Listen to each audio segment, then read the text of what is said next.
The Senate will come to order. Senator Morrison. Thank you, Mr. President. Mr. President, I impose a call of the Senate.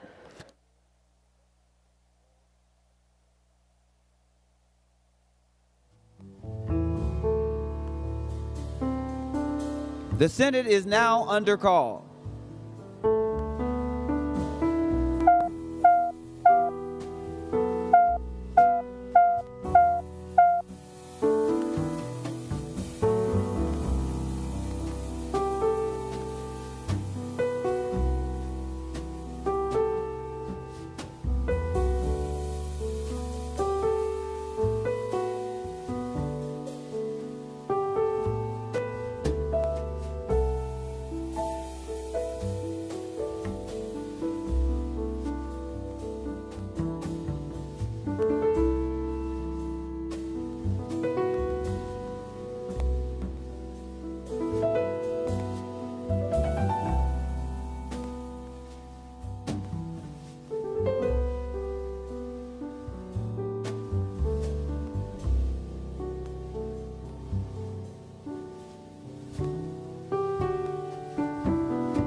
Senator Murphy. Good morning, Mr. President. I move that further proceedings under the roll call be dispensed with and that the Sergeant-at-Arms be instructed to bring in the absent members. On that motion, all in favor say aye. All those opposed say no. The motion prevails. Members, if you be so kind as to stand. In our tradition, we always start with prayer, which is followed by the Pledge of Allegiance. Today's chaplain is Reverend Obie Ballinger from the Edina Morningside and Linden Hills UCC in Edina, Minnesota. And as another gentle reminder, following the prayer, please remain standing for the Pledge of Allegiance. Let us center ourselves and pray. God of springtime emergence, these servants of Minnesota in the Senate come together with tired eyes from late nights, but hearts full of the urgent work you call forth in these final days of the session. Plant in each one here the seed of possibility for healing, hopeful, and upbuilding work on behalf of the millions they serve. Water gently the ground of souls here which are hard-packed or weary from strife, that they might expand to take in new possibilities. Nurture impulses of collaboration, reconciliation, and compassion, that what is created together might blossom into greatness that evokes gratitude. Uproot every weedy temptation to pettiness and partisan grievance. Let the persistent wind and urgent breath of those who suffer never be far from the ear, that intentions might strengthen into durable law, and that labor here might lead to results now rather than weak resignation to another time. And finally, God of all creation, when the sun has set on this springtime day and on this session and on our service and on our very lives, may the fruit of this hard, joyful, and rewarding labor be harvested in a Minnesota marked by dignity, care, generosity, abundance, and full inclusion. In your many names we pray. Amen.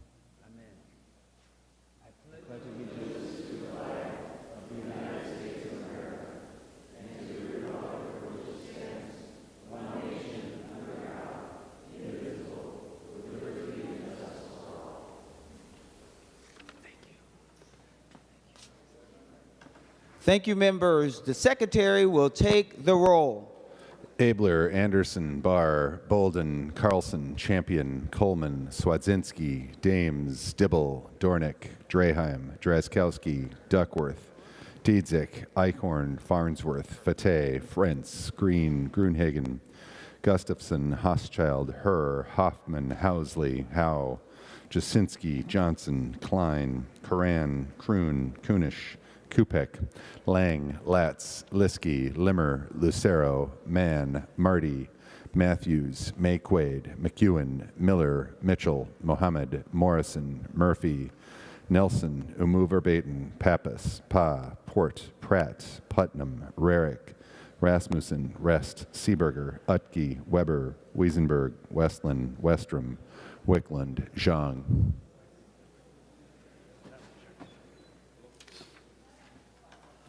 Members, a quorum is present. The following members intend to vote from a remote location under Rule 40.7, Senator Diedzik, Senator Lang, Senator Port, and Senator Westrom. Members, if you want to follow along, I'm reading from today's Senate agenda, Thursday, May 9th, 2024. We will start with the third order of business, messages from the House. The Secretary will read the first message. Mr. President, I have the honor to announce that the House has acceded to the request of the Senate for the appointment of a conference committee consisting of 3 members of the House on the amendments adopted by the House to the following Senate file. Senate file number 5335, a bill for an act relating to human services, the Human Services Omnibus Budget Bill. There has been appointed as such committee on the part of the House, Knorr, Bonner, and Franson. Senate file number 5335 is herewith returned to the Senate. Signed, Patrick D. Murphy, Chief Clerk, House of Representatives.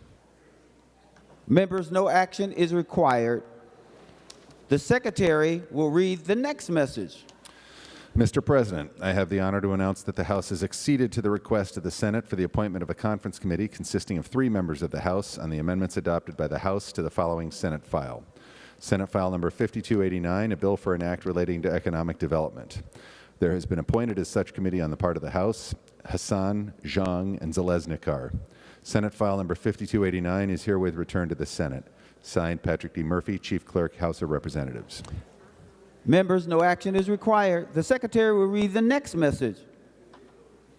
Mr. President, I have the honor to announce that the House refuses to concur in the Senate amendments to House File Number 3911.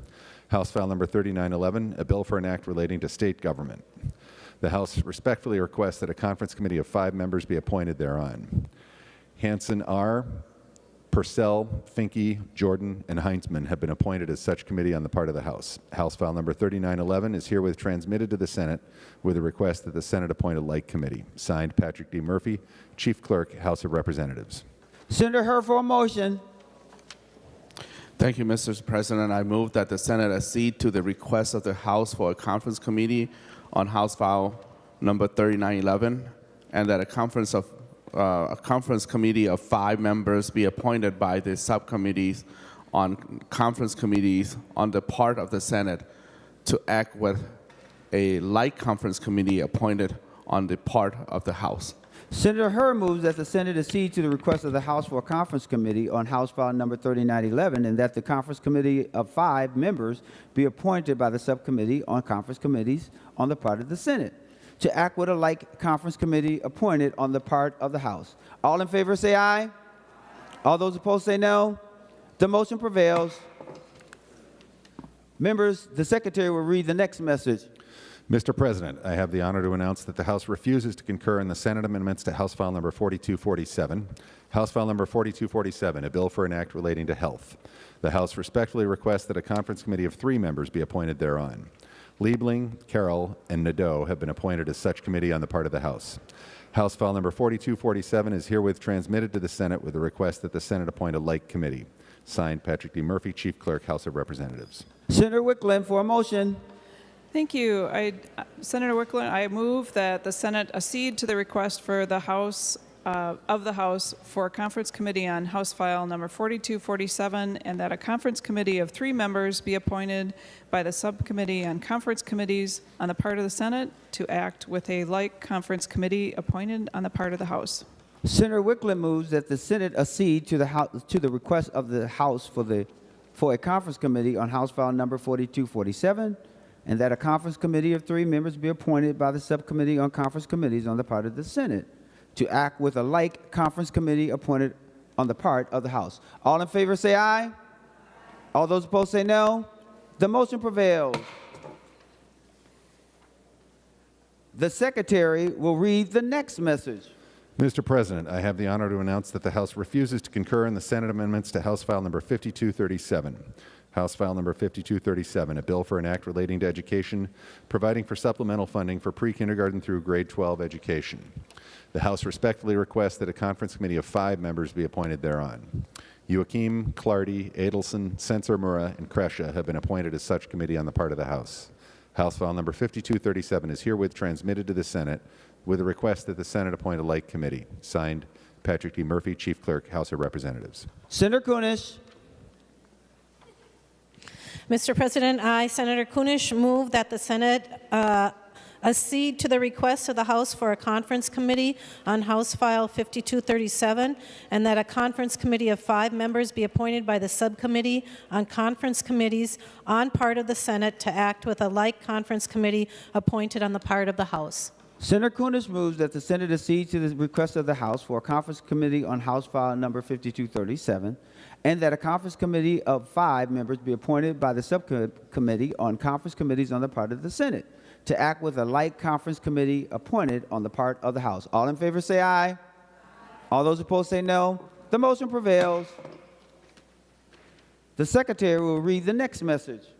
Mr. President, I have the honor to announce that the House refuses to concur in the Senate amendments to House File Number 5242. House File Number 5242, a bill for an act relating to state government appropriating money for a supplemental budget for the Department of Transportation. The House respectfully requests that a conference committee of 5 members be appointed thereon. Hornstein, Nelson M., Howard, Tabke, and Petersburg have been appointed as such committee on the part of the House. House File Number 5242 is herewith transmitted to the Senate with a request that the Senate appoint a like committee. Signed, Patrick D. Murphy, Chief Clerk, House of Representatives. Senator Dibble for a motion. Thank you, Mr. President. Mr. President, I move that the Senate accede to the request of the House for a conference committee on House File Number 5242, and that a conference committee of 5 members be appointed by the Subcommittee on Conference Committees on the part of the Senate to act with a like conference committee appointed on the part of the House. Senator Dibble moves that the Senate accede to the request of the House for a conference committee on House File Number 5242, and that a conference committee of 5 members be appointed by the Subcommittee on Conference Committees on the part of the Senate to act with a like conference committee appointed on the part of the House. All in favor say aye. All those opposed say no. The motion prevails. The Secretary will read the next message. Mr. President, I have the honor to announce that the House refuses to concur in the Senate amendments to House File Number 5247. House File Number 5247, a bill for an act relating to taxation. The House respectfully requests that a conference committee of 5 members be appointed thereon. Gomez, Lislagard, Agbaje, Lee Kay, and Norris have been appointed as such committee on the part of the House. House File Number 5247 is herewith transmitted to the Senate with a request that the Senate appoint a like committee. Signed, Patrick D. Murphy, Chief Clerk, House of Representatives. Senator Rest for a motion.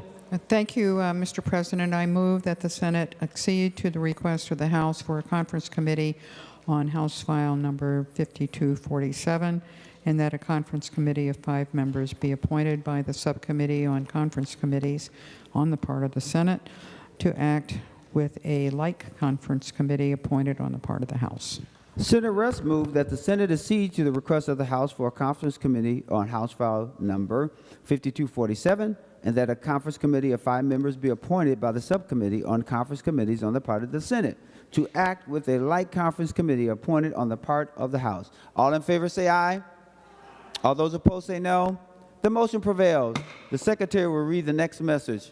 Mr. President, I have the honor to announce the passage by the House of the following House file herewith transmitted. House File Number 3431. Signed, Patrick D. Murphy, Chief Clerk, House of Representatives. Members, no action is required. The Secretary will read the next message. Mr. President, I have the honor to announce the passage by the House of the following House files herewith transmitted.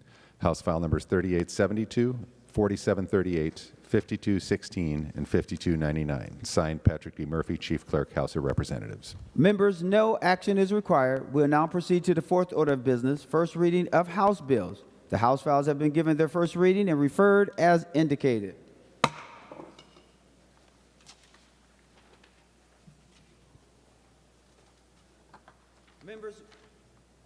Members, we'll now proceed to the 6th order of business, second reading. The 5th order of business, which is reports of committees. Senator Murphy for a motion to adopt the committee reports.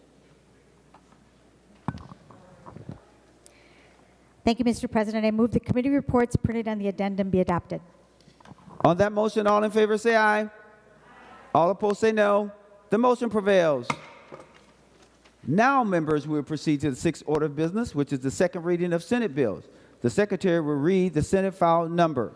Senate File Number 4985. The Senate file has been given its second reading.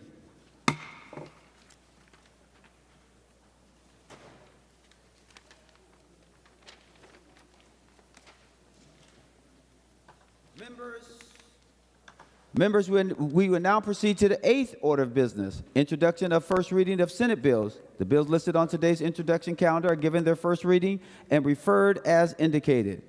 We'll proceed to the 9th order of business, which is motions and resolutions. There is one author's motion to be read at the desk. The Secretary will read the motion. Senator Gustafson moves that the names of Senators Latz, Carlson, Diedzik, and Mohammed be added as co-authors to Senate File Number 5153. We will adopt the author's motion as one motion. All in favor say aye. All those opposed say no. The motion prevails. Senator Latz for a motion. Mr. President, I move that Senate File 2827 be withdrawn from the Committee on Finance and returned to its author.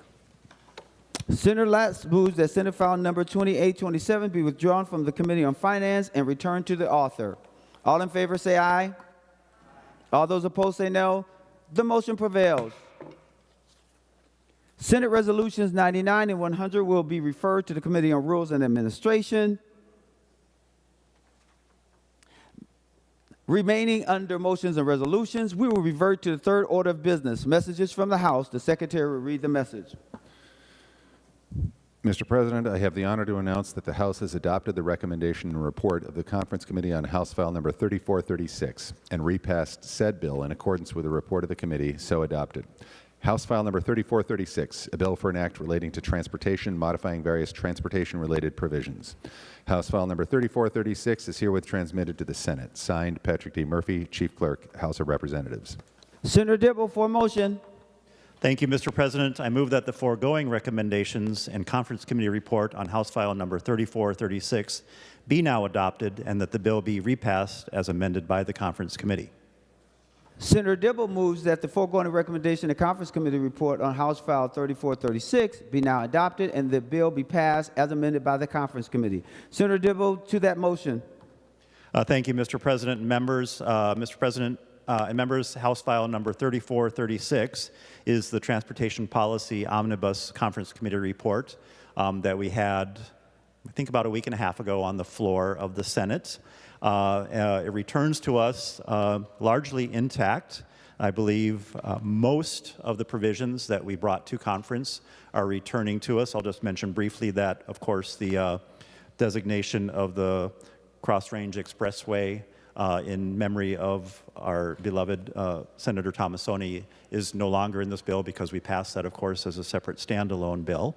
And then we picked up several provisions and made some minor modifications to some of the provisions that we brought to the Conference Committee. So those are what I'll focus on, but of course I'm able to respond to any questions about any aspect of the bill that any member has. On the proposal that was brought in by amendment by Senator Howe, supported by Senator Friends, having to do with law enforcement pay, primarily troopers, but other law enforcement and state employment. The premise by which we adjust that pay via a salary survey. Those salary surveys go out to January of 2032, and so that provision only extends until that date and time. We have a technical clarification. I'm not going to go through all the really technical clarifications, but I'll just mention a couple of, there are many technical clarifications that have to do with funds and accounts and things like that that I don't think would be very interesting to this presentation. But one technical clarification having to do with an appropriation on a professional sports team plate. We have an authorization of the release of leased motor vehicle information to licensed motor vehicle dealers as part of a vehicle lease or sale. All of the elements of the roadable aircraft proposal from Senator Jasinski, which we are carrying in the finance bill, we brought over here and will be passing today as a part of this policy bill. So those are all in this bill in front of us today. Senator Limmer initiative, which wasn't heard in the Senate but heard in the House, we picked up, which would eliminate the limit on the number of individuals who can be identified as recipients of care by a driver's license or identification card holder. We asked the Department of Public Safety to submit a biannual report to the legislature on road test scheduling and pass rates. We require new capital projects that fall under the state for the Department of Transportation fall under the already required state sustainable building guidelines. Probably the most substantial piece that we pick up is a Senator Hoffman initiative that was proposed by a House member, which we didn't hear in the Senate, but we did pick up all those, and it represents a broad agreement by utilities, construction companies, excavators, and the like, and of course it has to do with the issue around locating underground utilities and making sure that that's all done in a timely way with full communication. There are 7 aspects of that. I won't go into all the details unless members ask me to, and then I'm happy to expand on that proposal. We have a provision that allows for roadway damage that isn't otherwise covered by other disaster funds to be covered by a disaster support account. We have a clarification on a grant to a township in the metropolitan area.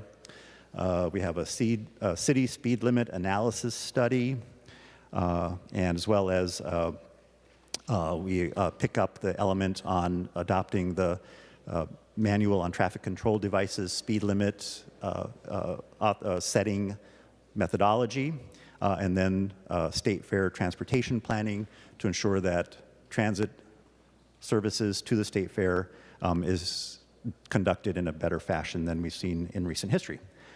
That concludes my presentation, Mr. President. I'm available for questions and any comments. Thank you. Senator Jasinski.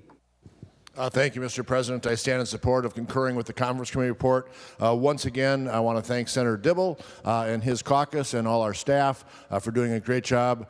This is a bill that's very bipartisan. Many bills were heard as Republican bills, many Democrat bills put together. Overall, this is a great bill. I still have one issue with the number of parking tickets, but I'm going to let that one by because the overall bill is very good. Members, it went out at 65-0. It came back even better.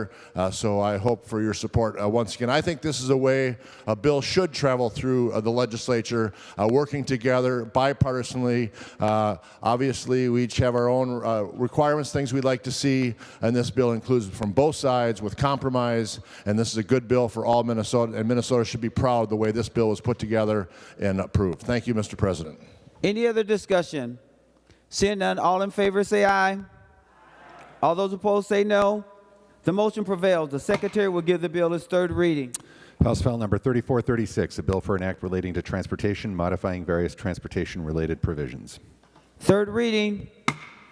Any other discussion before we go to a final vote? The last voice will be that of Senator Dibble.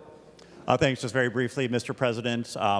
Again, heartfelt gratitude to my co-lead, Senator Jasinski, as well as all of the hard work on part of the committee and all of the staff who worked very hard on this bill, as well as, of course, the counterparts in the other body. Thank you, Mr. President. The Secretary will take the roll on final passage of the House file amended by the Conference Committee.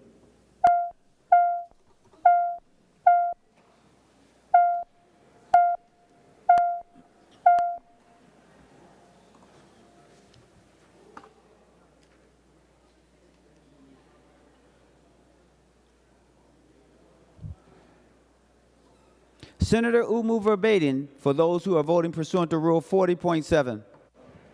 Thank you, Mr. President. Senator Dietzick votes aye. Senator Dietzick votes aye. And Senator Port votes aye. And Senator Port votes aye.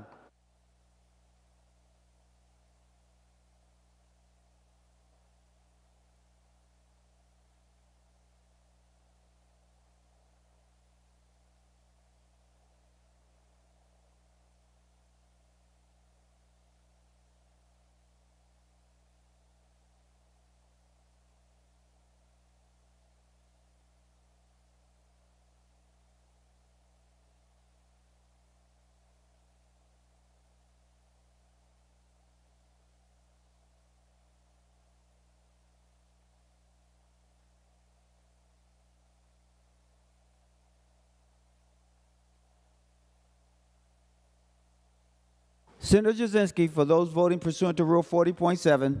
Thank you, Mr. President. Senator Western votes aye. Senator Western votes aye. And thank you, Mr. President. Senator Lang votes aye. And Senator Lang votes aye.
All senators having voted who desires to vote, the secretary will close the roll. There being 67 ayes and 0 noes, the bill is passed and its title agreed to.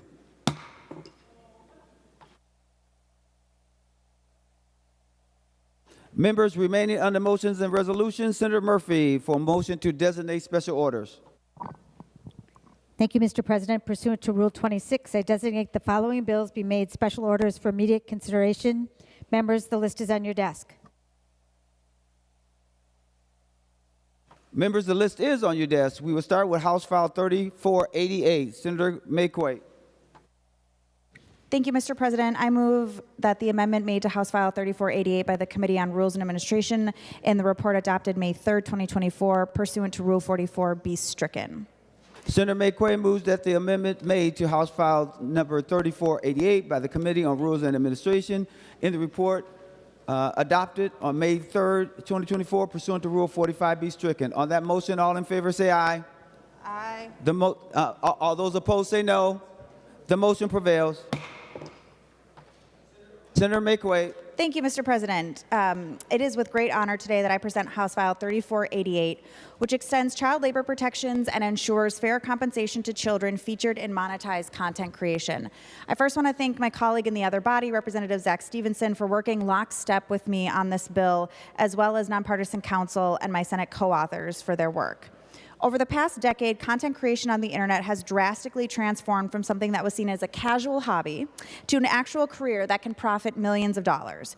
One of the most popular types of content that can be found on the internet is family vlogging, which is a type of content creation where parents document various aspects of their family lives, such as daily routines, holiday celebrations, milestones, and participating in games together. As of 2023, the global content creator industry is currently valued at nearly $55 billion, with the United States generating more than half of that alone. This multi-billion-dollar industry is a burgeoning industry that continues to grow with little to no protections for children featured in monetized content creation. I'm sure many of you love seeing images of your children or grandchildren, nieces, nephews, and loved ones online sharing their smiles and their laughter, and I want to be very clear, this bill does not prevent families from posting images of their children online. This bill preempts families from posting videos and other forms of content of children online in exchange for money. That is work, and this bill makes it clear that any child under the age of 14 who engages in the work of content creation that generates compensation is prohibited. If a child is over the age of 14 and engages in the work of content creation for money, then records must be maintained and a percentage of that compensation must be put into a trust. You'll find that to be the case of something you're all familiar with for actors. We have a real problem on our hands in the way that it comes to children being featured in online content. While family-centered YouTube or TikTok channels might appear wholesome in nature, that trip to Disney World video a creator posts takes hours of behind-the-scenes editing, scripting, staging, filming, and can take days away from a child's life with little privacy while every action is made for profit. This is work that children should not have to do to support their families. There is also a darker side to this industry beyond the family vlogger channel.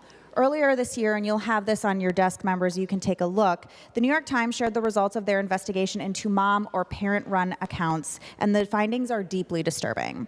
The New York Times found that although most social media platforms do not allow users under the age of 13 to create an account, parents have circumvented this age restriction by creating and managing accounts for their children, typically their young daughters. The investigation found that many of these followers of the account are unconnected older men and/or convicted pedophiles. Many of the posts include photos of daughters posing in bikinis or leotards. Some parents offer the sale of photos, exclusive chat sessions, and even little girls worn leotards to their mostly anonymous male following. The New York Times writes, the large audiences boosted by men can benefit the families. The bigger followings look impressive to brands, bolster chances of families getting discounts, and other financial incentives. It is apparent now more than ever that the provisions in this bill are increasingly important as the landscape of content creation and influencers continues to expand and evolve. Only one state in the country, Illinois, has successfully passed legislation to legally protect the earnings of children in content creation that creates money. With the passage of House File 3488, we have a chance here in Minnesota to be nation-leading in protecting children from financial and sexual exploitation in the digital world, just as we do in the physical world. Regardless of age, people deserve to be properly compensated for their work. Children deserve a chance to live their childhood free from working and have a chance to consent to how their image is put online. With that, members, I ask you to vote green, and I thank you for your support. Senator Draheim. Thank you, Mr. President. Will the author of the bill yield for a question? Senator Maye Quade, will you yield? She will yield. Senator Draheim. Thank you. My question, Mr. President, is can the author explain the difference between the House file language and the Senate file language? Senator Maye Quade. Thank you, Mr. President. And the answer to the question, and I really appreciate the question, is a small provision at the end of the bill, the Senate file and the House file, is about content removal. The Senate file puts the onus on the online platforms to remove content, and the House file's paragraph puts the onus on the content creator. In order to make it simpler, I felt it was best to adopt that specific language, and that would be the big difference. Senator Kroon. Thank you, Mr. President. Would the author yield for a question? Will you yield? She will yield. Senator Kroon. Thank you, Mr. President. Thank you, Senator Maye Quade. We had a discussion on this in the Judiciary Committee, and I'm reading I was confused then, and I'm confused now about some of the language in here. I support the overall intent of the bill, I believe, but I'm still struggling with some of the mechanics here and how this bill can how it will functionally operate. So the one question I have is, if a minor between 14 and 17 is creating monetized content with another minor of the same age between 14 and 17, would the provisions in this bill apply to that content creator? Senator Maye Quade. Thank you, Mr. President. The answer to that question is it depends on how often that other minor is appearing in the content creator that is a minor's content. So if you look at line 2.8 of the bill, in order for this to be engaged, at least 30% of the content creator's compensated video content has to include that minor in a 30-day period. So if I was 17 years old and I was making monetized content and I did a video with my friends showing us, I don't know, bungee jumping off of a bridge. I don't know why we'd be doing that at 17, but here we are. And there were a bunch of other minors in that video. That would not trigger this. It would be if all of those people or any of those minors appeared in more than 30% of my content in a 30-day period. Senator Kroon. Thank you, Mr. President. Thank you for that explanation, Senator Maye Quade. The difficulty I'm having here, as I understand this content creator world, which I'm admittedly not super familiar with, but what I can tell happens quite often is that you have teenagers, 15, 16, 17 years old, that they are both or multiple content, they're all content creators, and they all appear in the other person's videos routinely, probably more than 30%.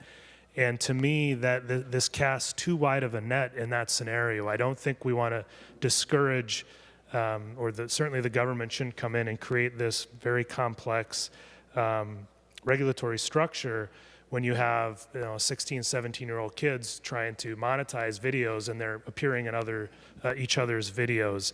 And so I appreciate the intent of this bill, but I still think it casts too wide of a net, and I think it needs a little bit more work before it becomes law to kind of more narrowly tailor the intent of this bill and the exploitation that you're trying to get at here. Because I think the way that it's drafted, it will ensnare situations that do not constitute exploitation, and those individuals can run afoul with the law. So for that reason, while I support the intent of the bill, it's going to be very difficult for me to support this as drafted. Thank you. Did you have something, Senator Maye Quade? Thank you, Mr. President. I think it's important for members to know, and I don't create content on the internet for money, so I've spent a lot of time looking into this. Currently, you have to be 18 years of age or older in order to join creator funds or monetize your content on the internet. And so this world where we have a lot of minors who are creating content that is generating compensation, which requires a lot of work. It requires you to proactively join a content creator fund or, contract with the platform to earn money. It would then require you to schedule, film, edit, all of those things. It still requires you to be over 18 to join the creator fund and to open a bank account. And so we're really only targeting the compensated creation, content creation, which is done by adults in some form or another. Senator Gruenhagen. Oh, thank you, Mr. President. Yeah, if Senator Maye Quade would yield for a question. Senator Maye Quade, will you yield? She will yield. Senator Gruenhagen. Oh, Senator Maye Quade, I have some of the same concerns along the same line as Senator Kroon. I guess a couple things I'd like clarification on is line 2.21. It says that a child between the ages of 14 to 18 gets 100% of the compensation if they produce, create, and publish their own content. The question would be, if they do part of the work, this language seems to unintentionally suggest they are entitled to all compensation. If Senator Maye Quade would respond. Senator Maye Quade to the question. Thank you, Mr. President. I think if I understand the question correctly, the question is about line 2.21. So it does allow for minors who are over the age of 13 and under the age of 18 to make monetized content online, but that money all goes to them and not some other adult. So that's the purpose of that. Senator Gruenhagen. Oh, thank you. Thank you, Mr. President. Thank you for that answer. Yeah, what if other people participated in it and it was over 30%? It seems like they're going to get all the compensation. So I think that, like Senator Kroon said, I think this bill needs additional work. The next line would be 2.25. It says that if a minor appears in a public event video incidentally, then it's not a violation, which would almost seem to go in tandem with featured in suggesting that if a minor is in my private video incidentally, then it could be considered a violation. If you'd give me clarification on that, Senator Maye Quade. Senator Maye Quade. Thank you, Mr. President. So again, I want to direct members back to 2.8. At least 30% of the content creator's compensated video content produced within a 30-day period must include the name, likeness, or photograph of a minor. So that is at the point at which this bill would go into place. And so we wanted to be very clear that, let's say there is a TikTok account that features a basketball team, and it's their high school basketball team TikTok account, and so it's showing the games. We wanted to be really clear that, if there's a kid in the background who's always cheering really loudly or whatever, that the incidental appearance in that piece is not triggering the 30% of the time you have to set aside for that very engaging child who's cheering for this basketball team. Senator Gruenhagen. Oh, thank you. Thank you for that response, Senator Maye Quade. Yeah, the next concern, it doesn't really alleviate, I guess, my concern on it, but the next concern would be on line 2.17. Under the underage of 14 engaged is described in the bill as being 30% or more of the content. This seems like what they are intending to do is as described above. The problem is the second sentence, which says, anytime someone under 14 is featured, which has no definition, it doesn't seem, then 100% of the proceeds goes to the minor. Thus, it could be argued, if I have my baby in my video at any time and the child is in front and center for a moment, then even if the child is less than 1% of the total content, then 100% of the proceeds, not just profit, would go to the child. Can you help clarify that understanding starting in line 2.17? Senator Maye Quade. Thank you, Mr. President. No, that's not accurate. Senator Gruenhagen. Oh, thank you.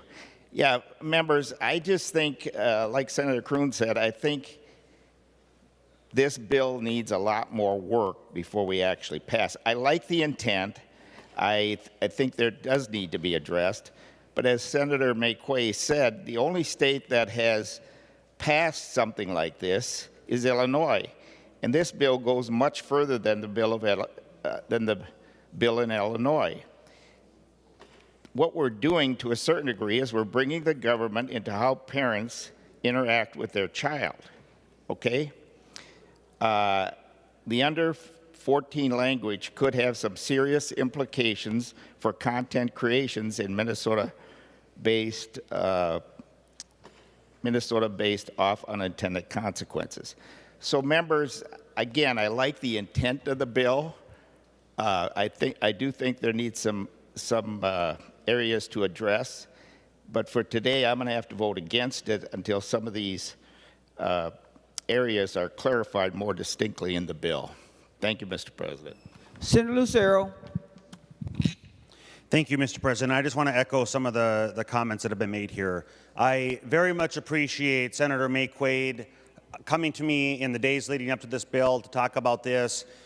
This is an issue, the issue of controls, the digital space, technology companies, obviously the use of technology and how it is having an impact on the lives, the daily lives of children and all of us. Something that her and I, again, we share this passion on, to get the law to catch up to the innovation that is occurring. I've had the opportunity to look at this, and again, I very much share these concerns. My concern is along the lines of what's been spoken here. It's just the mechanics. It's not the idea. It's not the intent. It's not the attempt, again, to control or to help provide some guidance and control, but just the mechanics of how it would be implemented where the rubber meets the road.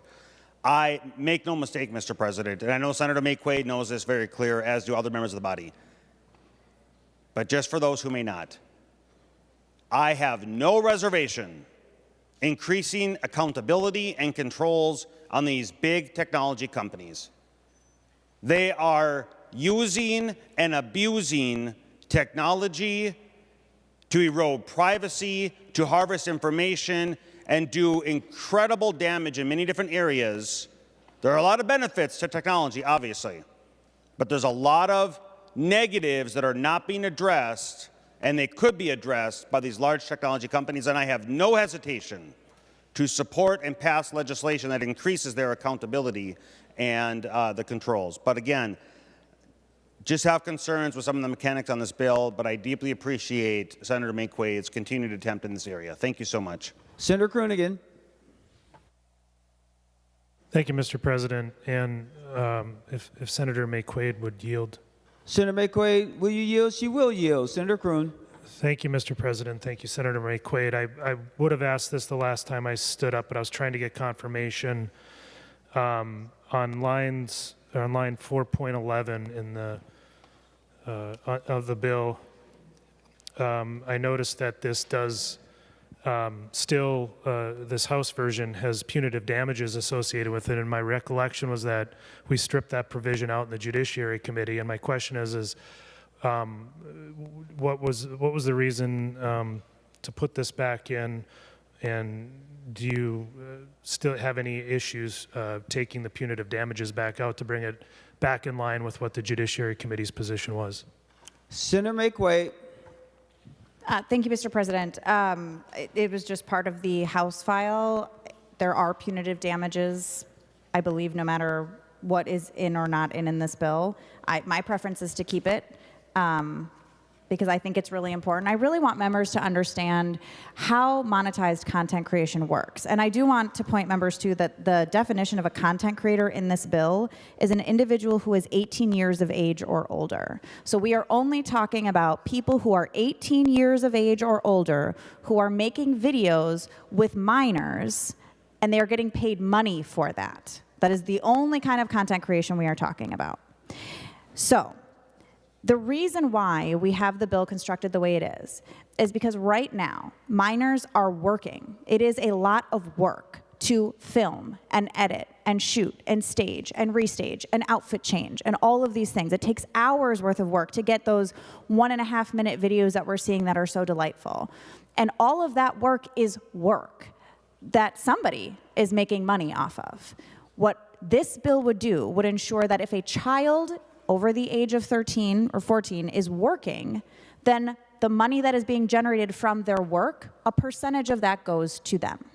And it is saying that under the age of 14, you cannot work just like we have said for everything else, with minimal exceptions like agriculture or delivering newspapers or coaching youth sports or babysitting or nannying or household chores. Those are the only exceptions that we have in law to the minimum age requirements for working. This just extends this to that. So that is what this bill does.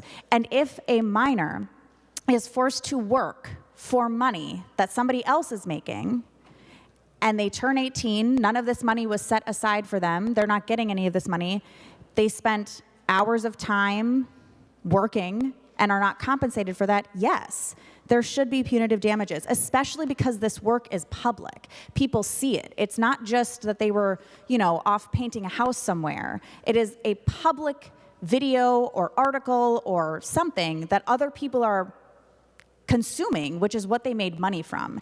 And so their privacy and their childhood was violated in order to make that money, and they deserve that money back with any damages that might have gone along with that harm. Senator Kroon. Thank you, Mr. President. Thank you, Senator Maye Quade. I guess the point I'm trying to make here is that we spent a long time on this bill in Judiciary Committee, and I think we did a good faith effort to mark the bill up. Multiple members on the Judiciary Committee of both parties brought amendments, and I don't see that work is reflected in this bill, and I find that disappointing because I think the bill needed a lot of work when it came to Judiciary Committee, and I think I know I spent a lot of time asking questions and trying to make the bill better, and I know other members did too, because even if the intent of the bill is good, the product of our law needs to be very well thought out and very workable. And with the punitive damages part, I think the concern there, it wasn't my motion to take that out. I believe it was Senator Seeberger's motion. But if the law isn't quite where I think it should be, then you have to be very, very careful about assigning punitive damages to something where we're not exactly sure how all of this is going to work. And I know that I believe Senator Carlson also had an amendment in Judiciary Committee that I don't see reflected in here. And I find it disappointing because when you go through that effort in Judiciary Committee to mark up a bill and you're working together in a bipartisan way to make some good amendments, and then you see it on the floor and none of those amendments from committee are reflected, it just doesn't give me a high degree of confidence in this bill, and it seemed like it wasted a lot of time in committee that people put into it. So I'm disappointed that this House version is up rather than the marked up version that left the Judiciary Committee. And so that's my general comment. I don't know if anybody else has any concerns about that, but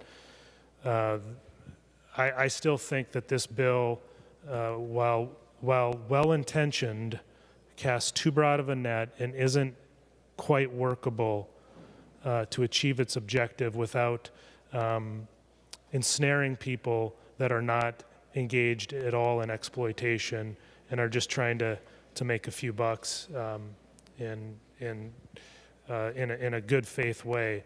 So I'm having trouble supporting this bill.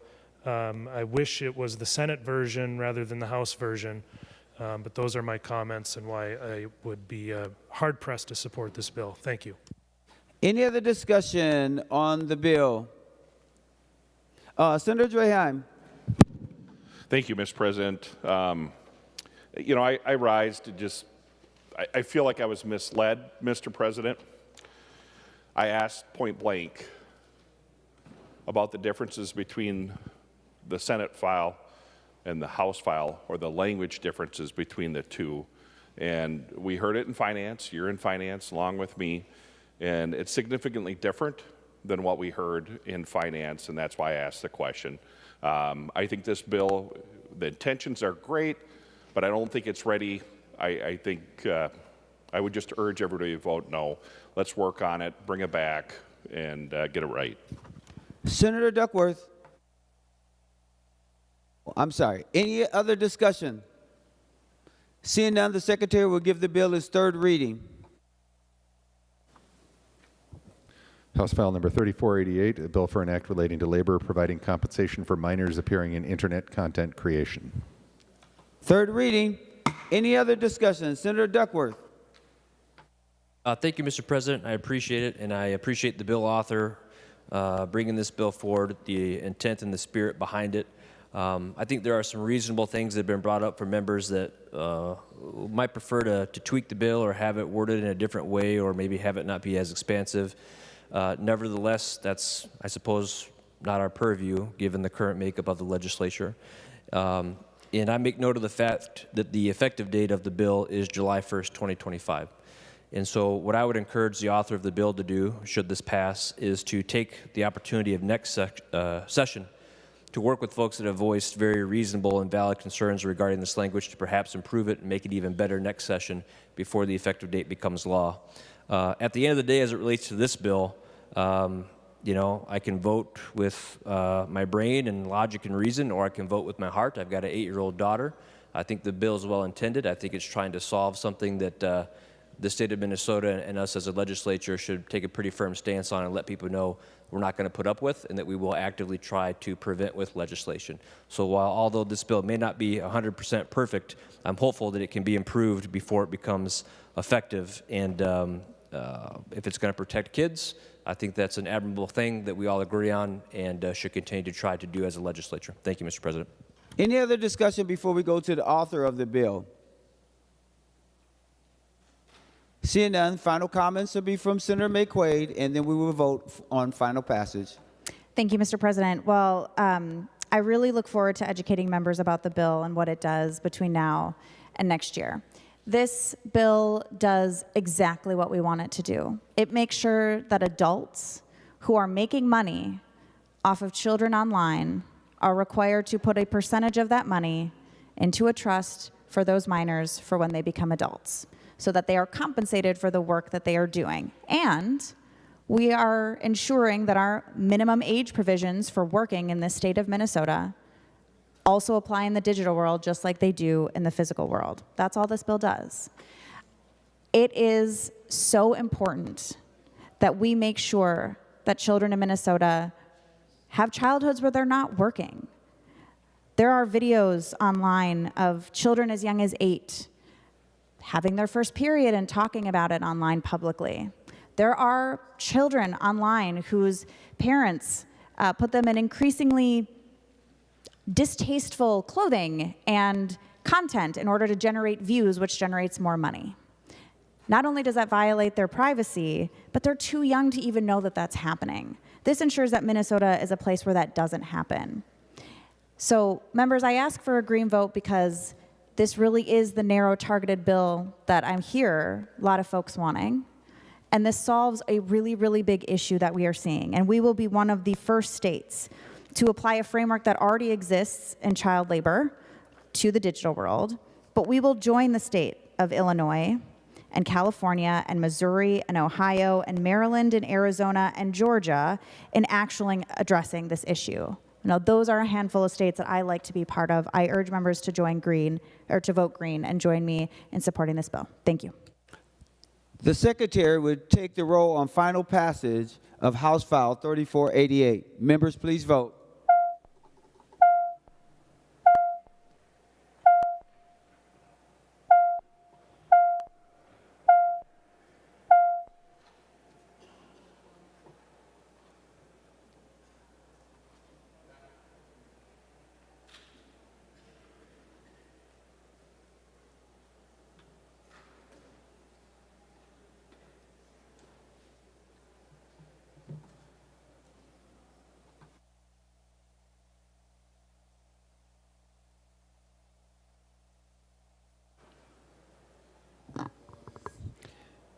Senator Umu Verbatim for those voting remotely under Rule 40.7. Senator Umu Verbatim.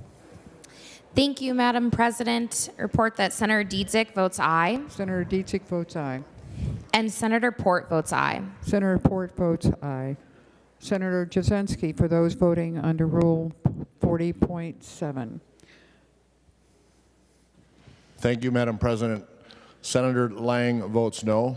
Senator Lang votes no. And thank you, Madam President. Senator Westrom votes no. Senator Westrom votes no.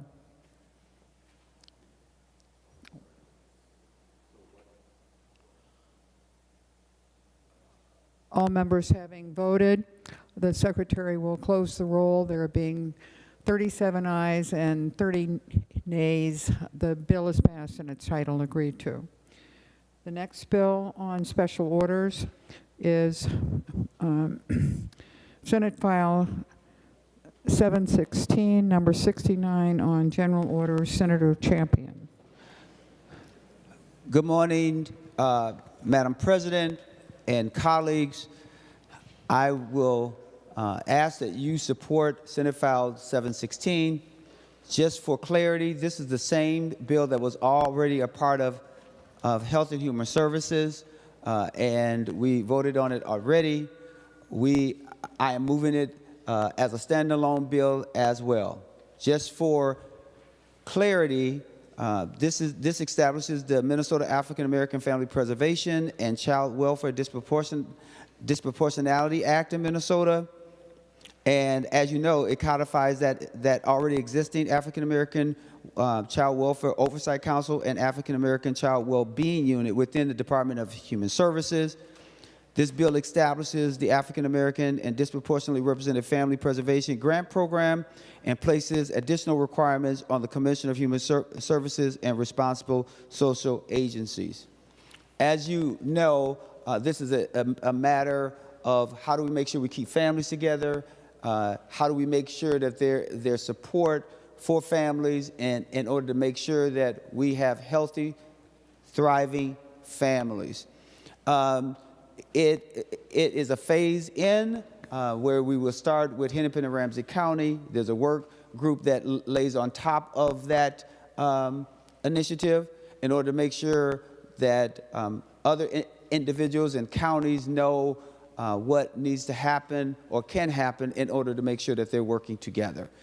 As I mentioned, that working group will be a representative from Hennepin County, Ramsey County, Department of Human Services, a community organization, and we also added AMC because they represent the other counties, and as well as you'll see an amendment that the County Attorneys Association asked to also be a part of that group. Members, we all share in wanting to make sure that families receive the support that they need, and there would be grants available for those who are working with those families. And you will see also in the amendment, because we have a technical amendment, because we did include children with disabilities as well. And it was already there, but we did notice a place or space where it wasn't, and we wanted to make sure that we put that there, or put that language in the bill itself. Members, this bill also represents what has already been done in committee, all the work that's been done with the Department of Human Services and counties and Ramsey and Hennepin County and others.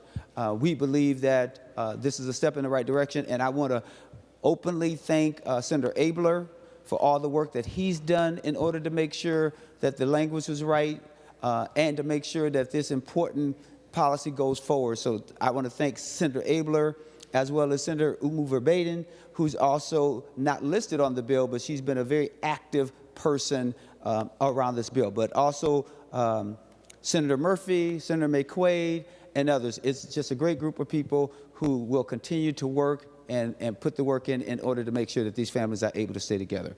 With that, I'd like to offer the A7 amendment. The Secretary will report the amendment.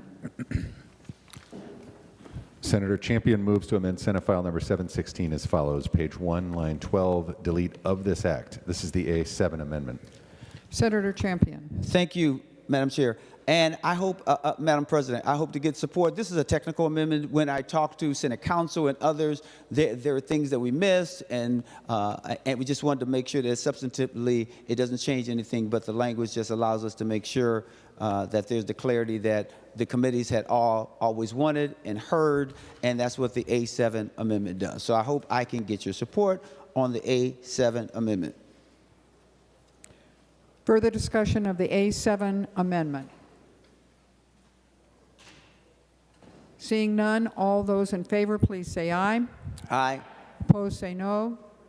The motion prevails and the amendment is adopted. Senator Champion. I will stand for any questions, Madam Chair.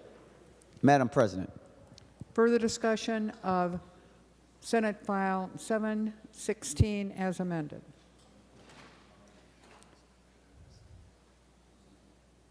Seeing none, the Secretary will give Senate File 716 its third reading. Senate File Number 716, a bill for an act relating to human services, establishing the Minnesota African American Family Preservation and Child Welfare Disproportionality Act. Third reading. Discussion, further discussion of Senate File 713. Senator Abler. Well, thank you, Madam President and members, and Senator Champion. I'm really happy that that this bill is getting a standalone hearing. Who knows what happens in this interesting session? But I think this is something we can all agree on, that we want to find a way to make sure that the disparities relative to the African American group in this particular bill are not keeping families from staying together where possible on the same order as we did with MIFA and federal ICWA work with the tribes. There is a disparity. We can try to figure out why that is, but it stands. And so I'm happy that this bill has moved forward. There was a pilot. It's working. This is starting as an increment. The county has raised some valid concerns, and Senator Champion, I predict this will not be the end of this project. And there'll be a need to, as it expands, to properly fund it so that this work can go forward. And the question about the level of what egregious harm is remains an issue with both MIFPA and this issue, but that'll have to be addressed. But I think that as I chaired this committee back in 2017, we had some working groups, and the controversy in this area was profound. Well-intended people in the room were actually yelling at each other, and they're all really nice people, but how do you care? I remember Senator Hayden carried this bill, and our committee gave it an affirmative vote to go off to work on it some more. I'm happy today is the day. I do fully believe that because of this bill and the work going forward, that there will be families staying united who should be united, children with the parents who just need a little more guidance. And I think a lot of good is going to come, and I hope it's green votes all around for this, Madam President, because this is really going to make a difference. So thank you, Madam President. Senator Umu Verbatim. Thank you, Madam President. Thank you, Senator Champion, for championing this bill. It's really important for our families and for our community, and I just want to thank Declara Tripp and Marvelyn Tripp for sharing their story with me over several hours at St. Paul Bakery. It is just horrible what their family went through. It took Declara 4 years to regain custody of her son, Zakari. And she has been advocating so hard for this bill. A number of advocates have been working on this for years, and it's really simple. This bill is about keeping our families connected. So members, please vote yes. Senator Herr. Thank you, Mr. President. I appreciate Senator Amu Verbatim bringing up our common constituents, Marvin and Tripp. And I remember when I first come to the Senate here in 2013, and her sister came and was in tears in my office, and I was trying to figure out a way to help. And our law just preventing us, confine us from helping the situation that's at hand. And our bureaucracy certainly doesn't support family at all, especially when they are trying to tell the truth. And whether our bureaucracy is at fault or not, it doesn't give leverage. And the only thing that we can conclude to is that we pray. And as a legislator, our responsibility is to change law. Pray is good. And pray is the last result we have to go to if policy is not working on our behalf.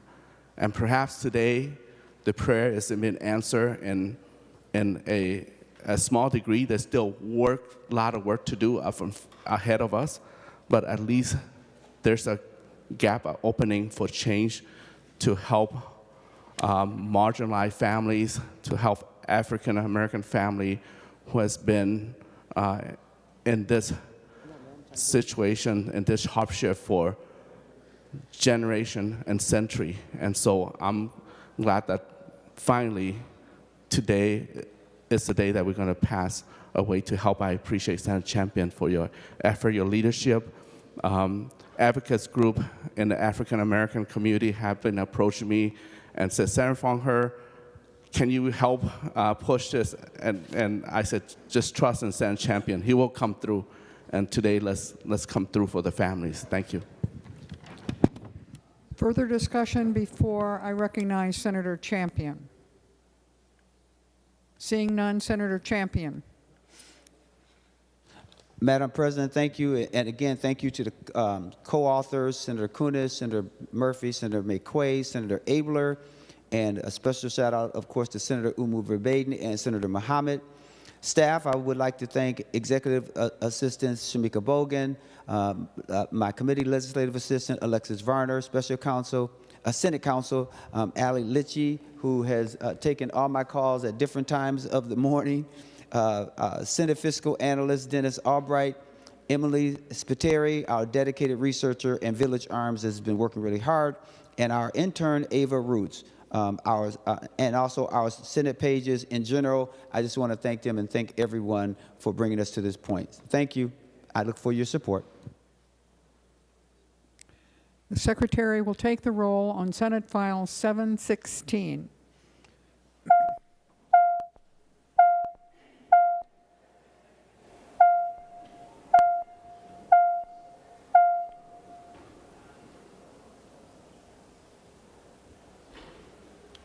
Senator Verbaten for those voting remotely under Rule 40.7.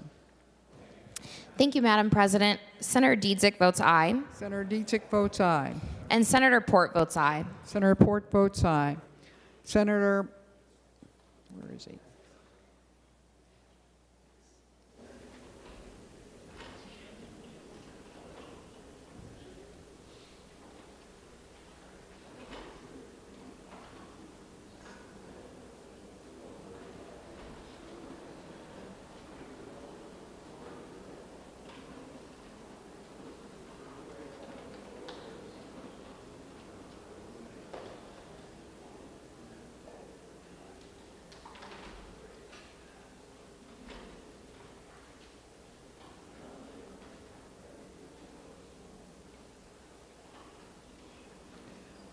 Senator Jasinski for those voting remotely under Rule 40.7. Thank you, Madam President. Senator Westrom votes no. Senator Westrom votes no. Senator Lang votes no. Senator Lang votes no.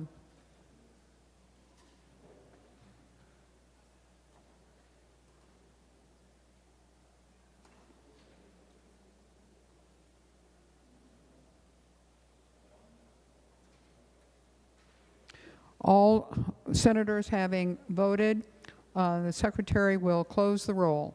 There being 41 ayes and 26 nays, the bill is passed and its title agreed to. Senator Murphy. Thank you, Madam President. I move a brief recess for the purpose of appointing conference committees. To that motion, all in favor say aye. Those opposed say no. The motion prevails.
The Senate will come to order. Senator Murphy. Mr. President, is there a privileged report at the desk? Yes, there is. The Secretary will read the report.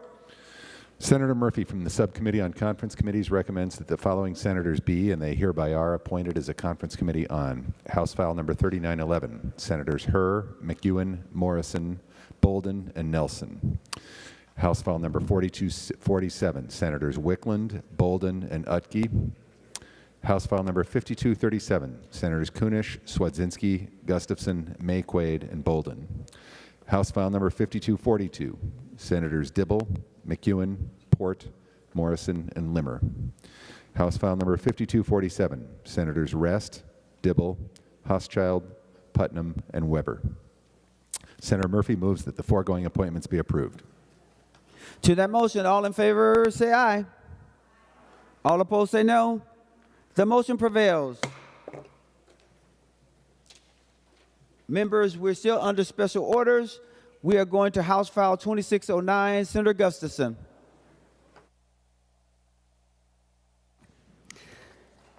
Thank you, Mr. President. The bill before you today is an updated and stronger version of previous bills, and in light of recent events, we worked with partners in public safety to make sure that the bill would be effective and do what we wanted it to do, which is save lives, make our community safer. A straw purchase occurs when an individual legally purchases an item, such as a firearm, on behalf of another person who is legally prohibited from purchasing it themselves or who wish to remain anonymous. While the purchaser may have a clean record and be legally allowed to buy the item, they are essentially acting as a middleman or a straw for someone else. But in the context of firearms, a typical scenario involves a person with a clean criminal record purchasing a gun from a licensed dealer on behalf of someone who cannot legally obtain one due to factors such as a criminal record, mental illness, or being underage. The true intended recipient of the firearm may have a disqualifying background that would prevent them from passing the required background check. They are a common method used by individuals seeking to obtain firearms for illicit purposes, such as committing crimes and acts of violence. While straw purchases are already illegal under Minnesota law, our law contains loopholes that need to be closed in order to hold offenders accountable. The bill before you expands the current crime to include the transfer of all firearms to an ineligible person, not only the transfer of a pistol or SAMSA. It amends the mental status required to prove this crime to include cases where the person making the transfer should have known that the person receiving the firearm was ineligible to receive the firearm. It creates an exception for the transfer of firearms other than a pistol or SAMSA to a minor if that person is ineligible to receive that type of firearm. This is most commonly means the transfer of hunting rifles or shotguns. It increases the penalty for a transfer to an ineligible person from a gross misdemeanor to a felony with a maximum sentence of 2 years, and increases the maximum fine for an aggravated violation from $10,000 to $20,000. It also increases the penalty for a transfer to an ineligible person from a gross misdemeanor to a felony with a maximum penalty of 5 years and a fine of up to $20,000 if the firearm is used by the individual it was transferred to in the commission of a felony within a year. It provides more data on the rate of gun trafficking and straw purchases. This strengthens the bill and provides law enforcement and prosecutors with additional tools to address straw purchases. Finally, this bill acknowledges the possible connections between gun violence and domestic violence by providing an affirmative defense to those individuals who are forced or coerced into purchasing the firearm because they believe that refusing to do so would result in substantial bodily harm or death to themselves or a family member. This bill is one more step we can take together to keep our families and law enforcement safe from gun violence. Gun violence requires a multifaceted response, and this bill closes loopholes within current laws in order to hold offenders accountable. Every day, more than 120 people in the United States are killed with guns. Twice as many are shot and wounded, and countless others are impacted by acts of gun violence. The bill before you will save the lives of law enforcement and community members. Thank you. When you're ready, Mr. President, I have an amendment. I am ready. Will you identify the amendment, Senator Gustafson?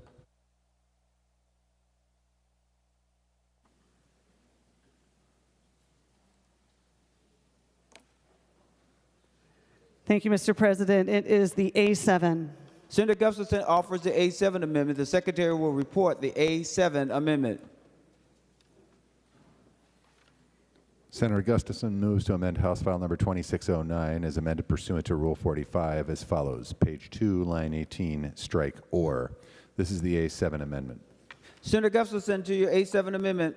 Thank you, Mr. President. The amended language says a binary trigger is a device that allows a firearm to shoot one shot on the pull of the trigger and a second shot on the release of the trigger without requiring a subsequent pull of the trigger. I've been working with law enforcement and the BCA on the addition of the binary triggers to the types of trigger activators that are outlawed in Minnesota. This amendment is final language from BCA and the Chiefs of Police Association to ensure that we are very clear in defining what a binary trigger is. Based on amended definition of this bill, and in this bill, the Chiefs are in support of the bill as amended. Thank you. Roll call, please. Roll call requested, roll call granted. Any discussions on the A7 amendment? Senator Limmer.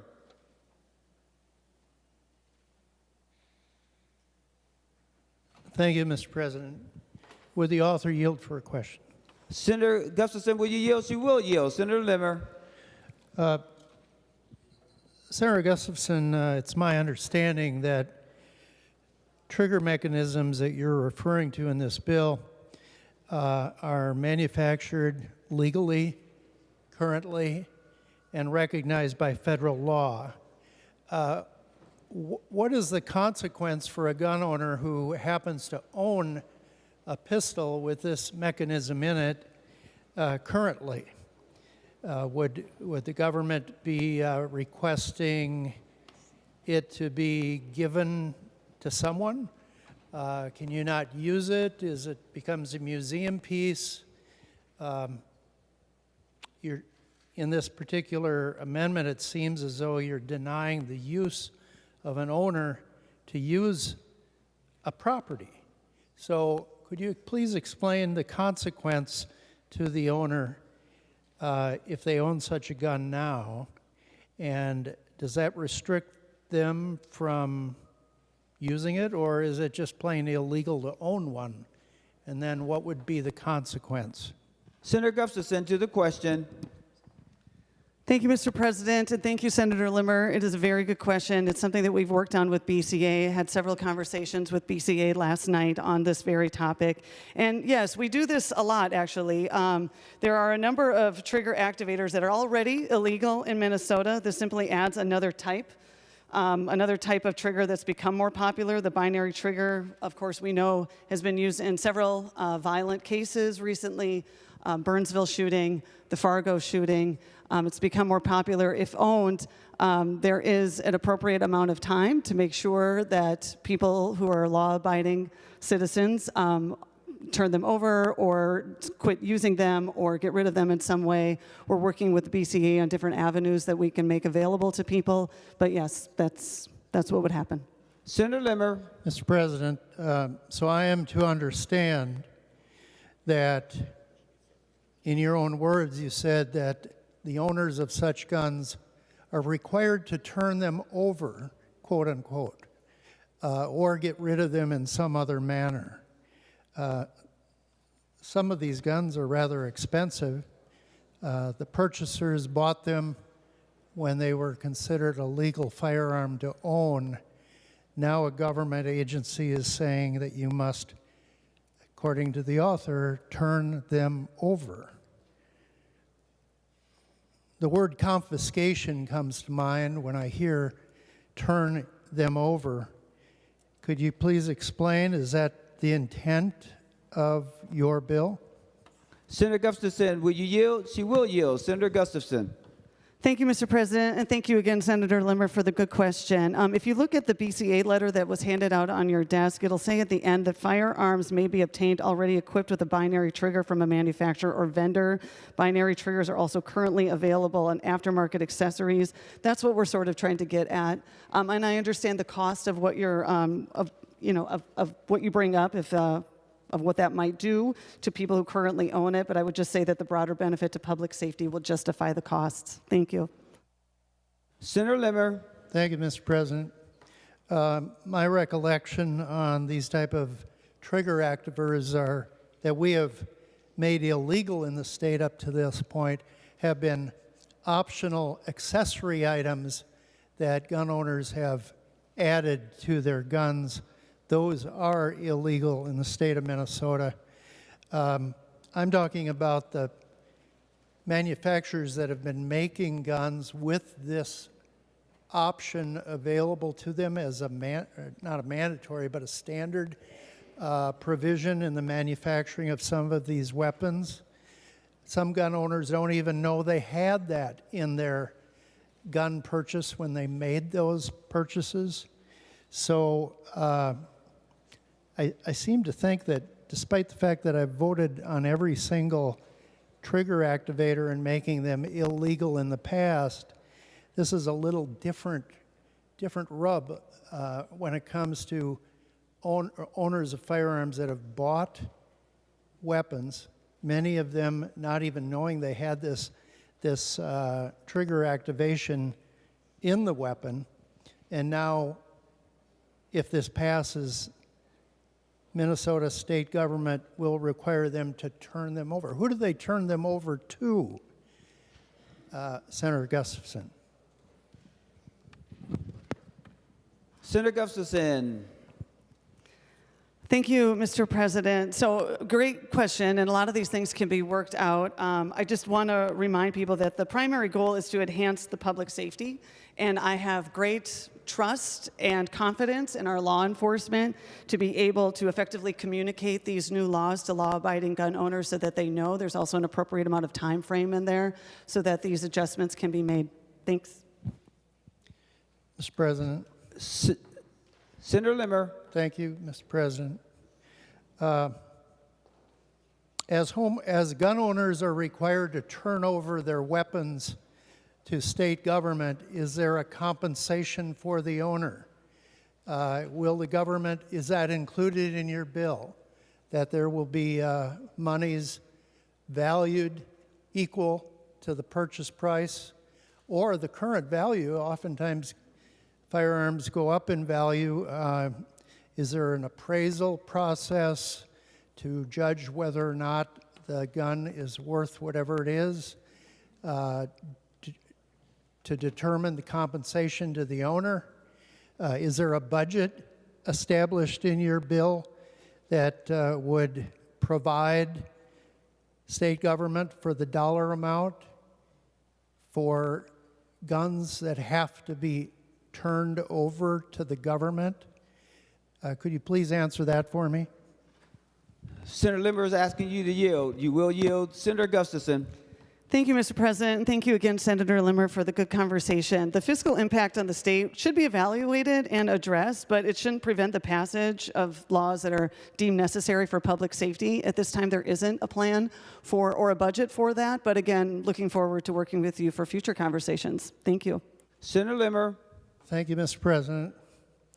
Well, I'm a little concerned about this.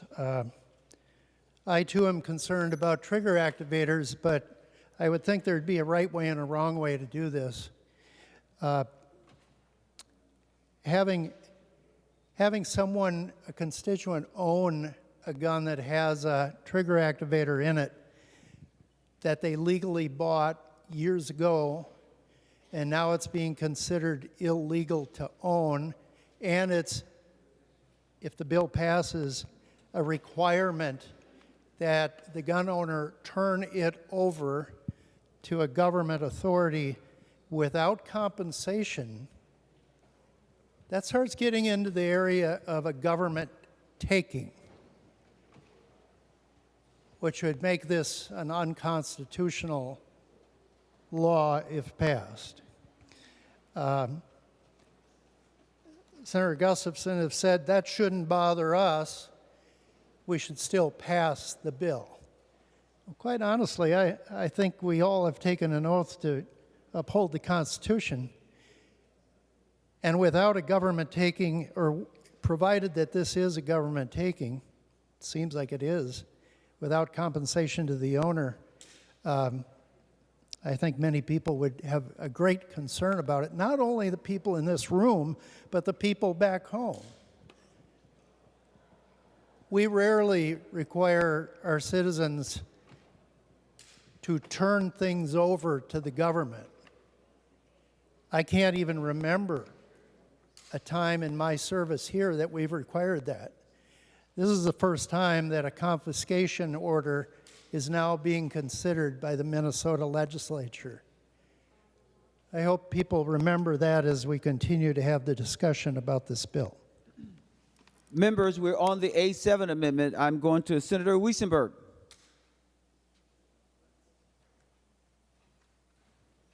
Thank you, Mr. Chair. I think Senator Limmer covered some of the things I wanted to say. You know, if I have a firearm and now you're saying I can't own a firearm, now you're making me a criminal.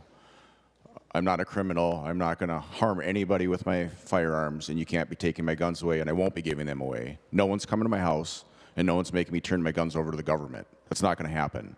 So if this law passes, you're going to make me a criminal. We can't do that. We can't do that. We have to protect the Second Amendment. So this can't happen. We all took an oath to uphold the Constitution, and the Second Amendment is within that. Criminals do not obey the law. Any gun laws we make will not stop criminals, period. They are still going to do it. You can take all the guns away from every law-abiding citizen in the world, and crime will go up because we won't be able to protect ourselves. This is a horrible law. We shouldn't be voting on this. This shouldn't have come to the Senate floor today. Thank you. Senator Kroon. Thank you, Mr. President, and thank you to Senator Limmer. Once again, you stole my thunder on the constitutionality provisions, and I'm sure many of my colleagues are going to stand up and talk about the Second Amendment implications of this bill, and I look forward to that discussion. But I did want to chime in on the Fifth Amendment problem with this bill as well, as Senator Limmer touched on. We can't pass unconstitutional laws in this chamber with the hope of having a discussion later and maybe address those constitutional concerns in some future bill down the road. That is just absolutely, we cannot act in that regard. We have to make sure that a bill is constitutional before we pass it. This is basic constitutional principles, and when you're making legal products like this, and you're criminalizing and making it illegal to possess without any kind of budget or fiscal note to compensate people, that is an unconstitutional taking under the Fifth Amendment of the United States Constitution. And I look forward to the rest of the discussion. That's one part of this, but I just wanted to get in there that we can't pass the bill and then hopefully maybe someday deal with the constitutional problems later. Thank you, Mr. President. Members, remember we're on the A7 amendment. Senator Latz. Mr. President and members, I actually have some agreement with Senator Limmer and those who are concerned about a requirement to confiscate or to surrender a firearm that would become illegal under this approach. But I don't think necessarily surrender is the only option. If we look at the definition that's being added, the definition to a trigger activator includes a device that allows a firearm to shoot one shot, etc., on the pull and a second shot on the release. That's in the definition section of 609.67. The criminal prohibition section states that whoever owns, possesses, or operates a machine gun or any trigger activator may be sentenced to imprisonment. So it seems to me that with the proposed definition of trigger activator, if their firearm no longer contains an operable device that allows a firearm to shoot one shot on the pull of a trigger and a second shot on the release, then it's no longer in violation of the law and would not be subject to confiscation or surrender or criminal penalties for the possession or use of it. In other words, from what Senator Limmer has indicated, there are two ways basically a trigger activator can become part of a firearm. It can be added on aftermarket by the purchase and installation of a kit onto the firearm, or it comes with the firearm manufactured that way. So, to come into compliance with the law, one need only remove the kit-installed trigger activator, in which case you can keep the firearm and use it as a regular single-shot firearm the way it was originally purchased. Or, seems to me, the reading of this, if one were to permanently disable the trigger activator feature of a firearm that were purchased with that feature installed, with that permanent disability or deactivation of that feature would no longer allow the firearm to shoot one shot on the pull and a second shot on the release. So again, it would not violate the law. In other words, there would be two comparatively simple or inexpensive ways, perhaps compared to the value of the firearm anyway. Remove the kit-added trigger activator or permanently disable the trigger activator feature of the firearm, and then one is in complete compliance with the law. Senator Lucero. Senator Lucero, will you give me just 1 second? I think Senator Limmer wanted to respond directly to what Senator Latz said. Is that okay, Senator Lucero? Senator Limmer. Thank you, Mr. President. And thank you, Senator Latz, for bringing that to our attention.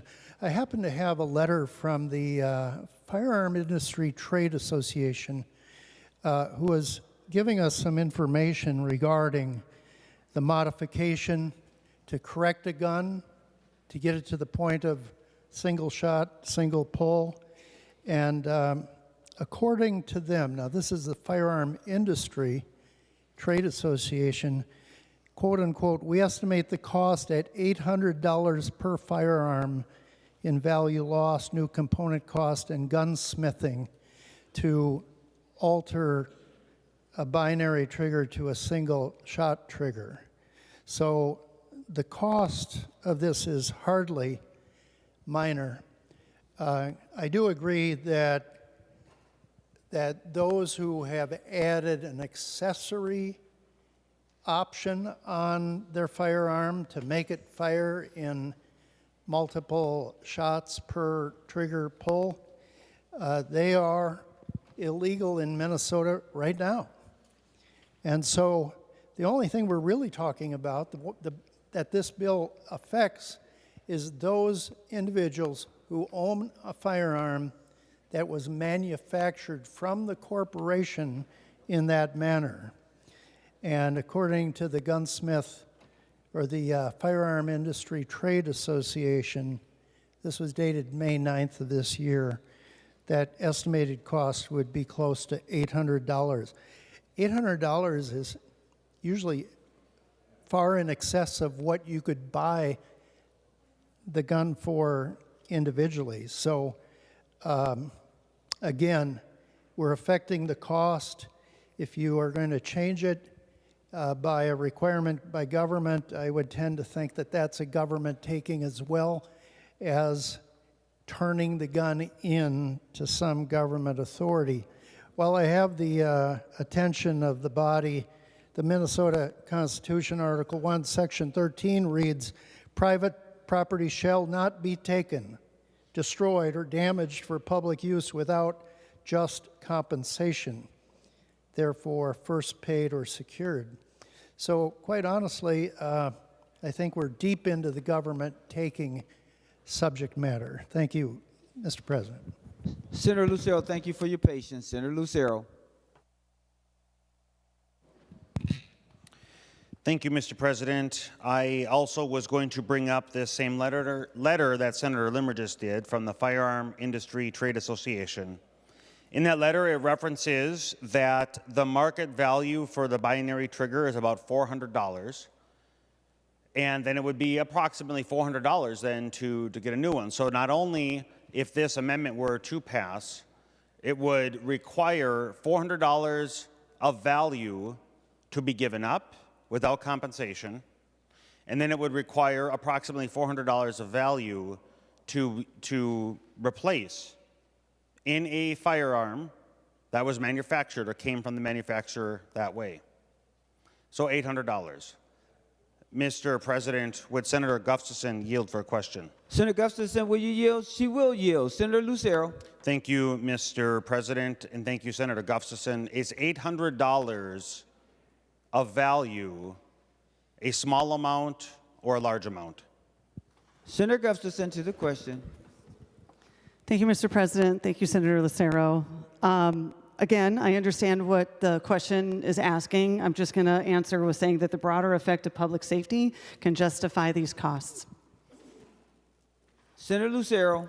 Thank you, Mr. President. If Senator Gustafson would yield for another question. Senator Gustafson, will you yield? She will yield. Senator Lucero. Thank you, Mr. President. Thank you, Senator Gustafson. So then, do I understand your reasoning correctly in support of this amendment that if, in your opinion, it's in the interest of the broader public safety that the government can take things? Senator Gustafson to the question. Thank you, Mr. President, and thank you, Senator Lucero. I really appreciate your questions. I want to just quickly say one thing. 10 other states ban binary triggers, including Florida and Idaho, who are not known for being super blue states.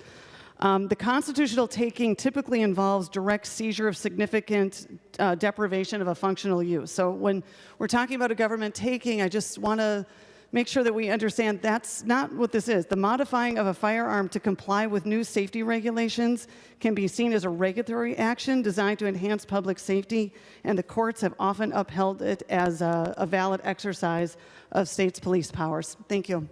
Senator Lucero. Thank you, Mr. President. If Senator Gustafson would yield for another question. Senator Gustafson, will you yield? She will yield. Senator Lucero. Thank you, Mr. President, and thank you, Senator Gustafson. I will ask you another question in regards to, you just made a comment. I still haven't got an answer, so I'm going to go back to my original question. But what you just said raises another question. You just said firearms that have been modified, but you have not addressed firearms that come that way from the manufacturer. So that's a different scenario. But back to the original question, is $800 a nominal value in your opinion? And in the case of, or in your opinion, if it's in the public interest, can the government just take private property from citizens? Senator Gustafson to the question. Thank you, Mr. President, and thank you again, Senator Lucero. Again, regulatory changes that enhance public safety are applied uniformly, are generally not considered taking under constitutional rule. Thank you. Senator Lucero. Thank you, Mr. President. And that's because, Mr. President, that may be the case, because when law changes or regulations change, it's from that point going forward.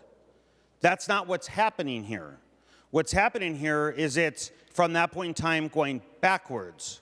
So it would not obviously be considered a taking going forwards, because it might prevent an action or a purchase or the acquisition of private property in the future. But what we're talking about is law-abiding citizens having exercised rights, acquiring private property in a lawful sale when it was legal, obtaining a firearm that came that way from the manufacturer, not being altered after the purchase, and having to turn over that firearm without being compensated. That's the scenario we're discussing. So, Mr. President, if Senator Gustafson would yield for a question. Senator Gustafson, will you yield? She says she will yield. Senator Lucero. Thank you, Mr. President, and thank you, Senator Gustafson. So, as Senator Limmer read, and as I will reread, Minnesota Constitution, Article 1, Section 13, private property shall not be taken, destroyed, or damaged without just compensation. How is it possible, in your opinion, for a law-abiding citizen to comply with this law without having to turn over or give up their firearm that was manufactured that way without being compensated. How is that constitutional? Senator Gustafson. Thank you, Mr. President, and thank you again, Senator Lucero. Remember, law enforcement already handles trigger activators, firearm accessories, firearms being turned in when somebody no longer wants to own them or for any other variety of reasons. Nothing in this bill changes that. There are a number of trigger activators that are already illegal in Minnesota. This simply adds another type that's become more popular. The binary trigger was used, as we know, in some recent shootings that took the lives of law enforcement and community members. Thank you. Senator Lucero. Thank you, Mr. President. In the answer I just heard, that law enforcement will collect firearms from citizens who want to turn them over. That's not the scenario we're talking about. So I've asked Senator Gustafson to yield 4 or 5 times now, and not a single time have I got a direct answer to my question or questions. I'm seeking to know, as I consider this provision in her amendment, if this is constitutional, and she's yet to answer the question. I have asked if a person turns it over without being compensated, does that make them a criminal for not doing so? Because in the answer I just heard, if a person wants to turn over their firearms, but how about the scenario a person does not want to turn over the firearm that they lawfully purchased, that was manufactured that way from the manufacturer, and when they made that transaction, an acquisition of private property, it was done so lawfully. That's the answer we're not getting, Mr. President and members. I also heard earlier a comment regarding trusting our law enforcement. I am on the front lines of wholeheartedly agreeing with trusting our professional law enforcement officers. Mr. President, would Senator Gustafson yield for a question? Senator Gustafson, will you yield? She will yield. Senator Lucero. Thank you, Mr. President. Thank you, Senator Gustafson. I heard you say that you have trust in our law enforcement, and I share that trust. But law enforcement isn't the only actors in the criminal justice system. Mr. President, Senator Gustafson, do you trust our county prosecutors and our district attorneys in their decision-making of which crimes to prosecute or not prosecute? Senator Gustafson, to the question. Thank you, Mr. President. Thank you, Senator Lucero. I think I've stated several times that I always put my trust and confidence in law enforcement when I see that they're doing the good work that they're doing. I hope that satisfies your question. Senator Lucero, we're on the A7 amendment. Thank you. If she would yield for another question. Senator Gustafson, will you yield? She will yield. Thank you, Mr. President. Thank you, Senator Gustafson. In your provision and the enforcement of your provision, law enforcement is certainly one element. That's not my question. My question is, do you trust the county prosecutors with their charging decisions? Senator Gustafson. Thank you, Mr. President. Thank you, Senator Lucero. Could you please repeat your question? Senator Lucero. Do you trust charging decisions from prosecutors? Senator Gustafson. Thank you, Mr. President. Thank you, Senator Lucero. I think it's a case-by-case basis. I commonly put my trust in people who study the law for a living, public safety officials who do this work. Thank you. Senator Lucero. Thank you, Mr. President. Well, I don't share the trust after what we've seen witnessed by some county prosecutors across the state. And I will just share a brief story. When I was in the other body on the Public Safety Committee, the Hennepin County DA came in and specifically made reference that they do not charge certain gun crimes. That has an aspect in public safety.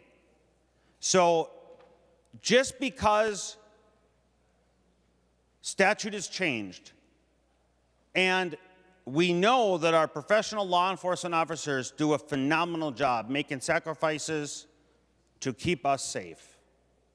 There are other individuals in the criminal justice process that have demonstrated a lack of upholding the faithfulness to their office and keeping the public safe. I am very concerned if this provision were to become law that overly aggressive or county prosecutors that seek to make a name for themselves, or who knows, whatever their motivation might be, would seek to target law-abiding citizens. Well, also target law enforcement officers, which we see happening, but target law-abiding citizens trying to use a law that won't do anything to keep anybody safer, but instead will hamper the abilities of law-abiding citizens to defend themselves. It is a clear violation of the takings clause in the Minnesota and federal constitutions. That alone, as we swore an oath as elected representatives of this great institution, we swore an oath to uphold the Constitution. And I've asked several times, I've recited the Minnesota Constitution and sought clarity if the author of this amendment believes that her amendment is in line with the Minnesota Constitution, only to get a deflection. And so, Mr. President, I'll answer that question. This is clearly unconstitutional.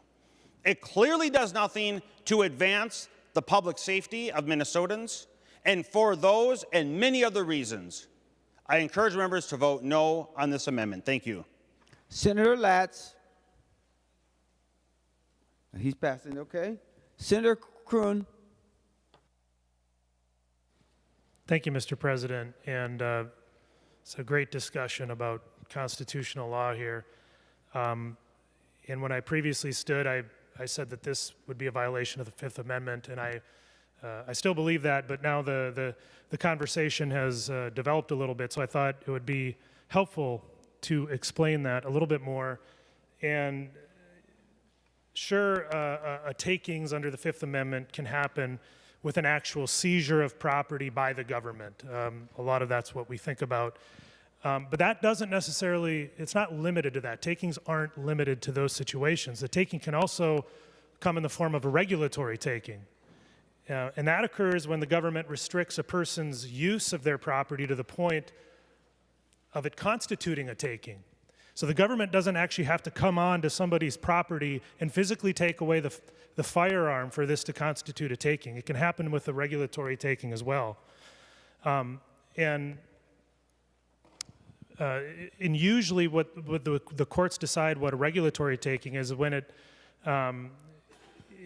affects and limits the use of that property to the extent that it is considered a taking. So under constitutional law, regulatory taking occurs when a government regulations limit the use of private property to such a degree that the landowner is effectively deprived of all economically reasonable use or value of the property.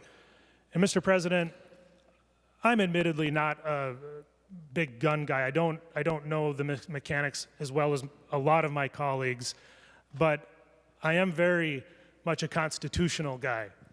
And if anybody, I've stood up several times to talk about constitutionality of bills in all sorts of different circumstances. And my understanding of these binary triggers is that some of them are built into the firearm from the factory. And you can't always just remove them.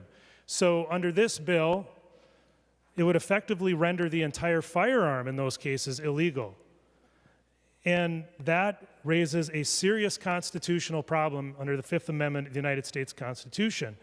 So even if the bill doesn't require or allow the government officials to come onto your property and confiscate your guns, they're effectively, through this bill, depriving you of all economically reasonable use or value of that property. And that is a regulatory taking.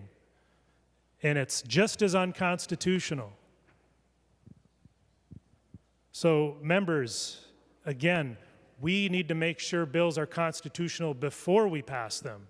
We don't pass them and then worry about the constitutionality later. So for those reasons, among many others that I'm sure many of my colleagues will be discussing relating to the Second Amendment, we should vote no. Thank you. Senator Grudenhagen. Well, thank you, Mr. President. Yeah, I have concerns also on this amendment. You know, just a little bit of research that I've been doing here. We have over 430 million estimated guns in the United States, okay? 433 million, okay? Second thing, in an op-ed written in Newsweek in January of 24, it says this. It says, it should go without notice that many local leaders have failed to control violent crimes. Cities with Democratic mayors have higher rates of gun deaths than cities with Republican mayors. According to a recent study, and you can link it, Democrats ran 27 of the 30 cities that had the highest murder rate. Okay? And I think a lot of it has to do with enforcement and the revolving door in those Democrat-run cities that allow criminals right back out onto the street after committing a crime. Secondly, it's interesting in this same op-ed that when we're reporting statistics about homicides, in Illinois, they conveniently excluded Chicago out of their statistics, so they went from the 10th highest down to the 33rd. So, I mean, there's a lot of manipulation of statistics. So if Senator Gustafson would yield for a question.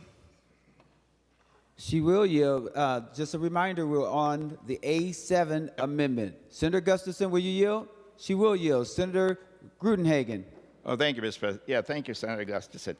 Do you have any empirical independent studies to prove that the bill here or this amendment actually will reduce gun crime in the state of Minnesota or across this country? If you have any empirical independent, I'm not talking about bias studies, and there's plenty of those out there. I want to know if there's any empirical independent studies that actually show this type of a law and bill, an amendment, would reduce gun crime. Senator Gustafson. Thank you, Mr. President, and thank you, Senator Grudenhagen. I appreciate your question. I think it's important to remember we cannot end all crime with a single bill. This is just one thing that we can do to reduce harm that is caused by a crime. Again, if you can figure out how to end all crime, let me know. I would love to work with you on that, but this is just one step in preventing more gun violence. Senator Grudenhagen. Oh, thank you, Mr. President. Yeah, thanks for responding. Members, think of that response, though. She didn't quote one empirical study that anything we've done last session, this session, would actually reduce gun violence. It's just a feeling, all right? And feelings don't stop criminal behavior. Well, I feel this will happen. Well, I don't know what to tell you. I mean, laws should be based on facts and statistics, not feelings. Now, there is a well-documented book out there that shows that more guns, less crime by John Lott. He has a host of documentations in that book, empirical studies that show when there's more guns and law-abiding citizens have the right to defend themselves, crime drops dramatically. That's the truth, members. So the other thing about your amendment, the A7, you know, it says in line 1.8, a device that allows a firearm to shoot one shot on the pull of the trigger and a second shot on the release of the trigger without requiring a subsequent pull of the trigger, that they're supposed to turn that in. Well, I think you should include at the beginning of that statement in your bill, let's try a law that says convicted criminals should turn in a device that allows a firearm to shoot more than one shot, and so on. So put convicted criminals, and then let's take a look at the results of that law. How many of you in this room, either side of the aisle, think convicted criminals obey gun laws? Nobody does, as far as I know, or very few, the least of which those who promote gun violence. So members, I mean, if you like feelings, then vote for this. If you like facts and statistics, then you need to oppose this, because this is not based on actually reducing crime here in our state or our cities. We need to enforce current gun laws. Thank you, Mr. President. Senator Matthews. Thank you, Mr. President. I've been reviewing the A7 amendment and the statute that it is going to purportedly be amended into. And one of the discussion points that the author has been making is that the risk to public safety justifies this change that we are bringing in the A7 amendment. So I wonder if the author, Senator Gustafson, would yield to a question. Senator Gustafson, will you yield? She will yield. Senator Matthews. Thank you, Mr. President. So the statute that the A7 amendment is seeking to be amended into states as the penalty for violation of the statute is to be sentenced to imprisonment for not more than 20 years or to payment of a fine of not more than $35,000 or both. That's 609.67 subdivision 2. My question is, as we've been having this discussion, is that these have been lawfully manufactured firearms in some instances up to this point. So say we have a law-abiding citizen who may be a nominal gun user, not an expert in all the different styles of mechanisms and mechanics and brands and styles and all of that.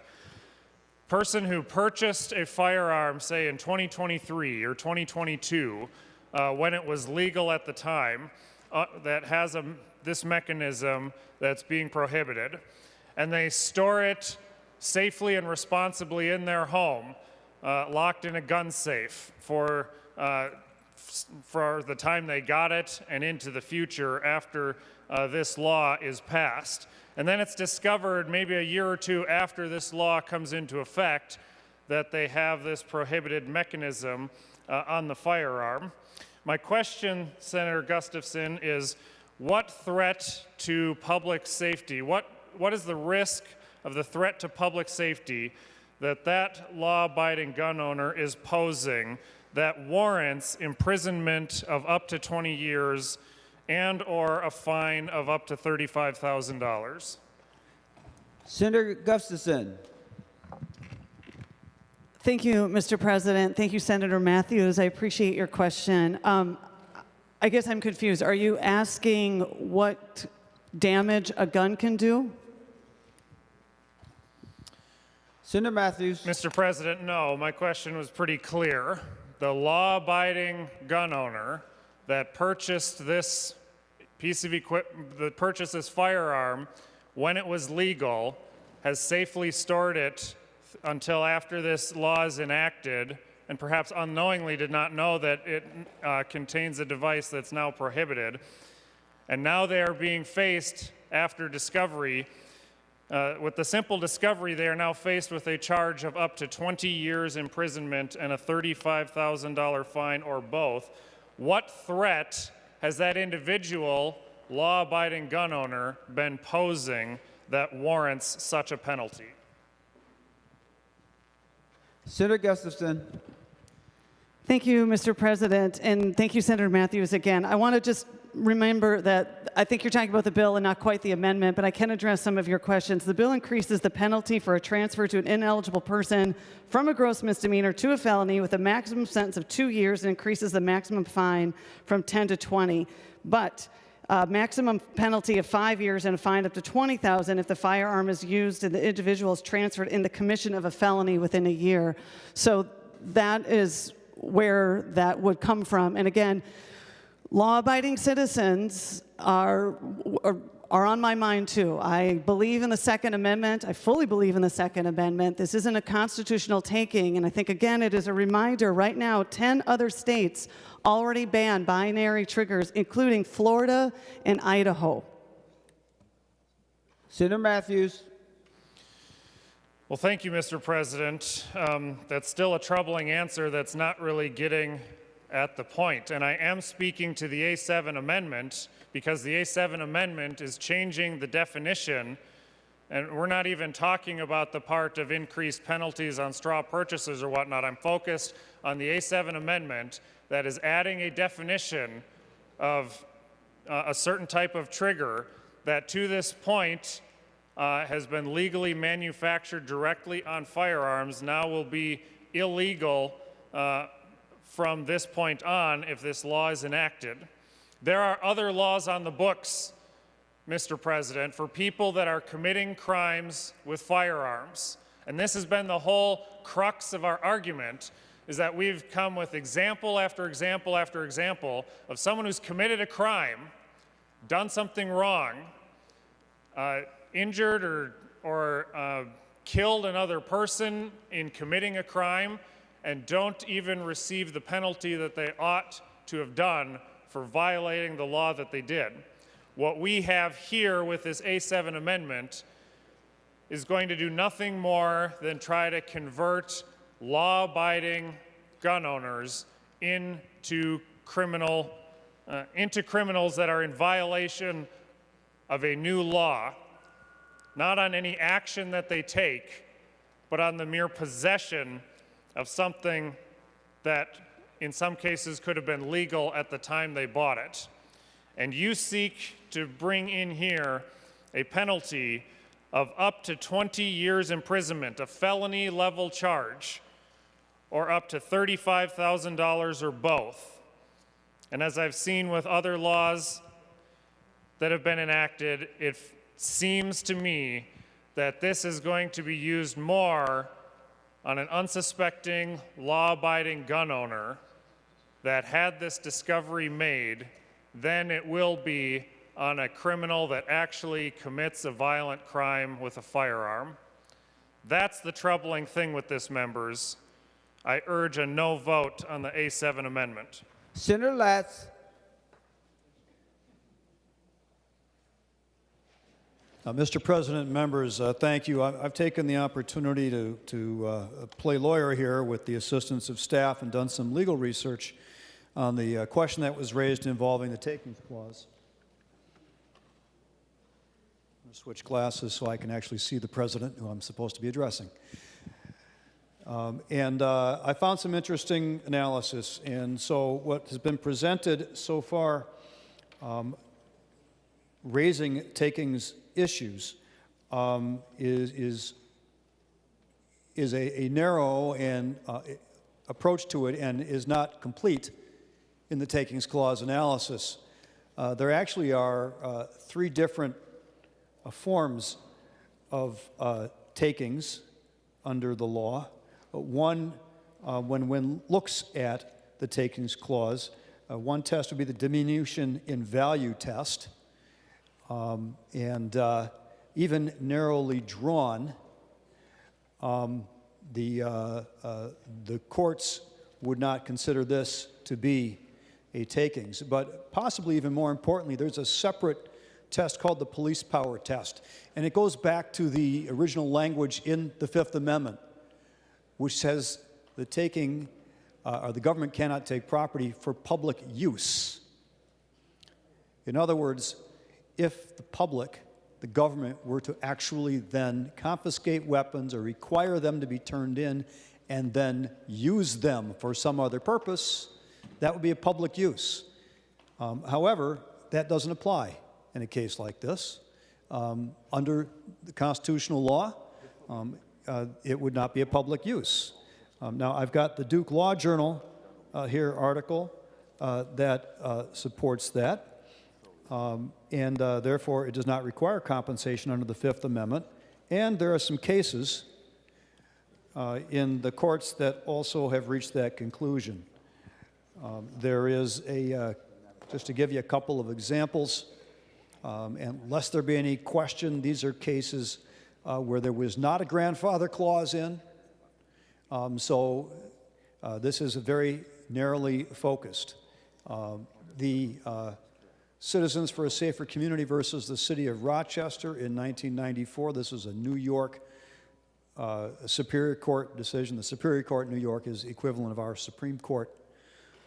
They concluded that sale restrictions that allowed residents to dispose of their guns outside of the city was not actually taking. So theoretically, if this were to become law in Minnesota, a resident with a gun that had a manufactured trigger activator in it could theoretically go and sell that gun in another jurisdiction that did not contain such a ban. But importantly, another case here, the D.C. Court of Appeals in Festian versus Jefferson. Folks should know the D.C. Court of Appeals is among the appellate courts, probably the first among equals in terms of interpreting constitutional law.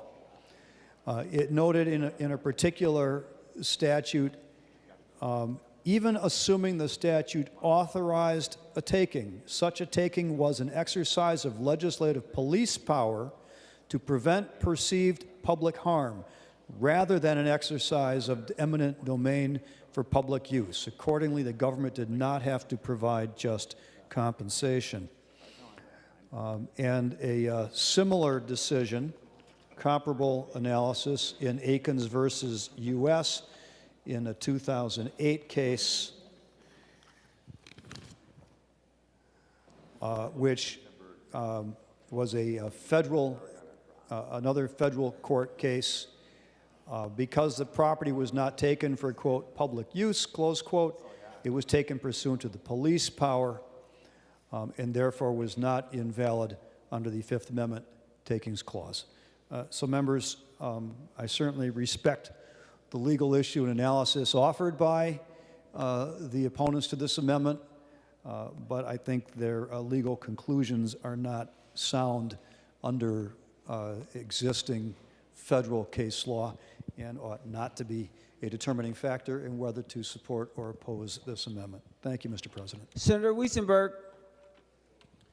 Members, we remember we're on the A7 Gustafson Amendment. Senator Weissenberg. Thank you, Mr. President. With Senator Latz, yield for a question.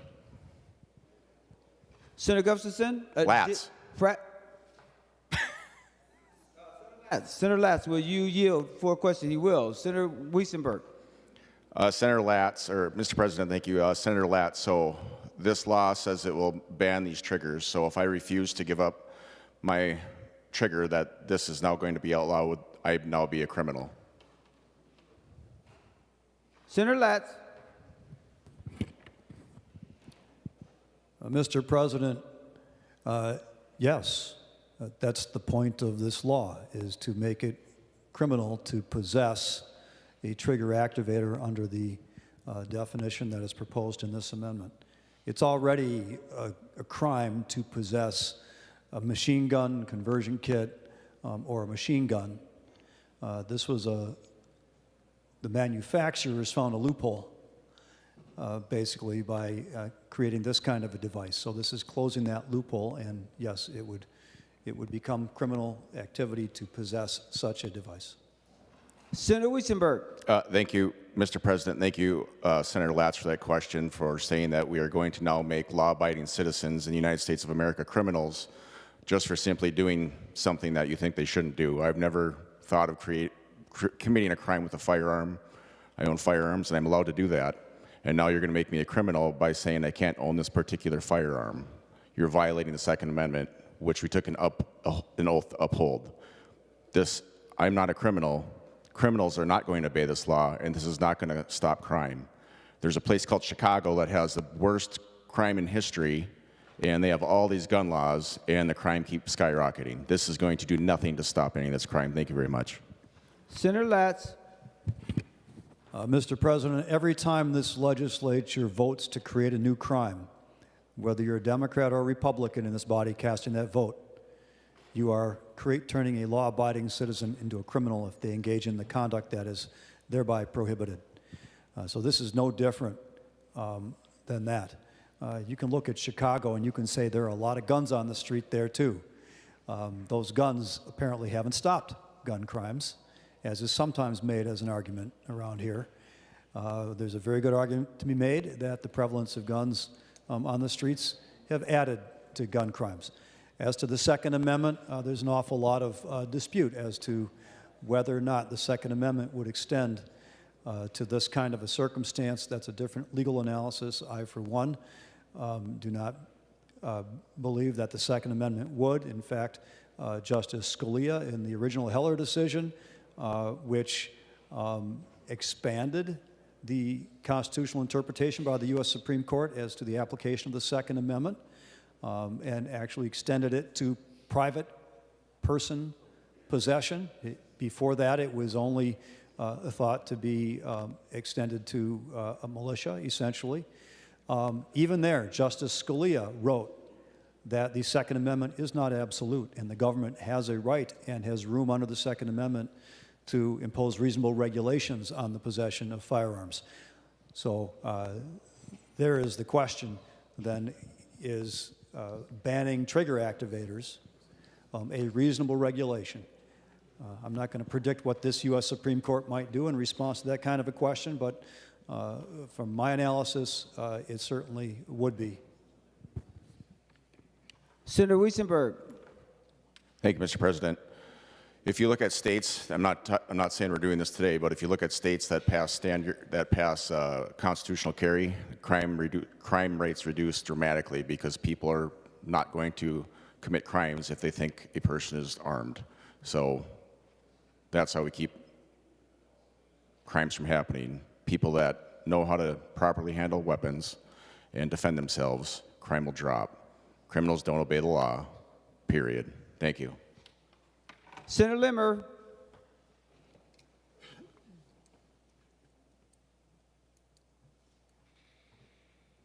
Thank you, Mr. President.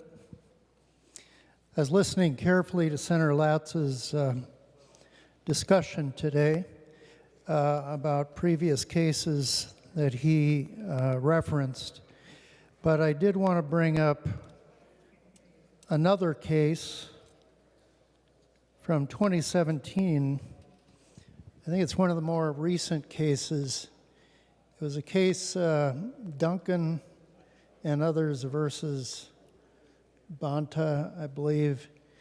And in that reference from the Ninth Circuit, the federal court upheld, and they were talking about magazine capacities, that the taking of magazines that held more than 10 rounds was, in fact, a government taking.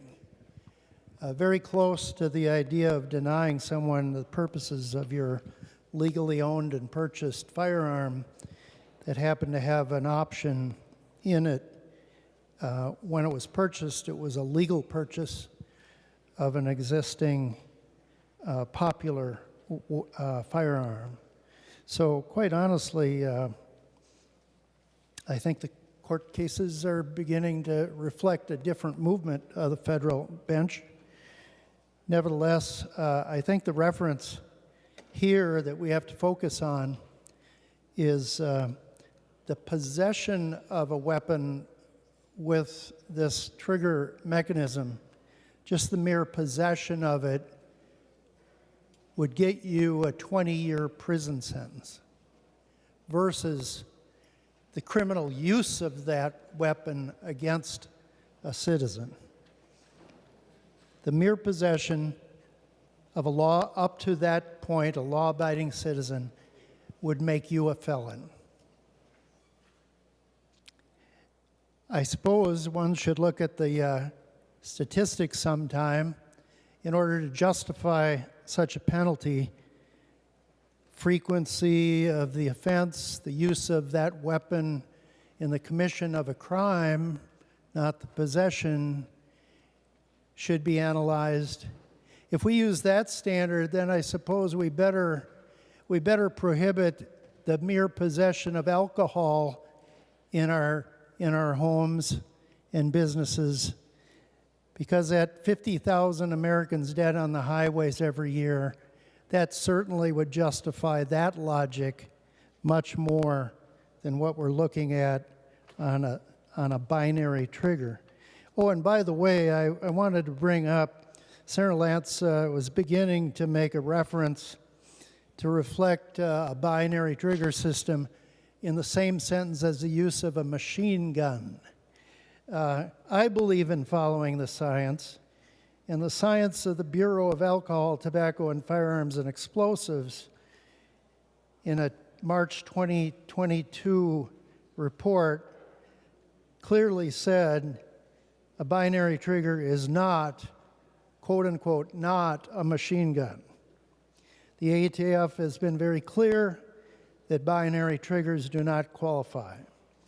So we don't need to use that fear tactic of referencing binary triggers with an illegal machine gun. So let's keep our conversation factual. And we're really talking about the process of a government taking, more so than the binary trigger in this regard. So I hope we keep that in mind. This particular amendment is troublesome because, as clearly stated by the author, there's no budget to compensate the owners to turn over their weapons. It's simply a harsh government taking if this passes. There's no mechanism to manage the thousands of gun owners who are law-abiding citizens in the use of this. And once again, we're focusing on the possession and not the criminal act, which is very serious in my regard when we're analyzing what could happen in the state of Minnesota.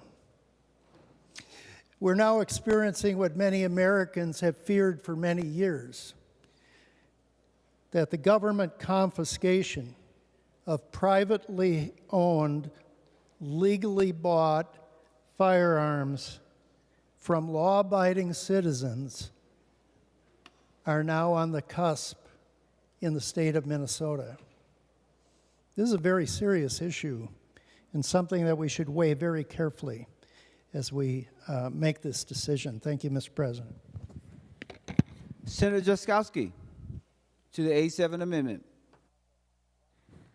Thank you, Mr. President. Would Senator Gustafson yield for a question? Senator Gustafson, will you yield? She will yield. Senator Jaskowski. Thank you, Mr. President. Senator Gustafson, what do you intend to help with this bill? Senator Gustafson to the question.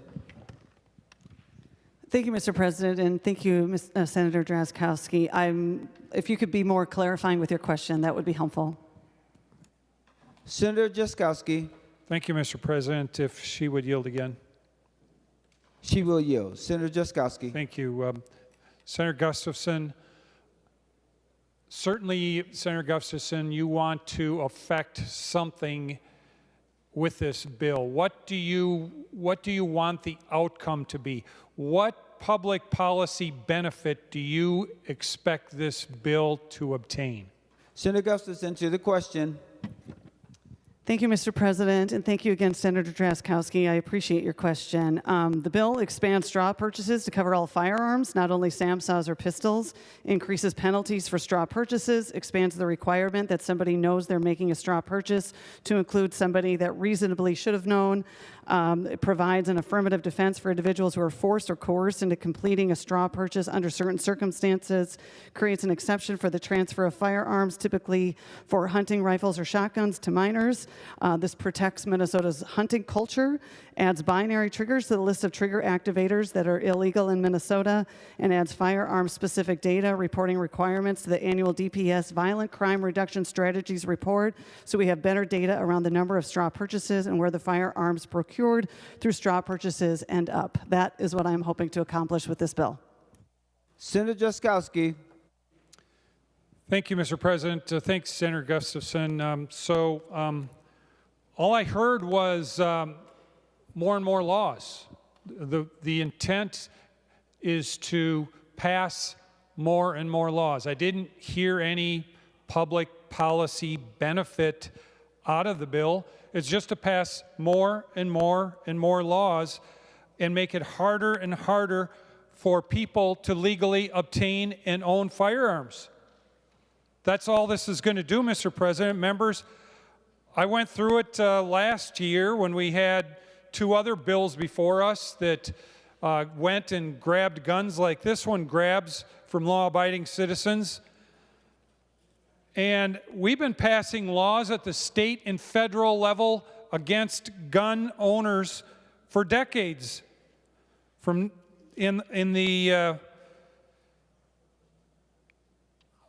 the state level, the tracking that I have begins in 1925 and goes up until present. We've passed dozens and dozens of gun control measures here in the state of Minnesota. Federally, the tracking begins on my sheet in 1934, and another big pile of dozens and dozens of gun control bills to make it harder for law-abiding citizens to own and use legally firearms in our state. Now, the average person looking at what Senator Gustafson's bringing might think that, because you hear the rhetoric in the public that somehow Senator Gustafson's proposal is actually intended to reduce crime. Well, members, Mr. President, Senator Gustafson, it ain't happening. It hasn't happened. As a matter of fact, in the 1930s, when we began, shortly after we began passing gun control bills here in the state of Minnesota, homicide rates were at 1.5 per 100,000 people. Today, after those dozens and dozens and dozens of gun control bills that have passed, including the two that we just passed last year, 3.0, 3 homicides per 100,000 people. Robberies went from 20 in Minnesota in the 1930s to 70 today, a 350% increase. So all those gun control bills brought more robbery. They brought more homicides.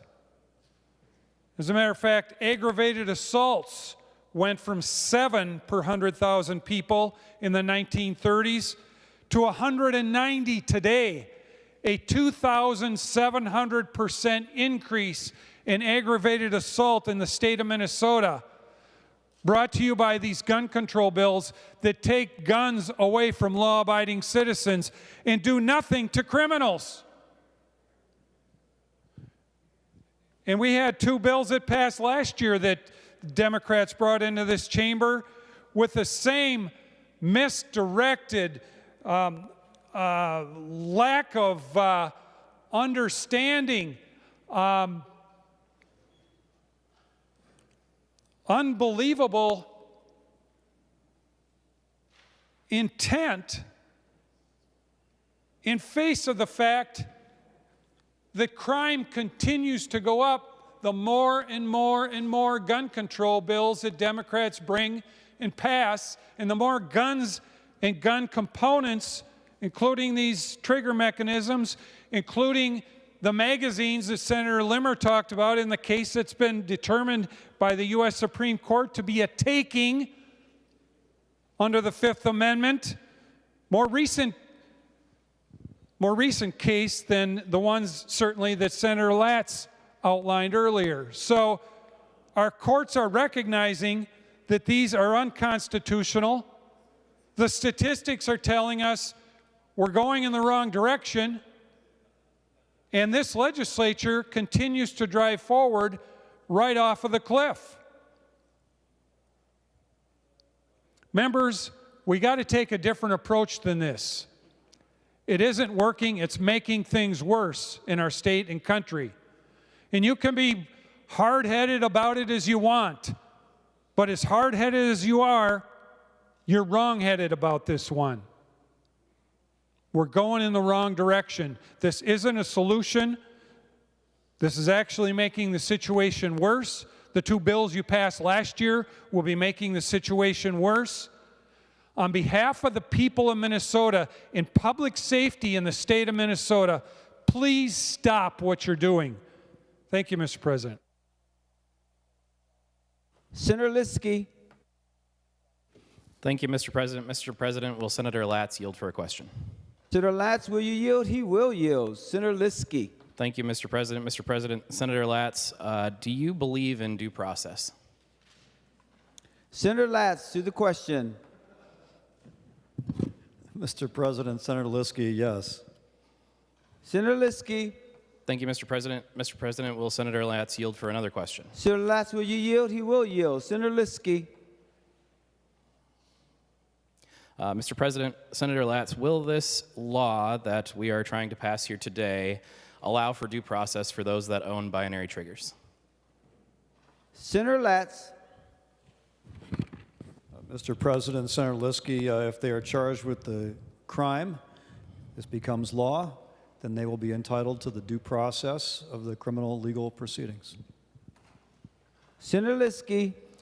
Thank you, Mr. President. Mr. President and Senator Latz, this is not so much a question but a statement. The court case that Senator Drazkowski was briefly mentioning, and I just wanted to bring it up a little bit more thoroughly so you can look it up for yourself, Duncan et al. Versus Bonta was a case claimed against a very similar situation in California. California banned magazines over the amount of 10 rounds, and in that case, just recently decided back in September 22nd, 2023, the District 9, the Ninth Level District Court ruled that it was unconstitutional due to due process issues and things of that nature. So if you support due process, I unfortunately believe that this law, the way it is written currently, it will violate that Fifth Amendment right that Senator Kroon was mentioning previously. Thank you.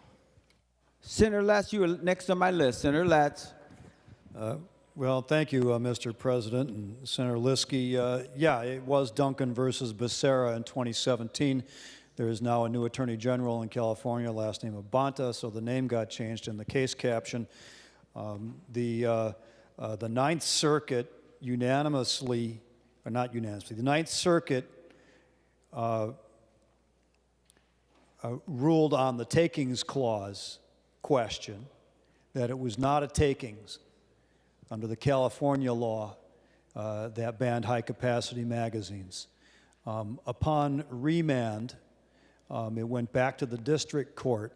The district court judge ruled not on the takings clause question, but on Second Amendment grounds under the, at that point, in 2021, new U.S. Supreme Court decision that it was a Second Amendment violation. The Ninth Circuit put a stay on that decision, and then that matter was appealed. I don't have the Ninth Circuit decision in front of me, but the matter was appealed on the Second Amendment grounds to the United States Supreme Court. Oral argument was held just this past March, which means we can probably expect a Second Amendment decision from the United States Supreme Court I would think by the end of this term in mid-June. But that's the constitutional question. I have not had a chance to read through yet the decision in the Ninth Circuit Court of Appeals, although the writ of certiorari, of course, had been granted in light to be reviewed in light of a New York State Rifle Association, or in light of Bruin, basically. So that's the analysis that's going to be in front of the United States Supreme Court for decision shortly. And I am looking at a a summary of that, and it looks like there will be a takings clause consideration as among those arguments. Whether the Supreme Court will address that or not is yet to be determined. So those questions might still be open. I don't think we can draw any hard and fast conclusions with regard to the constitutionality of this. It seems to me that if we're making decisions on public policy, I would find highly questionable any studies that suggest that making it easier to shoot multiple people in just a few seconds advances the public safety. Restricting that ability would protect the public safety, especially if when you pull the trigger once, even if you have good aim and then there's a recoil for the firearm, when you release the trigger, that second bullet is going to go wildly somewhere else. So even if you had some lawful basis for targeting the first person and hit someone else because of that release, that's a problem. That's a public safety problem. It was mentioned that the laws passed last year were not effective in reducing crime.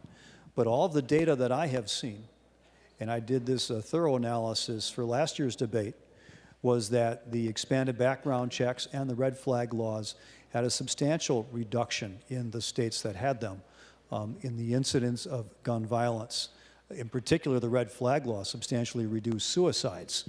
And suicides in Minnesota are far more prevalent by rural white males than any other category of persons. So those laws are today saving lives. And in fact, we've seen that work already just in the first month in 2024. When it took effect, there were 4 cases of suicide that were prevented, according to law enforcement and judicial information. So I don't think it's fair to get on the floor here and say that they aren't working or that they have somehow not reduced crime. They have reduced gun violence, and I am confident that the proposal before this body today will have the same effect. We're on the A7 amendment. Seeing no other discussion, we're going to the author of the amendment as the last voice before we vote. Senator Gustafson. Thank you, Mr. President. I encourage a green vote on the A7 amendment. The Secretary will take the roll on the A7 Gustafson amendment.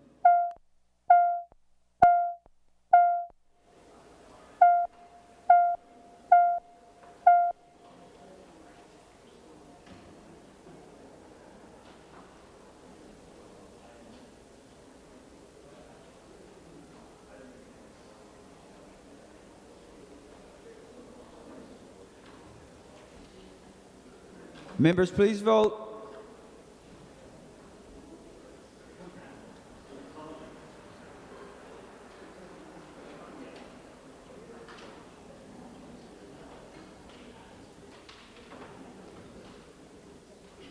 Senator Jasinski, for those voting pursuant to Rule 40.7.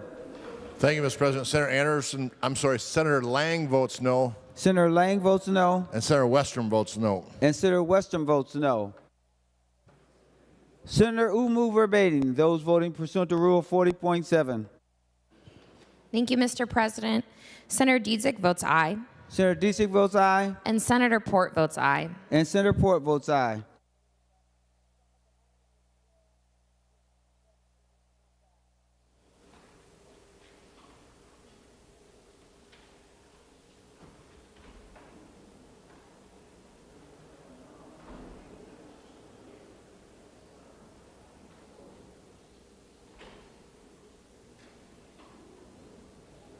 All senators having voted who desires to vote, the Secretary will close the roll.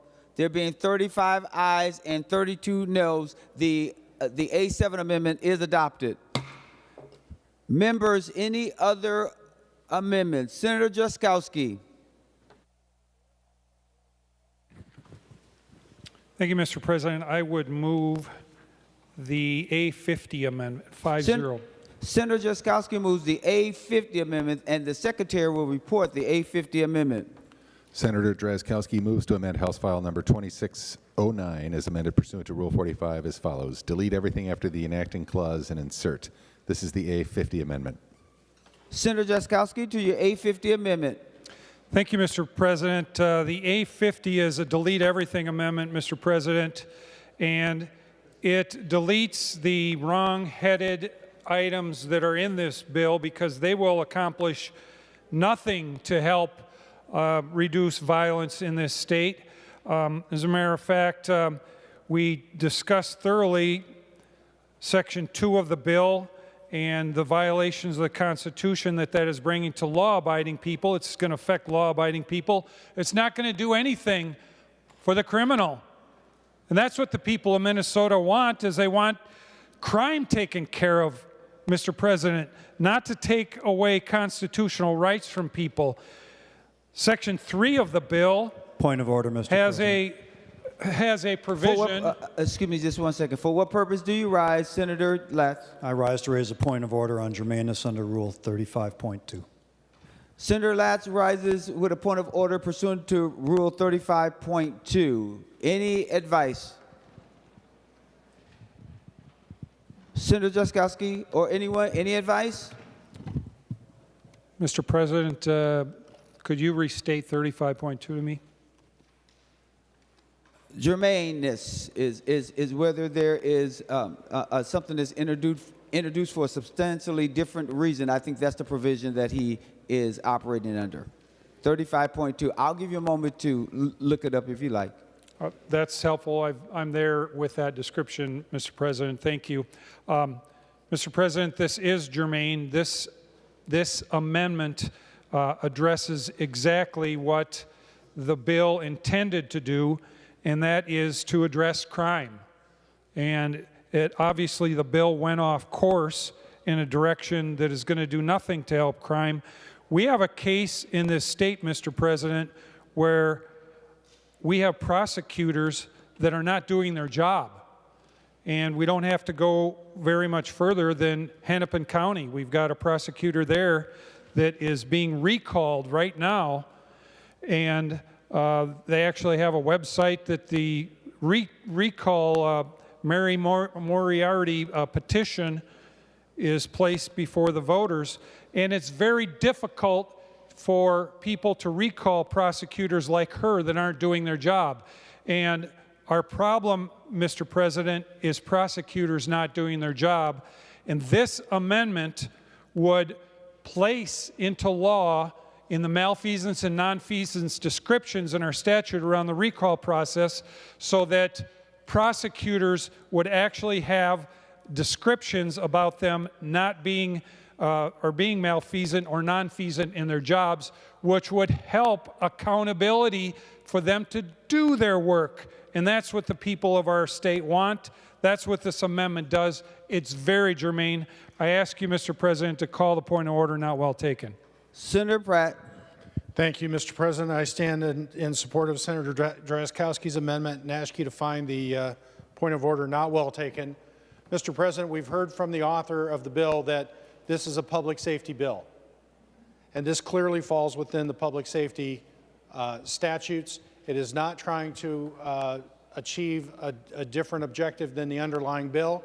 It is intended to improve public safety and to take political decisioning out of it and making sure we're making decisions on the basis of public safety, which is what I heard the author say. And so I ask you to find the amendment germane. What is before the body is the last point of order pursuant to 35.2, and I find the point of order well taken. Senator Jaskowski. I move to appeal the decision of the chair of the president, Mr. President, and ask for a roll call. Roll call requested, roll call granted. Senator Jaskowski moves to appeal the ruling of the president. A green vote upholds the ruling of the president, and a red vote obviously votes against the ruling of the president. Senator Abler. Well, thank you, Mr. President. I didn't mean to wave, but anyway, just thanks for noticing me. And you've made some pretty good rulings in the past, Mr. President. I believe the point of order was that it goes against the purpose of the bill. I don't think Senator Latz talked about it as the chapters not in the bill or not, but I just want to point out that if that's what he said, that's what I remembered him because I was distracted, but that's what I recall him saying, and I think you mentioned that again, that point of order, Mr. President, advice to the body, and even to you, maybe you can just kind of change your mind and go like, oh yeah, that is actually the purpose of the bill. So that's all, and sometimes he's very precise, in his well, there's a section that's not in the bill, and this is something different. He didn't say that. He said, purpose of the bill. And Mr. President, we all want the purpose of the bill. We all want the purpose of the bill to have people safe in their homes, safe in their streets, and safe all across Minnesota. And this absolutely goes forward. We've heard nothing but the lack of enforcement at a gross misdemeanor level, this previous thing we're going to try to make a felony, and other prosecutors who enforce almost none of it. So I think this would actually do more good than the whole bill. So maybe we should just do this, Mr. President, and not the bill. That's my advice to the body. Thank you. The Secretary would take the roll on the appeal. Remember, members, a green vote upholds the ruling of the President, and a red vote goes against the ruling of the President.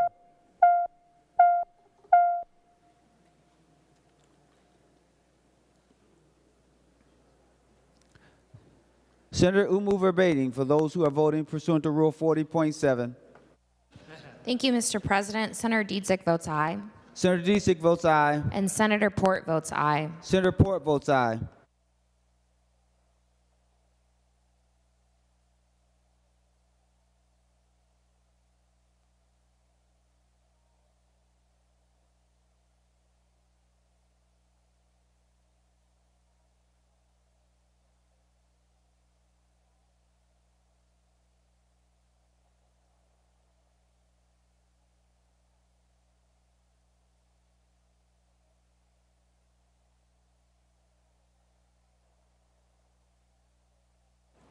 Mr. President. Senator Jasinski for those voting pursuant to Rule 40.7. Thank you, Mr. President. Senator Lang votes no. Senator Lang votes no. Senator Westrom votes no. Who is the second? Senator Westrom votes no. Senator Westrom votes no.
All senators having voted who desires to vote, the Secretary will close the roll. There being 34 ayes and 32 noes, the decision of the President is upheld. Senator Kroon. Thank you, Mr. President. I offer the A4. Senator Kroon offers the A4 amendment. The Secretary will report the A4 amendment. Senator Kroon moves to amend House File Number 2609 as amended pursuant to Rule 45 as follows. Page 3, line 19, delete offense. This is the A4 amendment. Senator Kroon to your A4 amendment. Thank you, Mr. President. The current penalty for aggravated cases, which are when a person uses the firearm in a crime of violence within 1 year, is 5 years. This amendment increases that sentence to 10 years if the firearm is used to assault a public safety officer or in the offense that causes bodily harm to a public safety officer. Mr. President, a public safety officer is defined in Minnesota statutes 299A.41 subdivision 4, and it includes peace officers, firefighters, and first responders, including EMS and ambulance services, Mr. President. I think this is a really good amendment, and I think I can add to this amendment by offering the A5 amendment to the amendment. Senator Kroon offers the A5 amendment, which is an amendment to the amendment. The Secretary will report the amendment to the amendment, which is A5. Senator Kroon moves to amend the A4 amendment to House File Number 2609 as follows. Page 1, delete lines 4 to 11 and insert. This is the A5 amendment to the amendment. Senator Kroon, to your A5 amendment to the amendment. Thank you, Mr. President. The A5 constitutes much of what Senator Gustafson's bill seeks to accomplish is without the unconstitutional provisions. It includes the BCA and violent crime reporting. It includes a compromise position on straw purchasing between Senator Coleman's SF 733 and Senator Gustafson's bill today. We've preserved Senator Gustafson's expansion to straw purchases for all firearms, and we've left the state of mind requirement as knowing versus knowing or reasonably should have known. We took out the reasonably should have known, Mr. President. And most importantly, rather than leaving the current penalty for an aggravated offense at 5 years when an ineligible person then uses the firearm in a crime of violence, we're increasing the penalty to 7 years. And Mr. President, this part is extremely important. Federal prosecutors have taken over the Burnsville case we've all heard about, which is good because the federal law has a higher penalty of 10 to 15 years. Minnesota's law should be higher so that if the federal government chooses to not prosecute some of our cases, Minnesota prosecutors will have an option to request a higher sentence when a person knows that someone is ineligible to possess a firearm and helps them get a gun anyway. So, Mr. President, this is a good bill that should be a broad bipartisan bill that increases the straw purchaser's penalty to a felony, which has strong bipartisan support. It just doesn't include the unconstitutional provisions, Mr. President, and I would request a roll call on both the A5 and the A4. A roll call requested, roll call granted for both the A5 and the underlying A4. Senator Gustafson to the A5 amendment to the amendment. Thank you, Mr. President, and thank you so much, Senator Cruen. I also want to say thank you to Senator Coleman, who did a lot of work and a lot of really good work on the previous version of this bill. At this time, I am asking members not to support the amendment or the amendment to the amendment because it has not been vetted, supported, or recommended by law enforcement at this time. We spent a great deal of time working with BCA and the Department of Public Safety to make sure that the language was just right. So at this time, I don't want to make any changes that haven't been worked through at this point. But thank you very much. Senator Coleman. Thank you, Mr. President. Members, I encourage a green vote on the amendment to the amendment. Republicans cared deeply about this issue even before the tragedy in Burnsville took place. And as the daughter of a law enforcement officer, I know that it is their child and the spouse's greatest fear that what happened that morning would happen to my dad.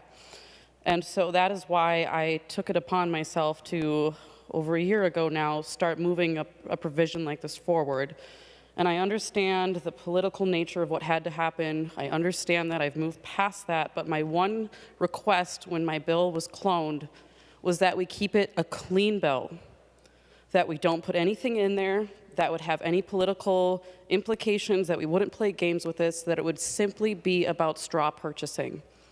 And so my request, members, and my request to Senator Gustafson is that we take out the controversial provision, that can pass on a standalone bill on a different day, and that we allow the original intent of what we wanted to work together on to move forward. The amendment to the amendment offers that bipartisan good faith compromise. It simply takes out the controversial and arguably unconstitutional provision.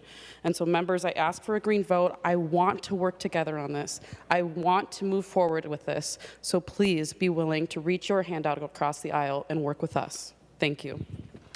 Senator Abler. Well, thank you, Mr. President, and actually thank you, Senator Gustafson, for your work. We spent a good deal of time talking about bills on the order of this, and I see your heart and your effort, and not question your motives, except they're good, and I appreciate that.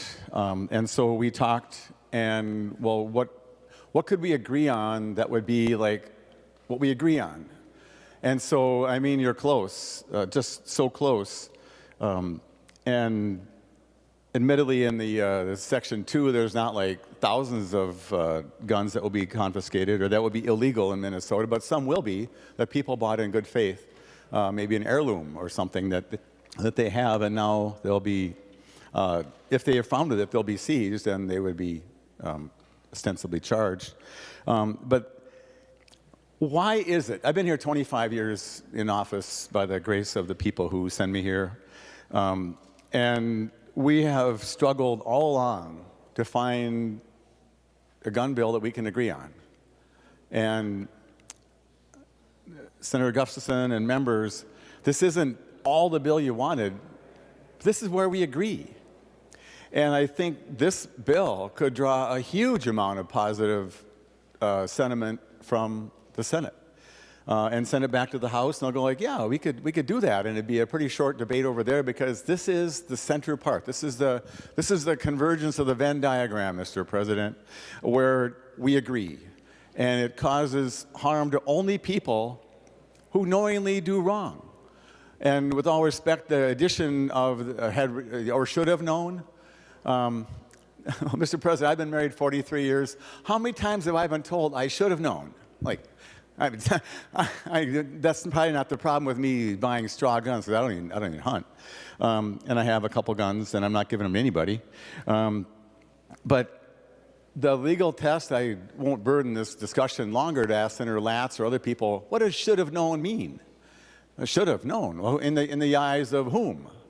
Like you're an adult, you could have read the paper, you could have known something. I think that taking the should have known part makes this cleaner and goes after the people who really did something wrong. And that's what we're after, Mr. President. And I knocked on a few doors. I might have told you, Mr. President, 21,780 doors, and I cannot tell you how many times I had interactions with people that were worried about their safety. Some of the people worried about their safety were people that were worried about what happens in schools and in Burnsville, where this very thing happened, and around town, and they were afraid. And they said, we have to do something. And sometimes we do something just to do something. This actually is a real something. And I commend Senator Gustafson for putting this into her bill, and I think it's a little improved in this version. But I'm keeping my promise, Mr. President. I am working to do something. We'll do some reporting. We'll keep track of this. And I ran into some other people, Mr. President, and they were afraid. You know what they were afraid of, Mr. President? They were afraid of someone taking their guns away. And because some people that are concerned on one side would actually be happy if all the guns were gone and taken away from people that hold them lawfully, which they deem to be a constitutional right. And even taking one gun away from somebody who owns it lawfully is not right. And one gun, Senator Latz and others, just one gun is against the Constitution. And you, Mr. President, you swore to uphold the Constitution. I did, and all the rest of us did, to uphold the Constitution. And whether you can parse so they're going to come to your house and get it or not, if they are found in public with that heirloom weapon, perhaps, or just the one that runs afoul of this new definition that was bought legally, not altered, just a regular gun that they bought that they happen to like, that they're not abusing that privilege, they will then have that gun taken from them. And, Mr. President, that's wrong. And so Senator Kroon and Senator Coleman, with their work you've done so much over the past, and Representative Peggy Scott, who brought this forward a long time ago, Mr. President, this is the bill we should pass. This is the bill we can unify on. We're at the end of a very contentious session, Mr. President, if you haven't noticed. What a good way to start by saying, let's vote for a gun bill we all can agree on. And we can show that we're going to work together and get things done from here out for the last 5 days or so. You know, Mr. President, when I knocked on those doors, what people wanted, they wanted us to work together and get things done. And they also were hoping we'd follow the Constitution. And so this amendment gets it done. It follows the Constitution. And this can be a strong statement that the Senate in Minnesota is going to put its face forward toward resolving the differences we have at these last days. So, Mr. President and members, I urge a green vote. Thank you very much. Members, before we go to the author of the amendment, any other discussion? Seeing none, Senator Kroon, to your A5 amendment to the amendment. Thank you, Mr. President. I encourage a green vote on the A5. I do really want to genuinely look for bipartisan solutions to solving our crime problem. But this is, like Senator Abel said, this is the bill we should be passing without the unconstitutional provision. Mr. President. I encourage everybody to vote yes. Thank you. The Secretary will take the roll on the A5 Croon Amendment.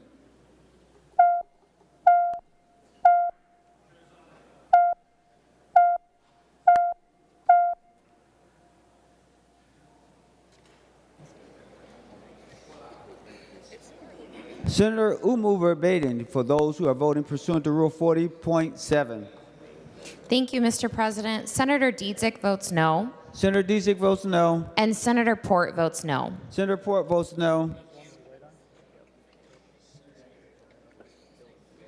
Members, please vote.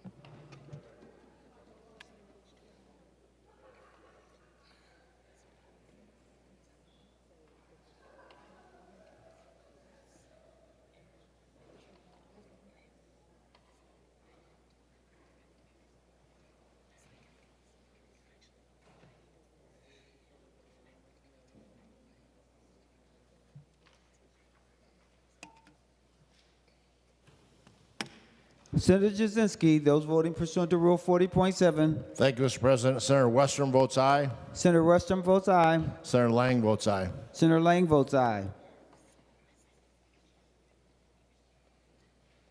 All senators having voted who desires to vote, the Secretary will close the roll. There being 29 ayes and 37 noes, the amendment to the amendment is not adopted. We are now on the underlying A4 amendment. Senator Croon. Thank you, Mr. President. And thank you, members. That was a disappointing vote. I really, I haven't been here that long. I really try to find bipartisan solutions to problems. And I think it's really unfortunate, Mr. President, that it seems like every issue we have to play politics with, and I think that's why people in Minnesota are just so discouraged with our legislature right now. We had a good bill that could have helped solve our crime problem, that could have been passed in a broad bipartisan manner, and we chose to play politics instead. But Mr. President, we still have the A4 in front of us. I hope that we can at least agree on this, Mr. President, increasing the sentence if the firearm is used to assault a public safety officer. And that would be peace officers, firefighters, first responders, including EMS and ambulance services, Mr. President. I very much hope that members can at least vote yes on the A4. Thank you. Senator Gustafson. Thank you, Mr. President, and thank you again, Senator Croon, for your hard work. I just want to remind everybody that law enforcement came to us and worked with us on this bill. They did not recommend this language, so because this language has not been vetted, suggested, or reviewed by law enforcement, I'm going to urge members not to support it. Thank you. Any other discussion? Senator Wiesenberg. Thank you, Mr. President. Would Senator Gustafson yield for a question? Senator Gustafson, will you yield? She will yield. Senator Wiesenberg. Wiesenberg. Thank you, Mr. President. Senator Gustafson, do you not believe that police officers would appreciate that the fines would be increased if someone tries to kill them with a firearm? Senator Gustafson, to the question. Thank you, Mr. President, and thank you, Senator Wiesenberg. I think it's well documented how much I support law enforcement and the work that our police officers do. What I'm saying is that this was not their suggestion, and I'm following along with the language that they approved and have vetted and worked on us with. That's what I'm saying. I don't want that to be confused with a lack of support. So I really would like to stay civil in this conversation, but again, I support law enforcement. This is not the language that they came to us with, so I'm honoring their wishes. Senator Weissenberg. Thank you, Mr. President, and thank you for your answer. No, this is totally civil. This is just helping protect law enforcement, and if you do this, the law enforcement in Minnesota is going to appreciate this, and if you vote against it, they're not. Thank you. Senator Abler. Thank you, Mr. President. I cannot tell you how few debates on guns I have been involved in. The answer is pretty few. But I have a son who's in the business, and I asked his counsel on this bill, and the amendment I spoke on behalf of was his counsel as a law enforcement individual.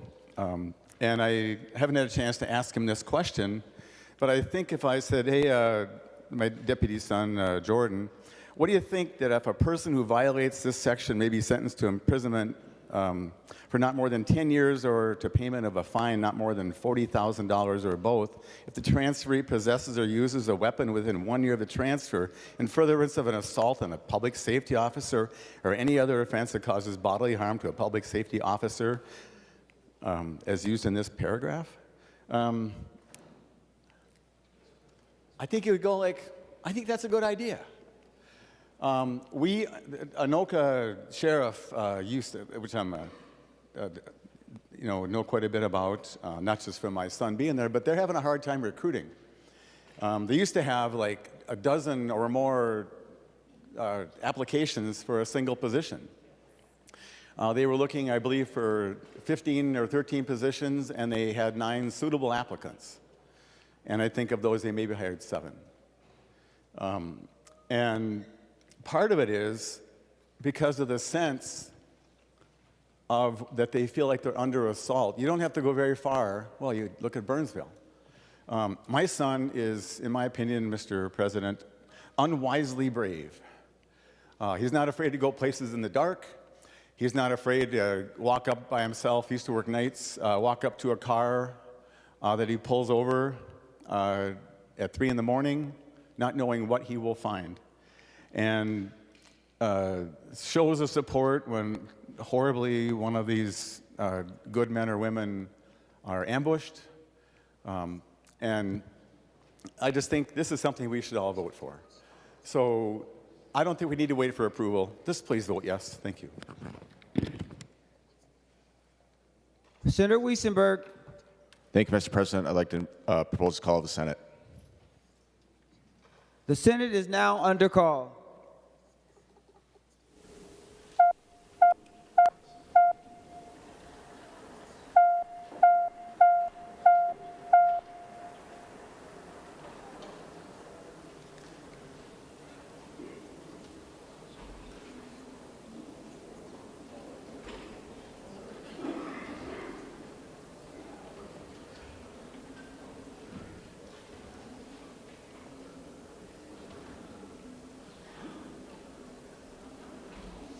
Senator Weissenberg, is the call of the Senate for the duration of this amendment or for the duration of the bill? Just this amendment, Mr. President. Thank you for the clarification. Mr. President?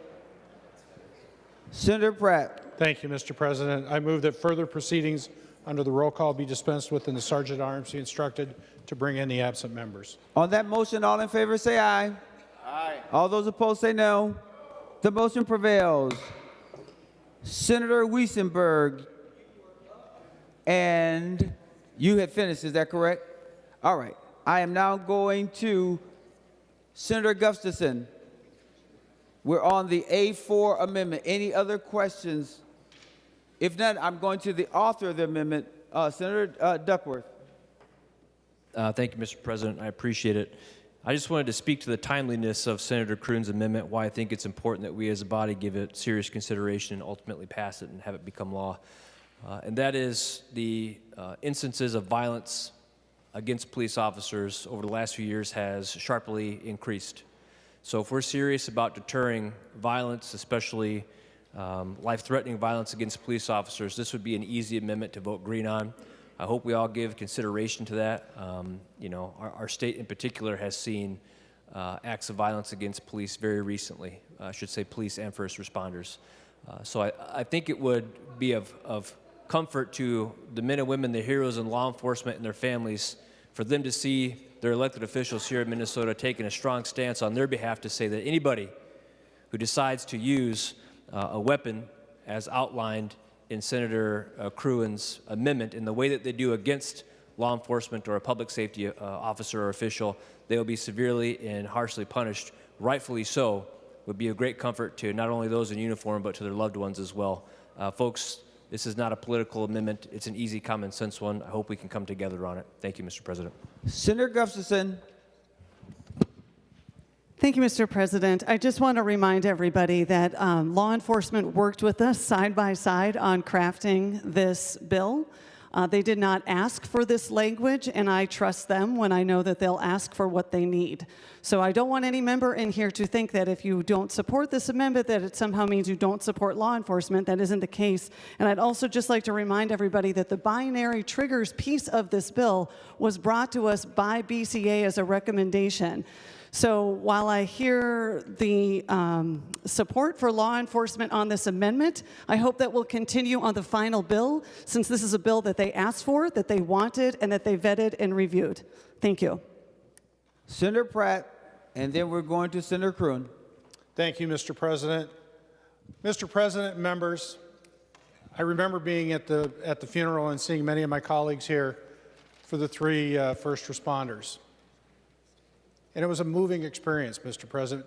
We have members whose professions were law enforcement. We have firefighters. We have EMTs. I remember seeing Senator Seeberger in her uniform. I remember going outside and looking at the police cars and the phrase, "to protect and serve." These men and women put their lives on the line for us every single day, to protect and serve our communities, to protect and serve us. And so when someone goes after a first responder, when someone goes after a law enforcement officer, they're going after all of us. They're going after our entire community. We have enhanced penalties based on intentions of the crime in several sections of statute. I can't think of one that's even more deserving than this one. Because again, Mr. President, when you attack a first responder, you attack all of us. Thank you. Senator Jasinski. Thank you, Mr. President. I just want to continue on about supporting our law enforcement. I just got a text that just yesterday, another one of our law enforcement, active law enforcement officers committed suicide. Folks, this is a very, very serious thing. We need to support our law enforcement and remember what they go through day in, day out, and how stressful that job is. Again, the 5th police officer or first responder that has committed suicide this year. Every one of those law enforcement and first responders are so important to our state. Thank you. Any other discussion before we go to the author of the amendment? Seeing none, Senator Cruin. We're on the A4. Thank you, Mr. President. And on most bills that would affect law enforcement, I would agree that they should be vetted by law enforcement and hopefully get their approval. But I don't think that's a universal statement or a blanket statement on every single bill. I think when we're enhancing the penalties for using a firearm against police officers, I highly doubt police officers are going to object to that or have any issue with that. In fact, I'm sure they would all support it.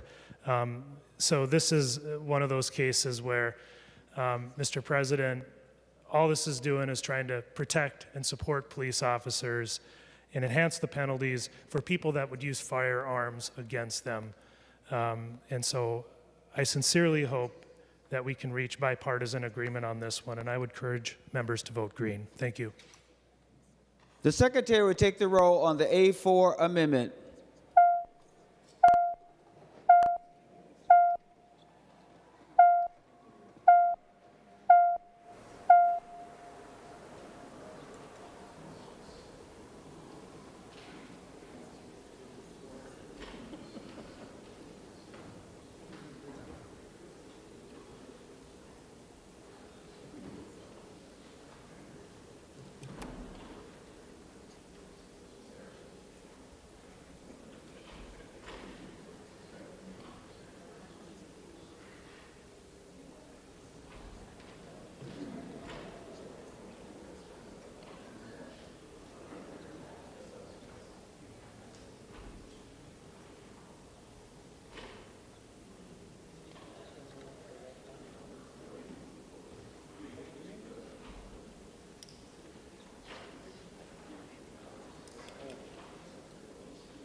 Senator Baton, those who are voting pursuant to Rule 40.7. When you're ready, then you can stand then. Thank you.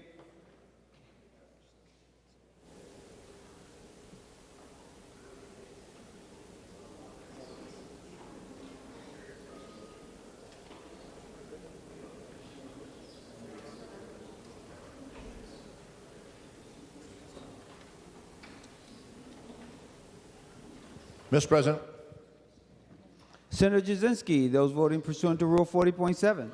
Thank you, Mr. President. Senator Coleman votes aye. Senator Coleman votes aye. Senator Lang votes aye. Senator Lang votes aye. And thank you, Mr. President. Senator Westrom votes aye. And Senator Westrom votes aye. Senator Baton, those who are voting pursuant to Rule 40.7. Thank you, Mr. President. Senator Dietzick votes aye. Senator Dietzick votes aye. And Senator Port votes no. And Senator Port votes no.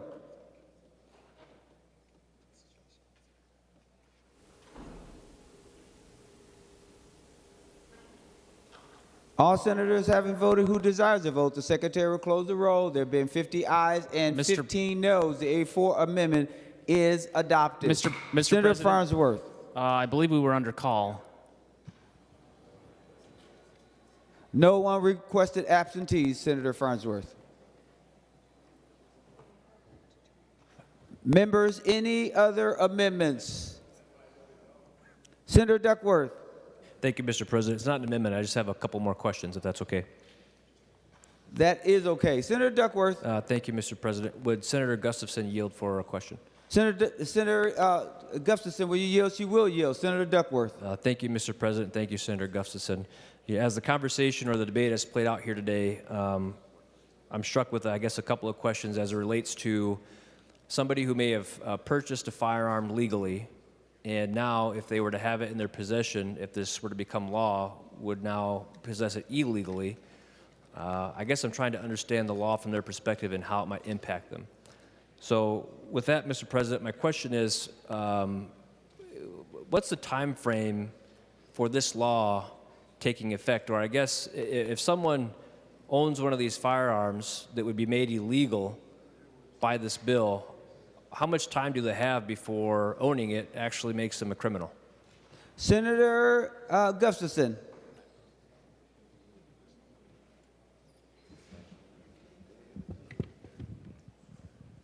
Thank you, Mr. President. Thank you, Senator Duckworth. If I'm looking at the bill correctly, the section is effective August 1st, 2024. Senator Duckworth. Thank you, Mr. President. Would Senator Gustafson yield for a follow-up? She will yield for a follow-up question. Senator Duckworth. Thank you, Mr. President. Thank you, Senator Gustafson. How do you propose that law-abiding citizens currently that own these types of firearms would be made aware of or educated in regard to this change in the law so that they may not unwittingly be held responsible? Senator Gustafson, to the question. Thank you, Mr. President, and thank you, Senator Duckworth. I want to clarify one thing. The binary trigger piece is effective January 1st, 2025, giving people more amount of time, which leads me to my answer in that I have trusted confidence in law enforcement to be able to have effective communication with law-abiding citizens in their communities to be able to go forward. Thank you. Senator Duckworth. Thank you, Mr. President. Thank you, Senator Gustafson. I appreciate that answer and the clarification. And I'll be the first to say that I will give full, open-minded consideration to any law that is trying to enhance firearm safety or public safety or keep members of our community safe. I will say, though, however, I don't necessarily find it to be a reasonable time frame for a law-abiding citizen, given a change in the law, to potentially become a criminal within the course of 6 or 7 months, especially when there's really not going to be any serious effort undertaken to educate them about the change in the law. I don't know about you, but I know our men and women at police departments across the state are fairly busy already trying to keep communities safe and going out and educating folks and community members and firearm owners about changes in the law within a 6 or 7 month period isn't necessarily at the top of their priority. They have several other things that they're focusing on. And so from a reasonable standpoint, from a practical standpoint, from a realistic standpoint, I just don't think this law is truly trying to truly trying to accomplish its intent. If we were, I think the law would have given some consideration to grandfathering folks in who purchase these firearms legally, or at the very least, I think it would allow for way more time to either phase in the law or phase out the firearms that this law takes issue with. And so if we were going to take a practical, reasonable, bipartisan approach to firearm safety and the safety of our communities, I think that would be reflected in the bill. Instead, Mr. President, what we have is a bill that has a highly partisan, I would say kind of a rushed provision that doesn't allow for practical implementation, coupled with a bipartisan piece of legislation that was actually put forward by a Republican author not long ago. And so when it comes to something as critical as firearm safety, the Second Amendment, and protecting our communities, I'd like us to work a little less on the political aspect of things and more so on the practical side of things so that we could bring about some actual legislation that's going to do good and keep people safe. It's not a criticism, Mr. President, of the bill author or the process. It's more of a hope that as we move forward, especially on items as significant as this, we can do so in good faith and by working together and passing laws that aren't going to criminalize law-abiding citizens in the course of 6 or 7 months without them even knowing. I think that's pretty disrespectful to folks out there and is a significant flaw in this bill. Thank you. Senator Drazkowski.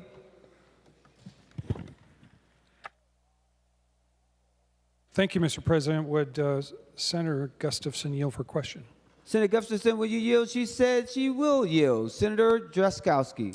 Thank you, Mr. President. Senator Gustafson, I heard a little bit about a discussion you had earlier about BCA's involvement in the genesis of this bill. Can you tell us more clearly what they have or what they did or did not offer in the formation of this bill? Senator Gustafson. Thank you, Mr. President, and thank you, Senator Drazkowski. I would say that we approached DPS, as we always do, to come up with ways that we can help and aid and support law enforcement in our community. They were involved in vetting and reviewing and providing language suggestions on what they thought would make for a better bill, a stronger bill, and that's what we used going forward. We worked in partnership with them, but this was created by lawmakers. Thank you. Senator Drazkowski. Thank you, Mr. President. Thank you, Senator Gustafson. So it sounds like they didn't actually bring the bill idea to you. You had the bill and asked them to help vet ideas around it. And that seems different than what I heard earlier. So thank you for that. Also, I'm wondering, Senator Gustafson, if she would yield again, Mr. President. Senator Gustafson, will you yield? She will yield. Senator Drazkowski. Thank you, Mr. President. Well, Senator Gustafson, I brought an amendment earlier that actually would have helped reduce violent crime, including crime committed with firearms, with knives, with cars, with chemicals or anything else that people might commit a crime with. We have prosecutors in this state, Senator Gustafson, that aren't doing their job. Hennepin County, the largest county population-wise in the state, currently has a recall under process here for its county attorney who hasn't been upholding the law and keeping and putting people in jail. She's not charging people. She's letting them off on lesser crimes. She's letting them out of jail. The recall petition says Mary has repeatedly put criminals back on the streets and made our community less safe. She's freeing rapists, murderers, and hijackers. I don't have to read much more than that. I think we all know what's going on in Hennepin and Ramsey County, the two most populous counties in the state.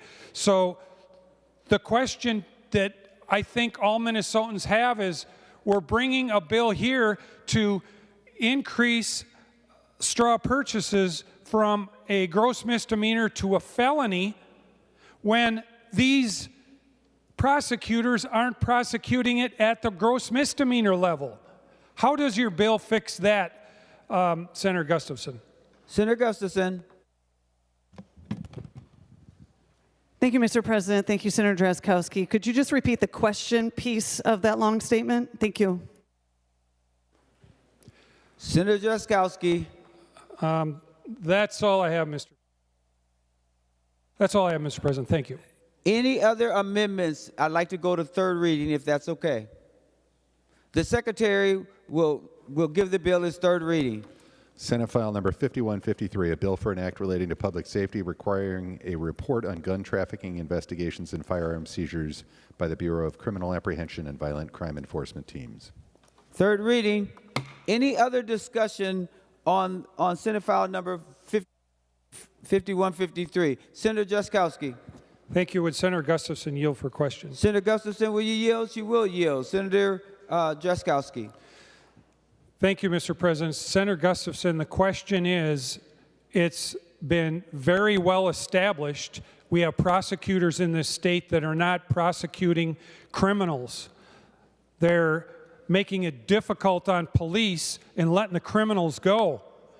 So if that's the case, how does your bill help that problem? Senator Gustafson, to the question.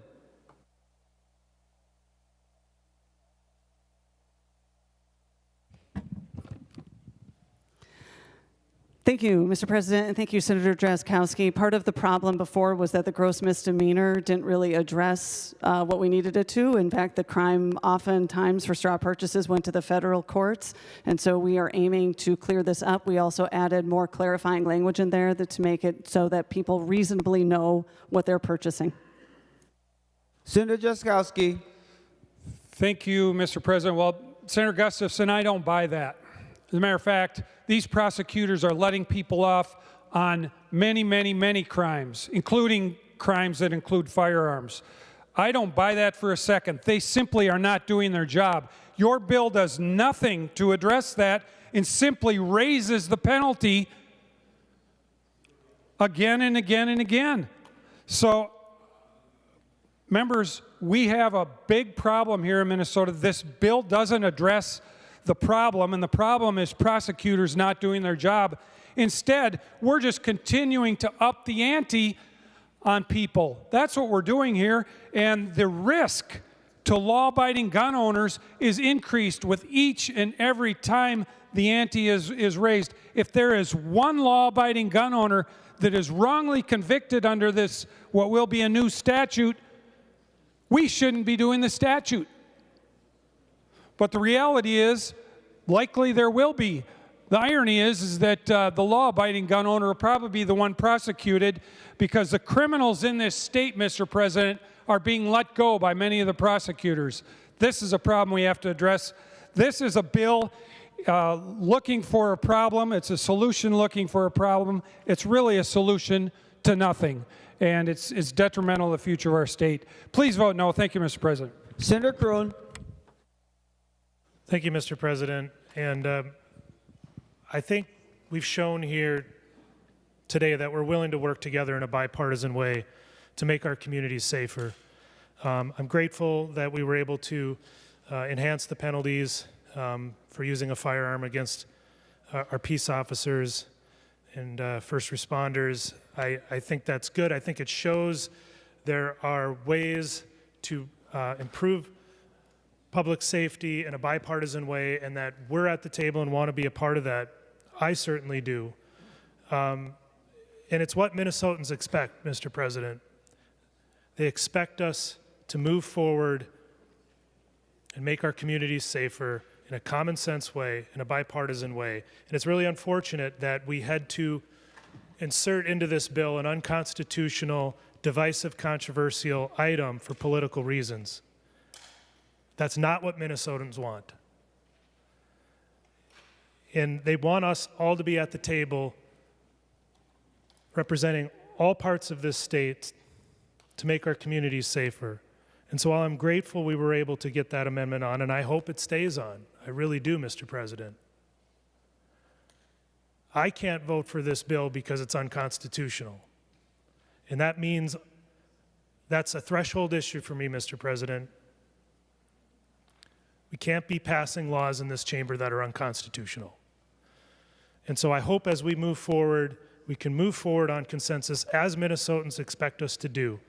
Move forward in a bipartisan way, have everybody at the table, not play tricks, not cloning bills and putting in poison pills, not inserting unconstitutional divisive issues, genuinely working together to make our communities safer for all of Minnesotans. Thank you, Mr. President. Senator Friends.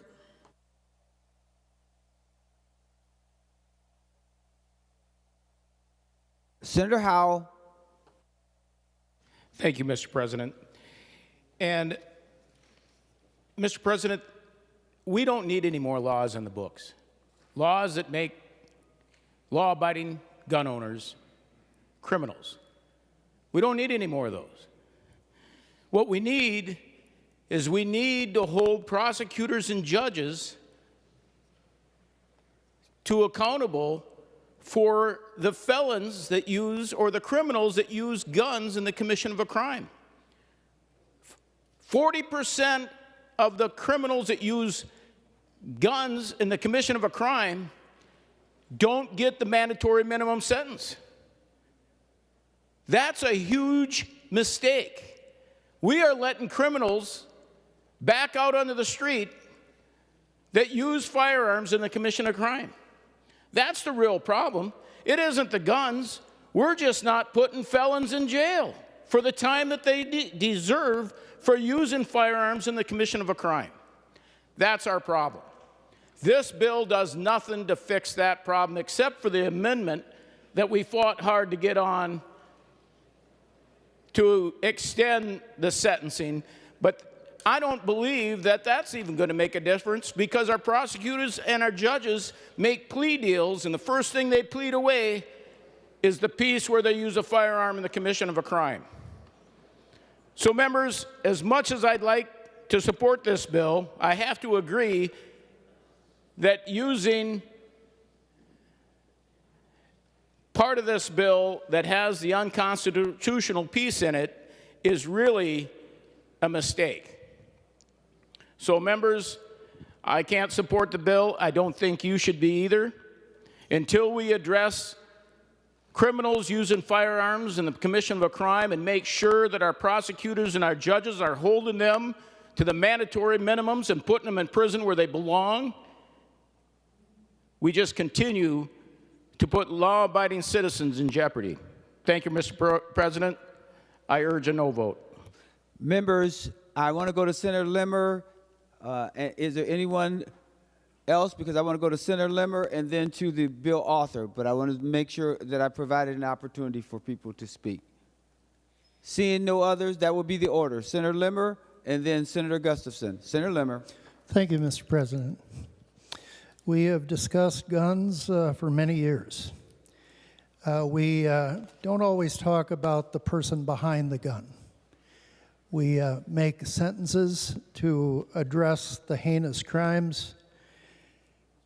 And in our role as a legislative body, we are to make law. And we expect that law to be administered correctly in the criminal justice system, our prosecutors, our police, and our judges, the third branch of government. As we've studied these issues, we kind of expect the third branch of government and the administrators in our prosecuting offices to follow the laws, the policies that are written into law, and to be good administrators of them, but something is changing. It's been said during these debates on gun issues that Minnesota is in the top 10% of gun-regulated states in the nation. We'll be creeping this figure up from 10%, I'm sure, much higher if this bill passes. It's been said by Senator Drazkowski and Senator Howe that part of the problem may result in the lack of enforcement of our laws regarding the commission of a crime and the use of a gun. Those statements can be confirmed by a 2019 report by the Minnesota Sentencing Guidelines Commission that gave us those exact figures.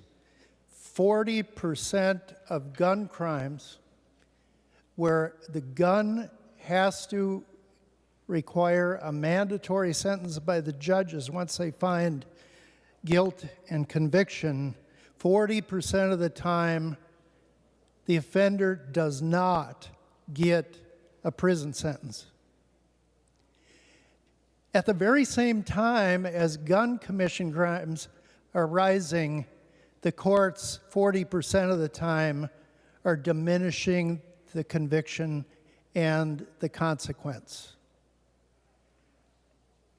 Namely, this is done in Hennepin and Ramsey County. This discussion can't continue without realizing that the issue is bigger than just the gun. It's important to realize the actor behind the gun who pulls the trigger, but it also has as much responsibility in the hands of prosecutors and judges. We cannot survive as a civil society without the enforcement of gun laws.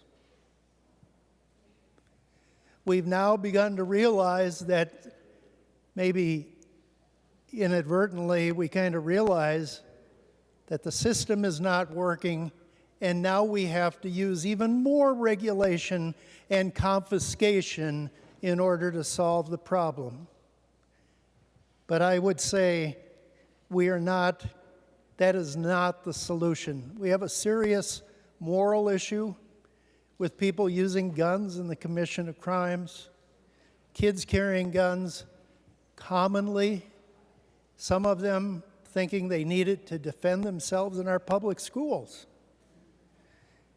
And yet we continue to see the pattern where our criminal justice system, namely prosecutors and judges in some of the most crime-ridden counties in our state, do not convict on a mandatory commission of a gun crime.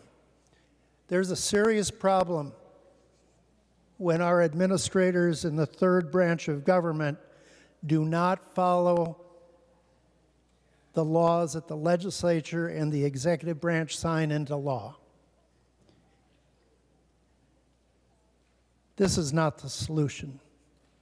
There are elements in this bill that are good, but confiscation of guns is not the solution, especially when criminals don't follow the law, and that provision will only be targeted on law-abiding citizens. By that inclusion in this bill, we will be making Minnesota citizens a little more unsafe in the protection of their homes and families. Thank you, Mr. Chairman, Mr. President. Senator Gustafson for final comments before we vote on final passage of House File 2609. Thank you, Mr. President. 10 other states ban binary triggers, including Florida and Idaho. This does not infringe on the Second Amendment right to bear arms. This bill supports law enforcement. This bill is not unconstitutional. I heard many people talking about protecting law enforcement. It was binary triggers that took the life of police officer in Fargo and 2 police officers and a first responder in Burnsville. This was language that was brought to us by the BCA and the Department of Public Safety as a way to address a real threat to public safety. This bill makes us all safer because it eliminates a tool that makes it easier to kill people. It also makes sure that guns stay out of the hands of people who shouldn't have them. Vote green. The Secretary will take the roll on final passage as amended of House File 2609. Members, please vote.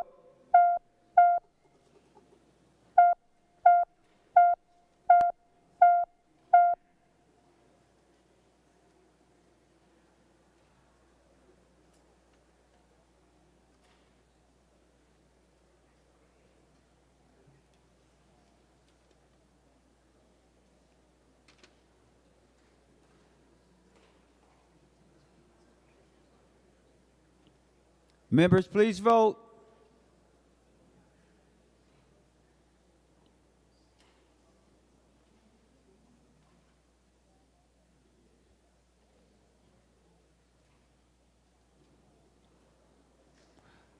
Senator Umu Berbedian, those who are voting pursuant to Rule 40.7. Thank you, Mr. President. Senator Dietzick votes aye. Senator Dietzick votes aye. And Senator Port votes aye. And Senator Port votes aye. Senator Jasinski, those voting pursuant to Rule 40.7. Thank you, Mr. President. Senator Coleman votes no. Senator Coleman votes no. Senator Lang votes no. Senator Lang votes no. And thank you, Mr. President. Senator Westrom votes no. And Senator Westrom votes no. Senator McEwen, are you voting?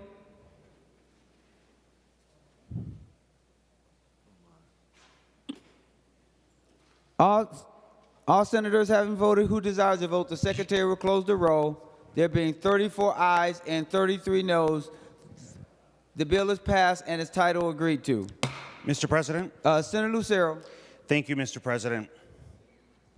Senate rules outline the need to adhere to conduct that creates an environment of integrity, respect, and honor for the trust placed upon Senator us Lucero. by Minnesota. Senator Lucero, for what purpose do you rise?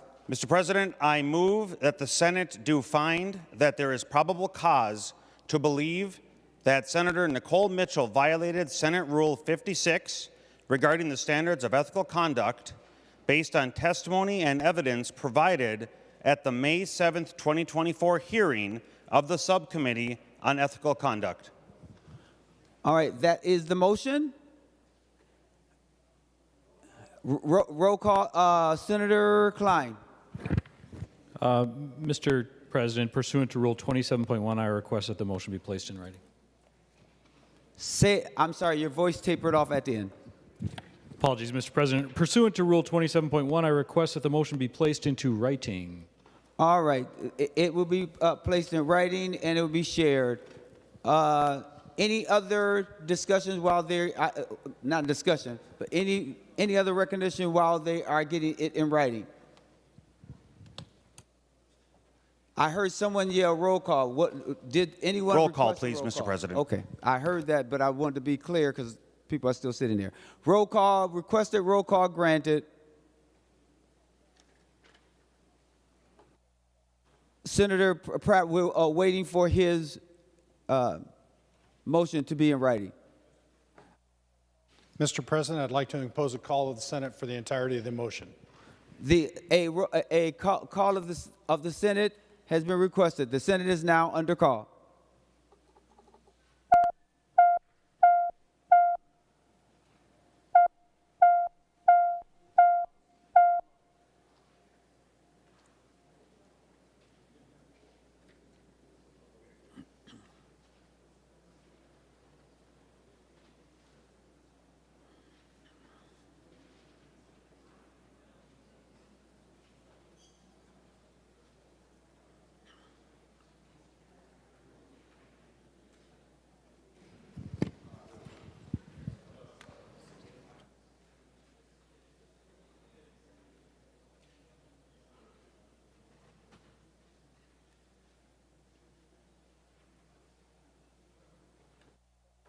Senator Pratt.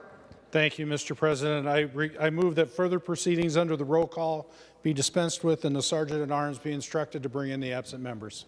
On that motion, all in favor say aye. All opposed say no. The motion prevails. Members, has everyone received the written motion? Senator Pratt, Senator Latz, were you saying something? Because Senator Lucero has the floor. Senator Pratt. Point of order, Mr. President. Senator Latz. Point of order. For what purpose do you rise? To raise a point of order under Senate Rule number 55.3, that the motion is out of order. Senator Pratt, why do I keep saying Senator Pratt? Because you were talking to me. Senator Latz, anything else that you want to say pursuant to Rule 55.3 as a part of your point of order? Thank you, Mr. President and members. Rule 55.3 sets forth the process by which the Senate shall investigate a complaint of violating the ethics of the Senate. That subcommittee process is already in the works. It's happening now. So a motion on the floor would not be in order. Any other advice? Senator Lucero. Thank you, Mr. President. I am looking at 55.3, and I see nothing in here that precludes the entire body from making a motion on the issue. The subcommittee can still perform an investigation, but there's nothing in 55.3 that prevents the body from the motion that I made, and I would urge you to rule the point of order not well taken. Advice, Mr. President. Advice, Senator Rasmussen. Thank you, Mr. President. I would also advise you to find the point of order not well taken. I concur with the remarks from Senator Lucero, and I believe that the remarks that Senator Latz made are an argument to vote against the motion, but it was not identified to me in his point of order what rule would be violated by proceeding to debate and vote on this motion. Senator Latz. Mr. President and members, to take up a motion now would essentially divest the Ethics Subcommittee of the role and responsibility it plays under Rule 55. If there were to be a change in that process, it would be a change in the Senate rules, which would require a 2/3 vote to succeed in any case. But I'll point out Rule 55.8 also sets forth part of that process that the subcommittee would follow if, after investigation, the subcommittee finds the complaint substantiated by the evidence, it shall recommend discipline. So again, with 55.8 setting forth that process and 55.3 setting forth the investigative process for the committee, a motion at this time would either be out of order or it would require a 2/3 vote to change the rules.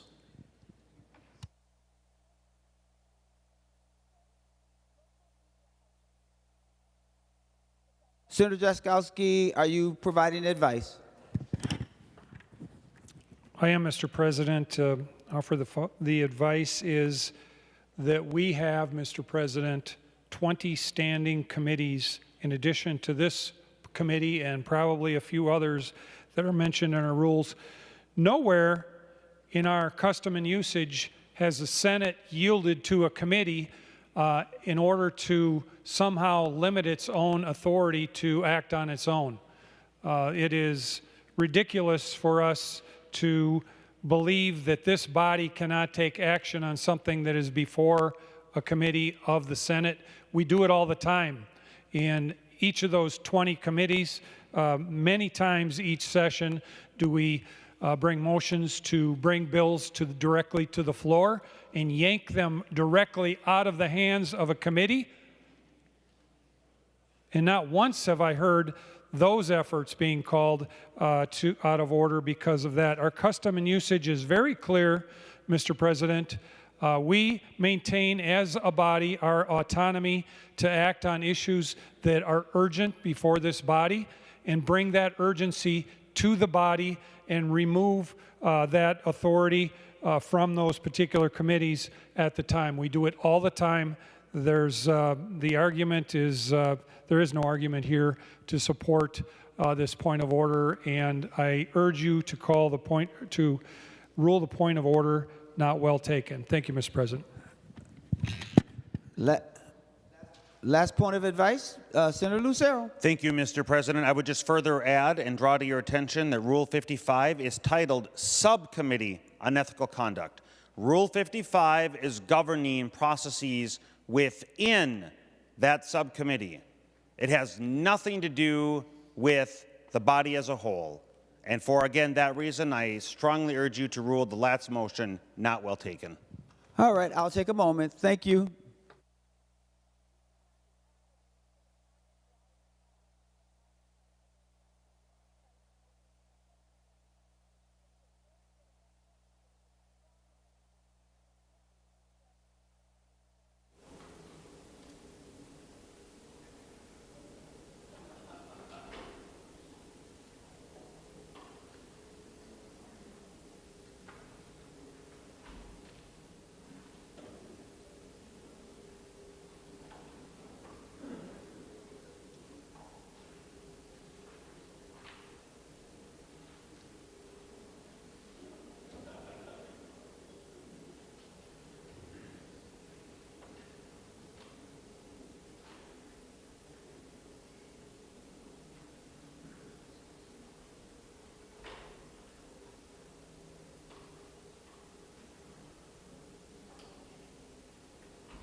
Members, thank you for your patience, having listened to the advice, having read the rules, consulted with the front desk staff. The last motion, a point of order, is well taken. Mr. President, Senator Rasmussen. I appeal the ruling of the president and request a roll call. Roll call requested, roll call granted. And Mr. President, Senator Rasmussen. would offer advice to the body. Advice? Thank you, Mr. President. I think it's really unfortunate, the ruling that the president made, and the points that Senator Latz brought up in his point of order should be debated on the motion at hand. And so that's why I'm urging members to overrule the decision of the president on this to allow us to proceed with that debate. And I think, Mr. President, members of the public would like to have this discussion as well, especially given the results of the Ethics Committee meeting earlier this week. And I think Minnesotans know that there's probable cause. I don't think there's a doubt to that. And that's why Senator Lucero brought this motion today, so that we could debate this and have the discussion, and I think we ought to. And I understand, Mr. President, that some members may not want to have that debate or that discussion, but we cannot make up rules on the fly to avoid having that debate and that discussion. And so I would urge members of the body to vote no and to overturn this decision so that we can proceed to having a more thorough debate on this topic. Senator Friends. Thank you, Mr. President, and thank you, Senator Rasmussen. I urge members to vote no on this resolution. Members, we have... This is not a resolution. We're on Thank you, Mr. President. appealing the decision of the president. A green vote represents upholding the ruling of the president, and a red vote goes against the ruling of the president. Senator Friends, I naturally assume you're sitting down so I can go to someone else. Senator Pratt. Thank you, Mr. President. Well, Mr. President, there was a hearing, as Senator Lucero identified, where the committee did not find that there was not probable cause.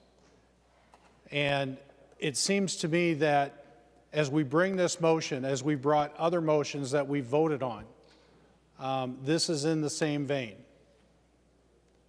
This is not usurping the position of the subcommittee on ethical conduct, and Senator Latz's challenge under Rule 35 is I believe incorrect. That this is a valid motion that should be in front of the body. We've had the first step in the due process. The body has the ability to make these determinations, and I ask members to vote against and to overrule the ruling of the president. And remember, members, this is a procedural debate that we're having. Mr. President, point of parliamentary inquiry. For what purpose do you rise? We're on the appeal. Thank you, Mr. President. Point of parliamentary inquiry. Please inquire. Thank you, Mr. President. I was wondering if for the body, you made a ruling, but you didn't provide any explanation to that ruling, and I think that would be relevant to this debate, Mr. President. I was wondering if you could provide rationale in our Senate rules for your decision. Senator Rasmussen, thank you for the inquiry, but I do not provide an analysis. Senator, thank you. Are you finished? Further advice, Mr. President. Advice. Thank you, Mr. President, and advice to the body. I think that gives us our answer on how we ought to vote on this decision to appeal the ruling of the president. If we are unable to get a decision and some facts and some rationale and argumentation for why a decision has been made, I think it is proper for us to appeal that ruling so that we can debate the underlying motion on its merits. And so I would urge members to vote no to appeal the ruling of the president. Thank you, Mr. President. Senator Howe. And thank you, Mr. President. I request all members that were under call are required to vote unless excused by this president.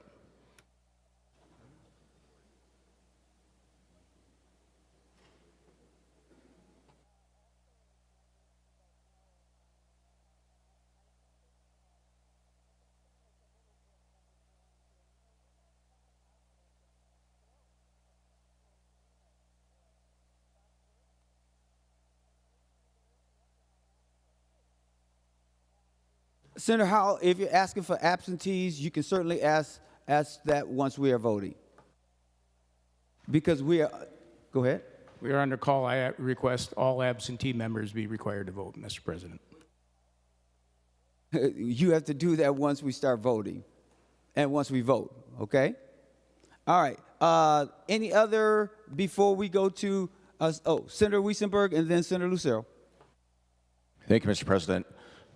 To speak about actions that happened on Tuesday, there was one of the last questions asked was to the four of you, to the committee. Does the committee not find probable cause? And a yes would have been they don't. A no means that there was probable cause. 4 people voted on Tuesday to say yes, there is probable cause. So if they found probable cause on Tuesday, we should be debating that right now. Thank you. That's not what happened on Tuesday, just so that we're clear. Senator Lucero. Thank you, Mr. President. We need to overrule the president's decision.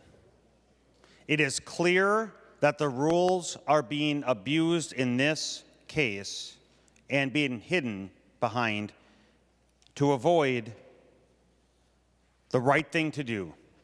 And so I urge members to overrule the president. The ruling of the president violates due process of this body. The ruling of the president is against democracy.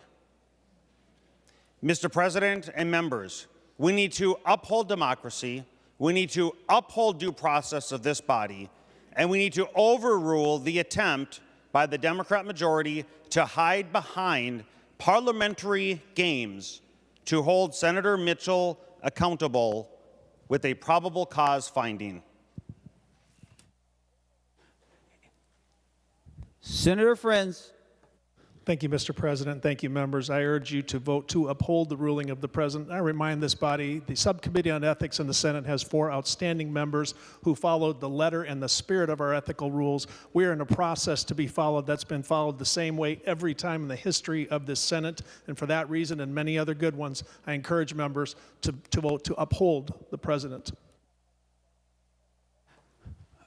The Secretary will take the roll on the appeal of the decision of the president. A green vote represents upholding the decision of the president, and a red vote goes against the ruling of the president. Not now. You got to wait.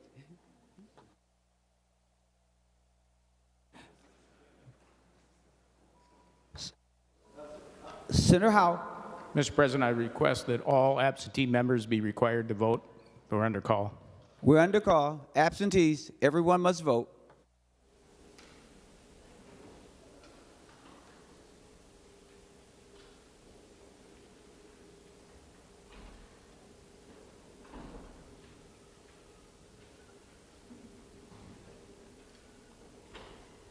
Senator Umu verbatim for those who are voting pursuant to Rule 40.7.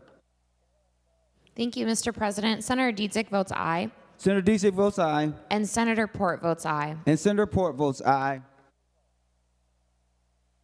Senator Muhammad, are you voting? Senator Jasinski, those voting pursuant to Rule 40.7. Thank you, Mr. President. Senator Coleman votes no. Senator Coleman votes no. Senator Lang votes no. Senator Lang votes no. And thank you, Mr. President. Senator Westrom votes no. Senator Westrom votes no.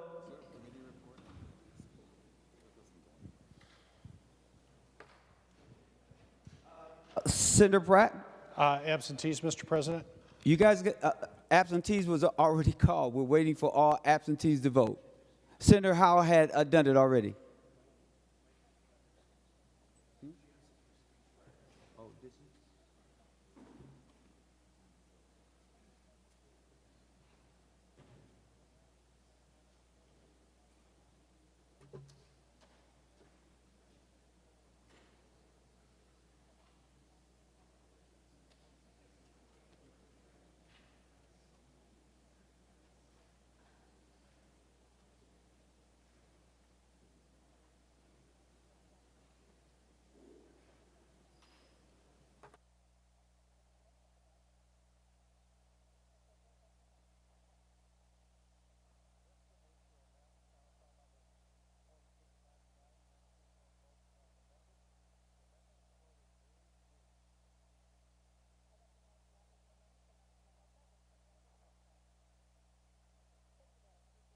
Members, before the question was put forth before the body, Senator Mitchell requested to be excused.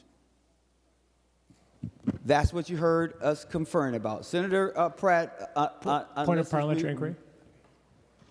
Senator Pratt. Thank you, Mr. President, and I appreciate that Senator Mitchell requested to be excused. Our conflict of interest rules refer back to statute 10A.07. Did the member provide a written statement to you? And then it does allow, if a member of the legislature or governing body may deliver, if a potential conflict of interest presents itself and there's no insufficient time to comply with the clause, the public or local official must orally inform the superior or the official body of service of the service or committee of the body of the potential conflict. I don't recall Senator Mitchell informing the body of a potential conflict. Did she inform you in writing or orally prior to the vote? Senator Pratt, just for 1 second, but I'm going to confirm this. When you're asking to be excused, you do not have to provide that in writing. If you are raising an issue because you don't want to vote because of a conflict of interest, which is self-governing, that's a different process. And you were speaking to a conflict of interest. Senator Pratt, but give me a moment. I just want to confirm and make sure that I'm correct.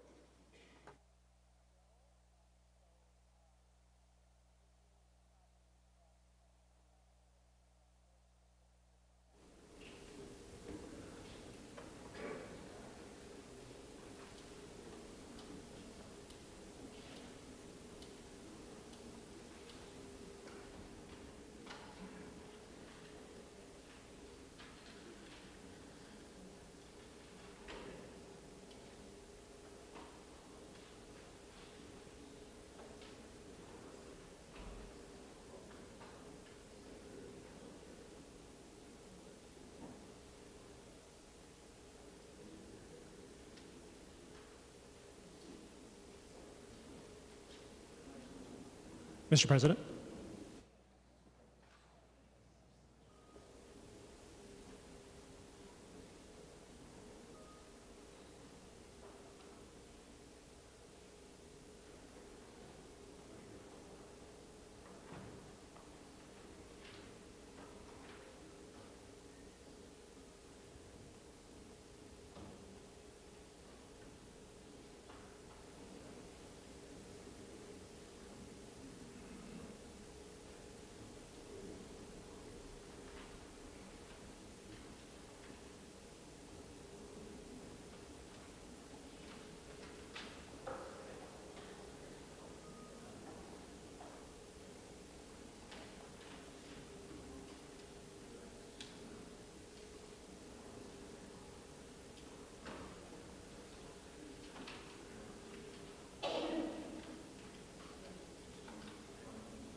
Members, thank you so much for your patience. Senator Jaskowski, were you standing for a point of order or something in particular? Senator Jaskowski. Members, I want us to remember that we're on a roll call right now, so there's no other business that can be commenced at this particular time. Can I raise a point of order, Mr. President? I'm sorry that we can't, because we have to deal with the matter that's in front of us before we do another form of business. For what items, Mr. President, could you entertain a question from a member? For what motions? Point of inquiry. Okay, point of inquiry, Mr. President. Could you explain Rules 41.1 to us, where it says every member who is in the Senate chamber during a roll call, including in the committee of the whole, shall vote upon the request of another member unless excused by the Senate? And also 41.2, where it says a motion by a member to be excused from voting must be made before the question is put. A member wishing to be excused from voting may make a brief statement of the reason for making the request. The question on the motion to excuse must be taken without further debate.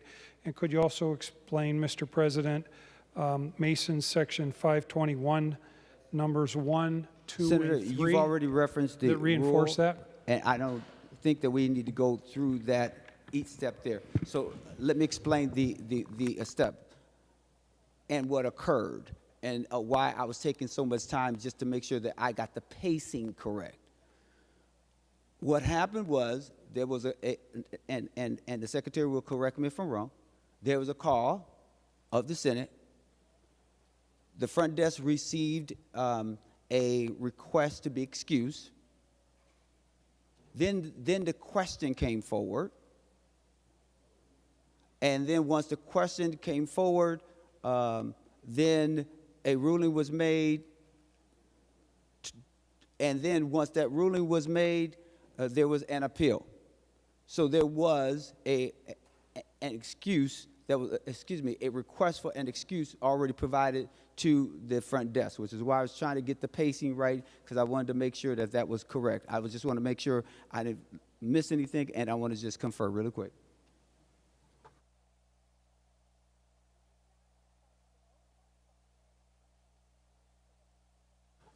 And this point of clarification needs to be stated that once the request came in to be excused, there was no reference to a conflict of interest. It was done in the same manner as done every single day that we are in this body when someone comes up and asks to be excused. And you usually hear me at the end of the day talk about those members that are excused at a certain time.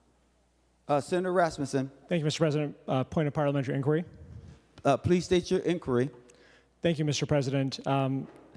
Under Rule 41, my reading is that members can only be excused by the Senate under Rule 41.1, and that in Rule 41.2, the question on the motion to excuse is put to the body.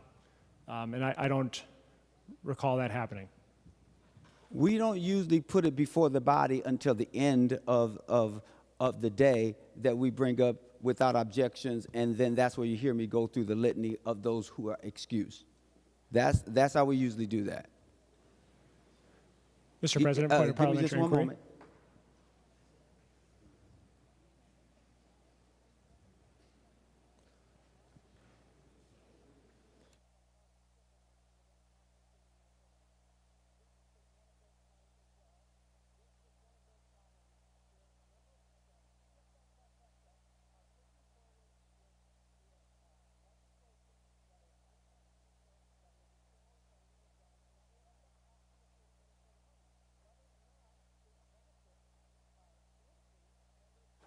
Okay, thanks. I'm correct, yes. Point of parliamentary inquiry, Mr. President. Please state your inquiry. Thank you, Mr. President. Can a member who is present here in the chamber, such as Senator Mitchell, be excused when she's here in the chamber from voting? Yes. Point of parliamentary inquiry, Mr. President. Please inquire. Thank you, Mr. President. Under Rule 14.4,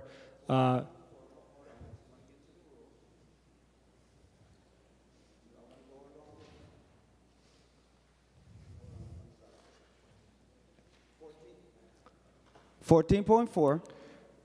Thank you, Mr. President. Under Rule 14.4, the question that shall a decision by the President be the judgment of the Senate, is that affirmed by a majority vote of those voting? So for 14.4, you have to have, so if it's 33-33, then the ruling of the President is upheld.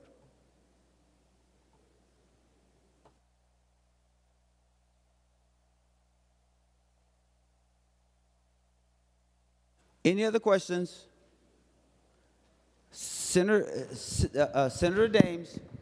Well, just a point of inquiry and a question, Mr. President.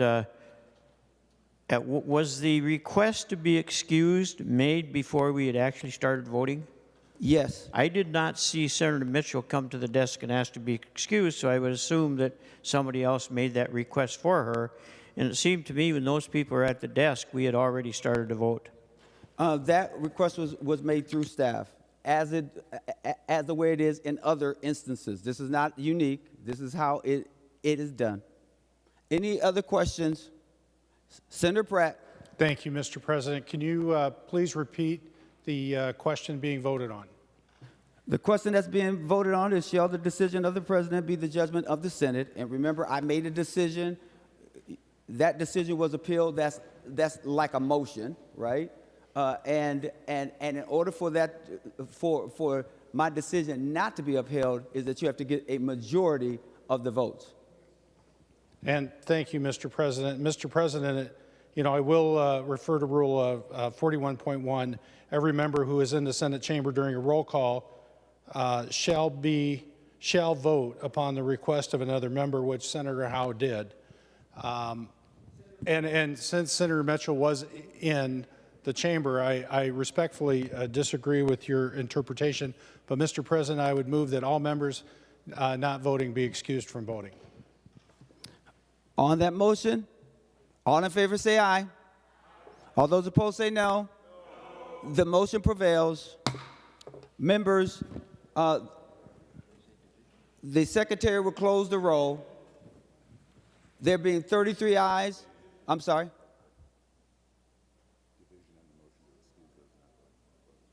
Okay, division on those, on the Pratt motion. I rule that it has gone forward. You are appealing that, okay, or challenging that, or you ask for a division, I'm sorry. Okay, all those who are in favor of the Pratt motion stand.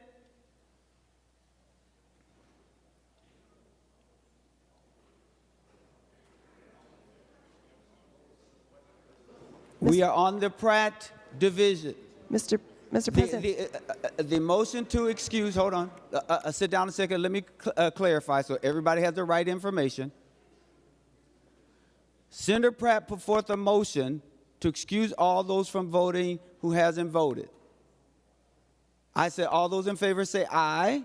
I said all those opposed say no, and I ruled that the motion prevailed. Someone asked for division. That is what we are voting on right now. So if you are in support of the Pratt motion to close the roll, then you stand. Those who are in support of the Pratt motion, please stand to close the board. And excuse those from voting who hasn't voted.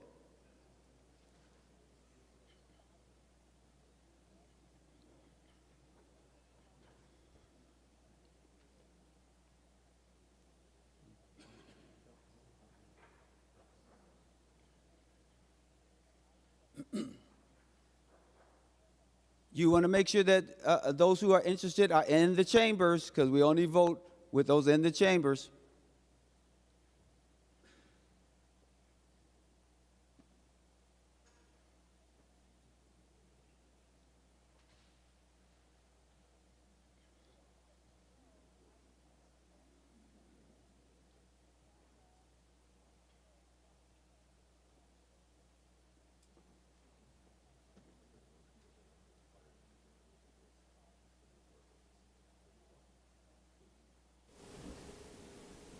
In order for the motion to prevail, there has to be 34, and we've counted thus far 31, so it does not prevail. You all can have a seat.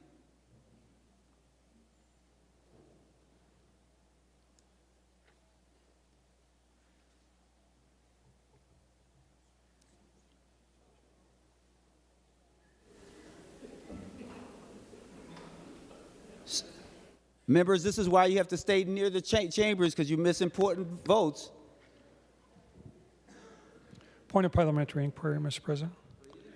Could you explain to us again Rule 14.4? And I'm reading it here, and it looks like, from my reading, it requires an affirmative vote to support the decision of the president, a majority to do that. Can you explain your interpretation of it and where it's written? So 14.4.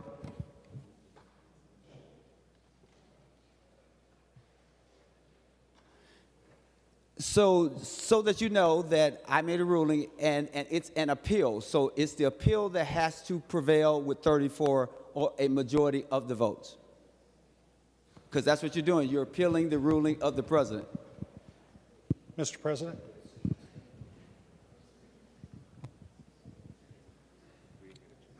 And for additional information, if I did not explain this, when there's a tie vote, then the appeal fails.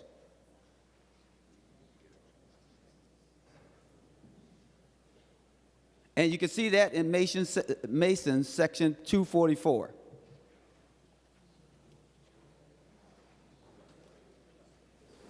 Senator Lucero. Thank you, Mr. President. Point of information or inquiry?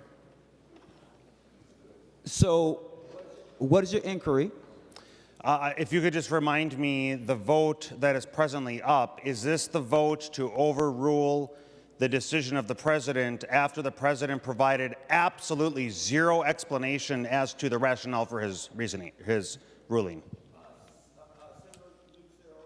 I know from Senator Lucero, I know from time to time that you get anxious, and we all do, and we all get a little challenged by what's happening. I do understand that, but you and I have had other discussions before about how we will conduct ourselves in the chambers. So whether you agree with a decision from the president, the rules suggest that you should always be respectful and professional and on point. Now, what is your question, if there is a question?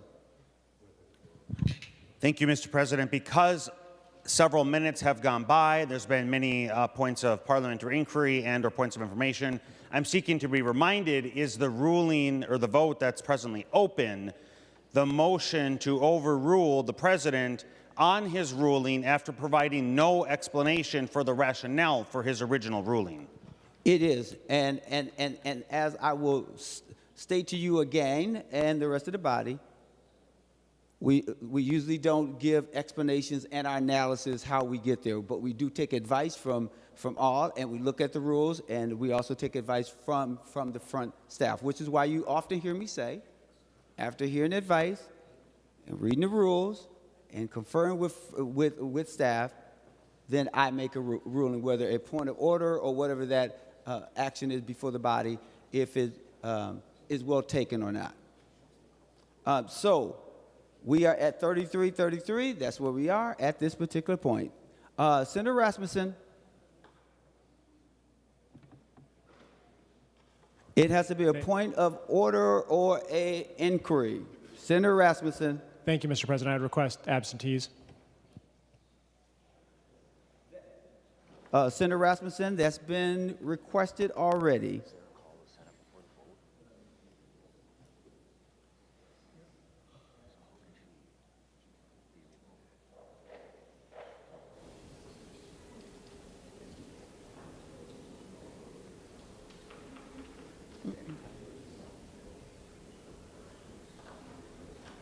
All senators having voted who desires to vote, the secretary will close the roll. There being 34 ayes and 33 noes, the decision of the president is upheld.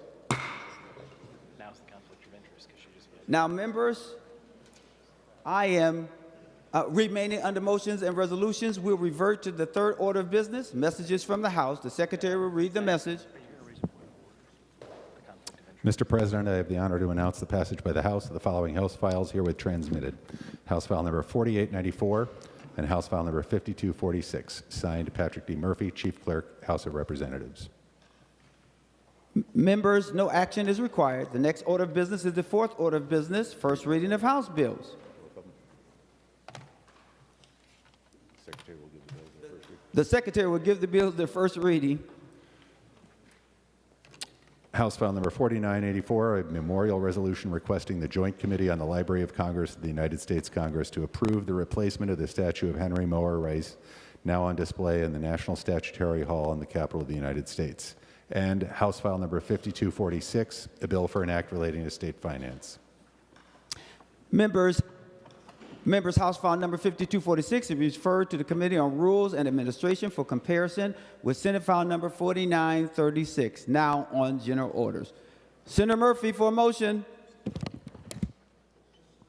Thank you, Mr. President. I move to lay House File 4984 on the table. For what purpose do you rise, Senator Pratt? Thank you, Mr. President. I'd like to raise a point of order, please. What's your point of order? Thank you, Mr. President. Mr. President, we had a long discussion about excused members, and Senator Mitchell ended up voting on the appeal of the president. We had asked if she had informed the desk of a conflict of interest, and we were told no. She was just being asked to be excused. And so, Mr. President, under Rule 56.4, members of the Senate shall disclose potential conflicts of interest in the discharge of their senatorial duties.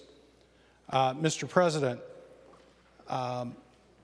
that is not a should, that is not a may, that is a shall. And Mr. President, there is a very, as I asked before, there was a process for disclosing conflicts of interest laid out in Statute 10A.04. And Mr. President, I refer to Mason's 522, where it says that, and I'm just trying to get back to it here, Mr. President. 522 states that the rule is not self-enforcing. That means it's up to the body to enforce the rule. And so my question is, Mr. President, Mason's also talks about being able to challenge the vote. I'm wondering what the process is for challenging that vote. Mr. President, advice. That would have to be in the form of a motion, and there is a motion that is before the body that we have to deal with thus far. So, Mr. President. So if you want to bring that up, we have finished the motion that is before the body that Senator Murphy had put before the body, and you can still bring up anything that you want to, and I'm prepared to speak to that question. So, Mr. President, I'll be recognized after the motion. Thank you. All right, Senator Murphy. Senator Murphy Senator Murphy was in the middle of her motion to lay House File Number 4984 on the table. Is that correct, Senator Murphy? On that motion, all in favor say aye. All those opposed say no. No. The motion prevails. Okay, Senator Pratt. Thank you, Mr. President. Mr. President, you said that a challenge must be in writing. Can you point to me in Mason's or our rules where it says that challenge must be in writing?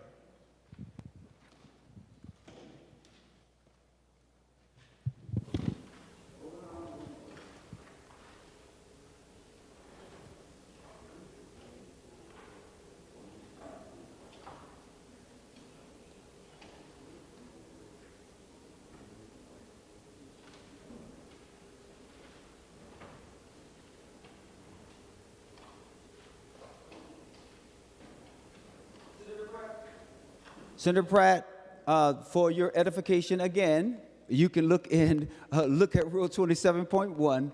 A motion or amendment must be written if a member requested. So once there was a request, if you want to do it orally and then someone requested, then you will be required to put it in writing. Senator Pratt. Thank you, Mr. President. Well, Mr. President, I'm not necessarily making a motion. I'm asking how do you challenge a vote? Again,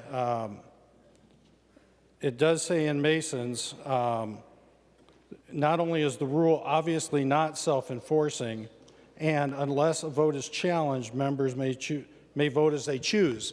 I'm asking, what is the process for challenging the vote?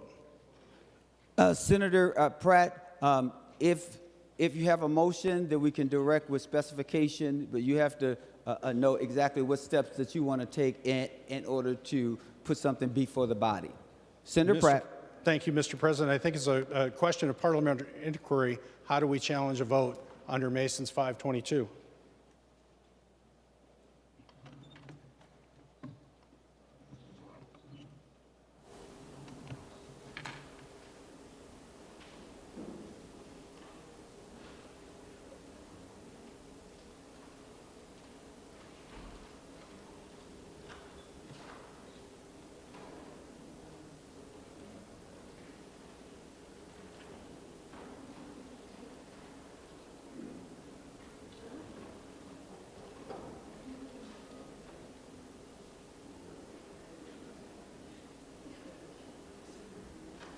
Senator Pratt, pursuant to Section 522, state what your motion is.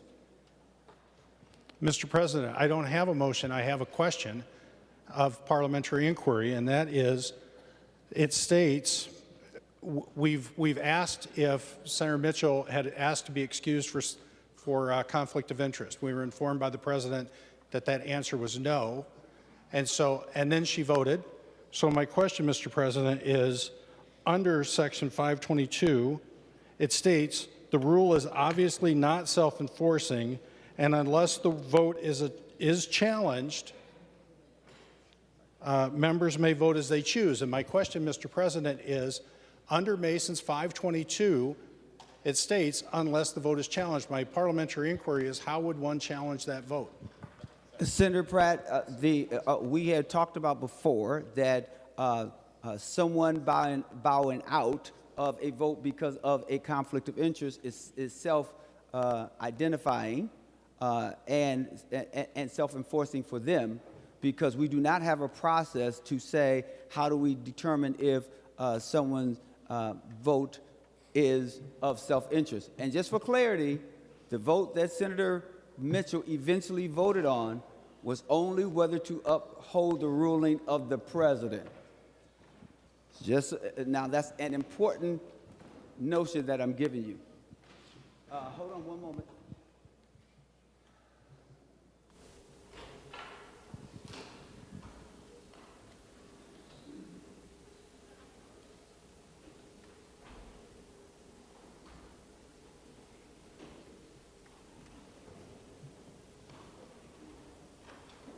And Senator Pratt, as you know, pursuant to 522, that there isn't a process. If you look in our rules, unless you have a motion, that then and only then will I entertain that going forward. Senator Pratt. Well, thank you, Mr. President. And I think Rule 56.4 is clear about the obligation of the member. Again, my question isn't whether or not there was a conflict of interest by Senator Mitchell on that vote. My question was, how would a member challenge the vote and the process for that? But, Mr. President, if you're asking for a motion, I move that the Minnesota Senate find Senator Mitchell is in contempt following her previous vote, and that the Secretary be directed to record the finding in the Journal. State your motion one more time. I'm sorry, but I was talking. I'm sorry. Thank you, Mr. President. I move that the Minnesota Senate find Senator Mitchell in contempt following her previous vote, and that the Secretary be directed to record the finding in the Journal. Senator Pratt moves that the Minnesota Senate find that Senator Mitchell is in contempt following her previous vote, and that the Secretary be directed to record the findings in the Journal. Mr. President. To your motion, Senator Pratt. Thank you, Mr. President. I request a roll call. Roll call requested. Roll call granted. Senator Latz. Oh, Thank you, Mr. President. I'd also like to impose a call of the Senate. The Senate is under call.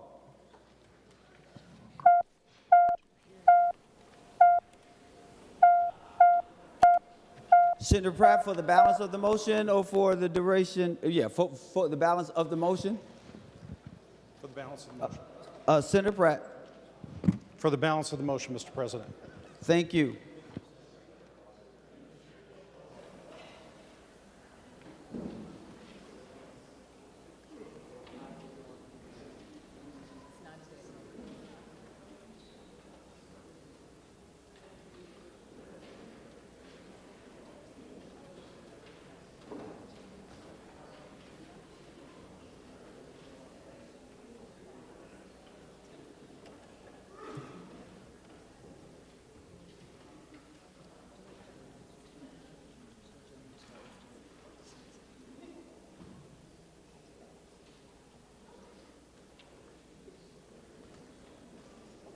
Senator Pratt. Mr. President, I move further proceedings on the roll call be dispensed with and the Sergeant at Arms be instructed to bring in the absent members. On that motion, all in favor say aye. All those opposed say no. The motion prevails. Members, we're on the Pratt motion. Any discussion? Senator Murphy. Mr. President, I move that the Senate do now adjourn until Monday, May 13th at 1 p.m. and I ask for a roll call. Roll call requested, roll call granted. And that is a non-debatable motion. Pursuant to Rule 28.1, the Secretary will take the roll.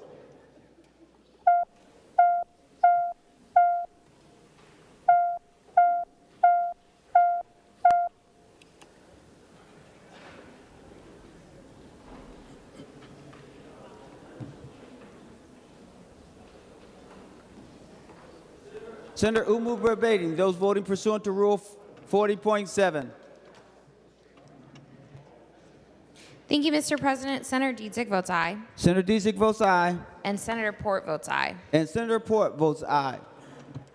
Senator Jasinski, for those voting pursuant to Rule 40.7. Thank you, Mr. President. Senator Coleman votes no. Senator Coleman votes no. Senator Lang votes no. Senator Lang votes no. And thank you, Mr. President. Senator Westrom votes no. And Senator Westrom votes no.